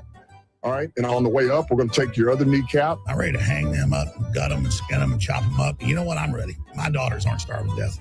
I'll eat my neighbors. And we're going to get up, and then it's going to take 3 shots to get us down. And when we do, we're going to take another hunk out of you. Cliff, what are you going to take away as your best memory from playing basketball at Boston College? Probably just like going out to eat. So my wife texted me and said, hey, what would you think if we did Taco Bell tonight? Whoa! Thinking outside the bun. She had to run a couple errands. There's a Taco Bell over by there, and I said, that sounds good to me. So I'll give you my exact order, Nick, if you'd like to know. I would love to know. You already dropped it? Can't wait to get judged. Is it the quesarito? The quesarito's back. So we did one of the build your own Lux craving spots. Okay. Nice. Big craving. So I did a Crunchwrap Supreme. Nice. I did easy lettuce, no sour cream, no tomatoes. I added jalapenos, rice, onions, and the creamy jalapeno sauce. Wow. What do you think about that alteration? Happer is probably vomiting. Oh, right he's now. punching the air right now. I did a beefy 5-layer burrito, no Nice. sour cream again, added rice again, and then I did the chips and nacho cheese sauce, and I did a lemonade to drink. Wow. Because I'm running my long run tomorrow. Very nice. So I didn't want a Mountain Dew. That'll make a difference. Yeah, I know. Like, I'm such an idiot. Like, it's not gonna affect. All right, what's for dinner? We are nearing the end of our leftovers that we made earlier this week. So we're doing the very exciting thing. I will make some bread. Oh. And I think we're going to do But you're making bread? Yeah, I make bread every week. Really? Yeah. That's cool. We got a bread maker.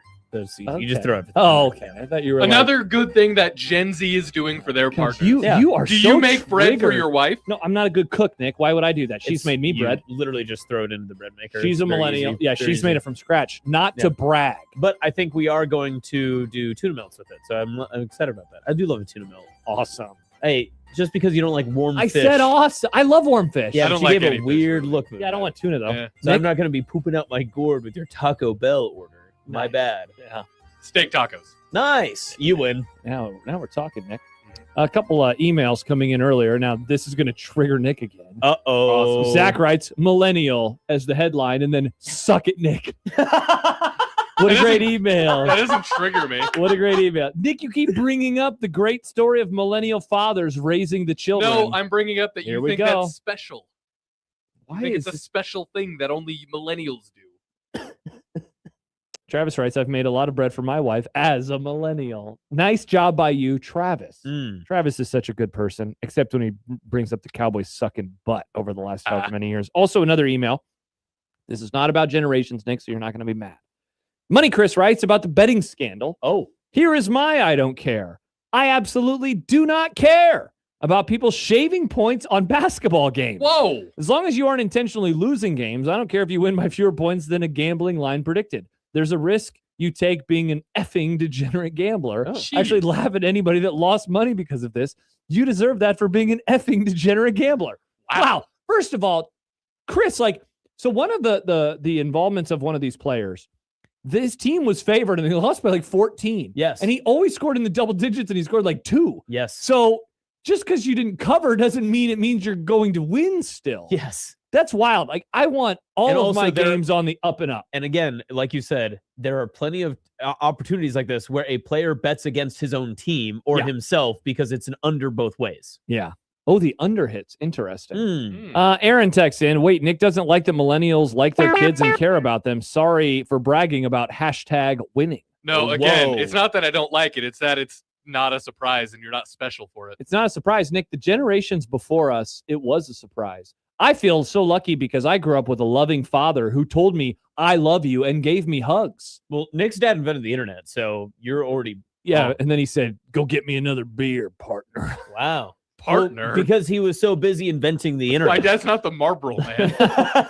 I don't know what's going on in Iowa, Nick. In Iowa, small towns, in the western Nebraska of Iowa. That is true. What is your western Nebraska like in Iowa? Oh, what's western Nebraska in Iowa? Is it eastern Iowa? Probably, yeah. Wow, it's exactly Eastern opposite. Iowa is culturally different than Western Iowa for sure. Culturally? Uh-huh. What do you mean by that?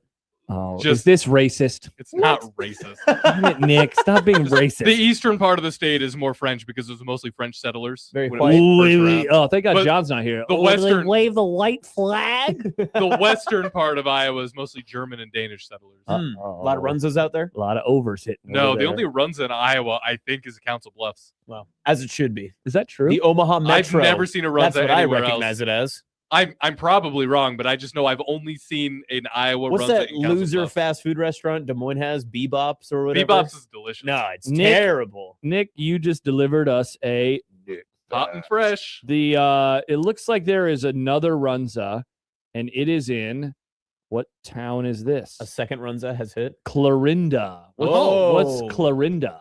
It's home of Clarinda Academy. I think that's a juvie, but I'm not sure. Oof. It's an hour and a half away. This is a great reminder that Iowa has excellent ice cream in Crescent.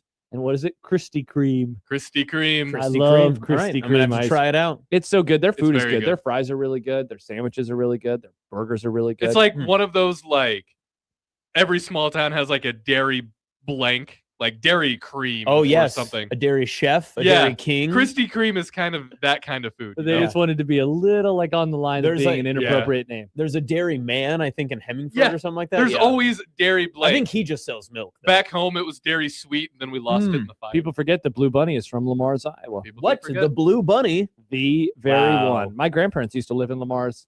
And then a flood hit their house. Why is everything so sad in small towns? Wow, that's a song. Oh, that's deep.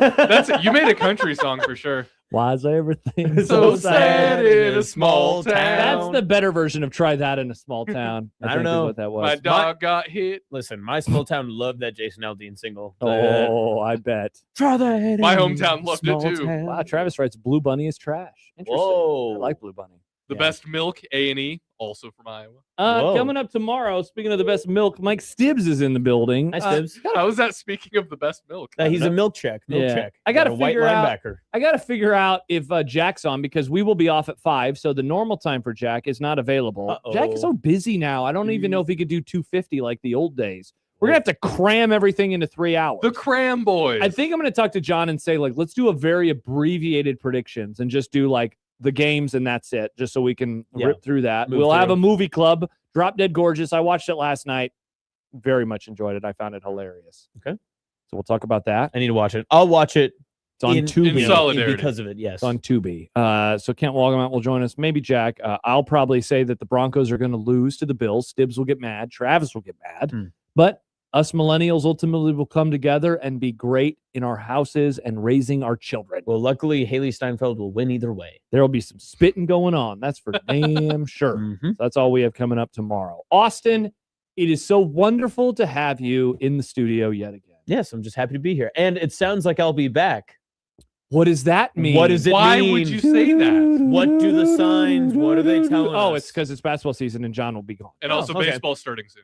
Crazy. That doesn't mean anything for John. We love college baseball. We do. John I just love wanted college to- baseball. yeah. We should do 30 minutes of college baseball on this show every day.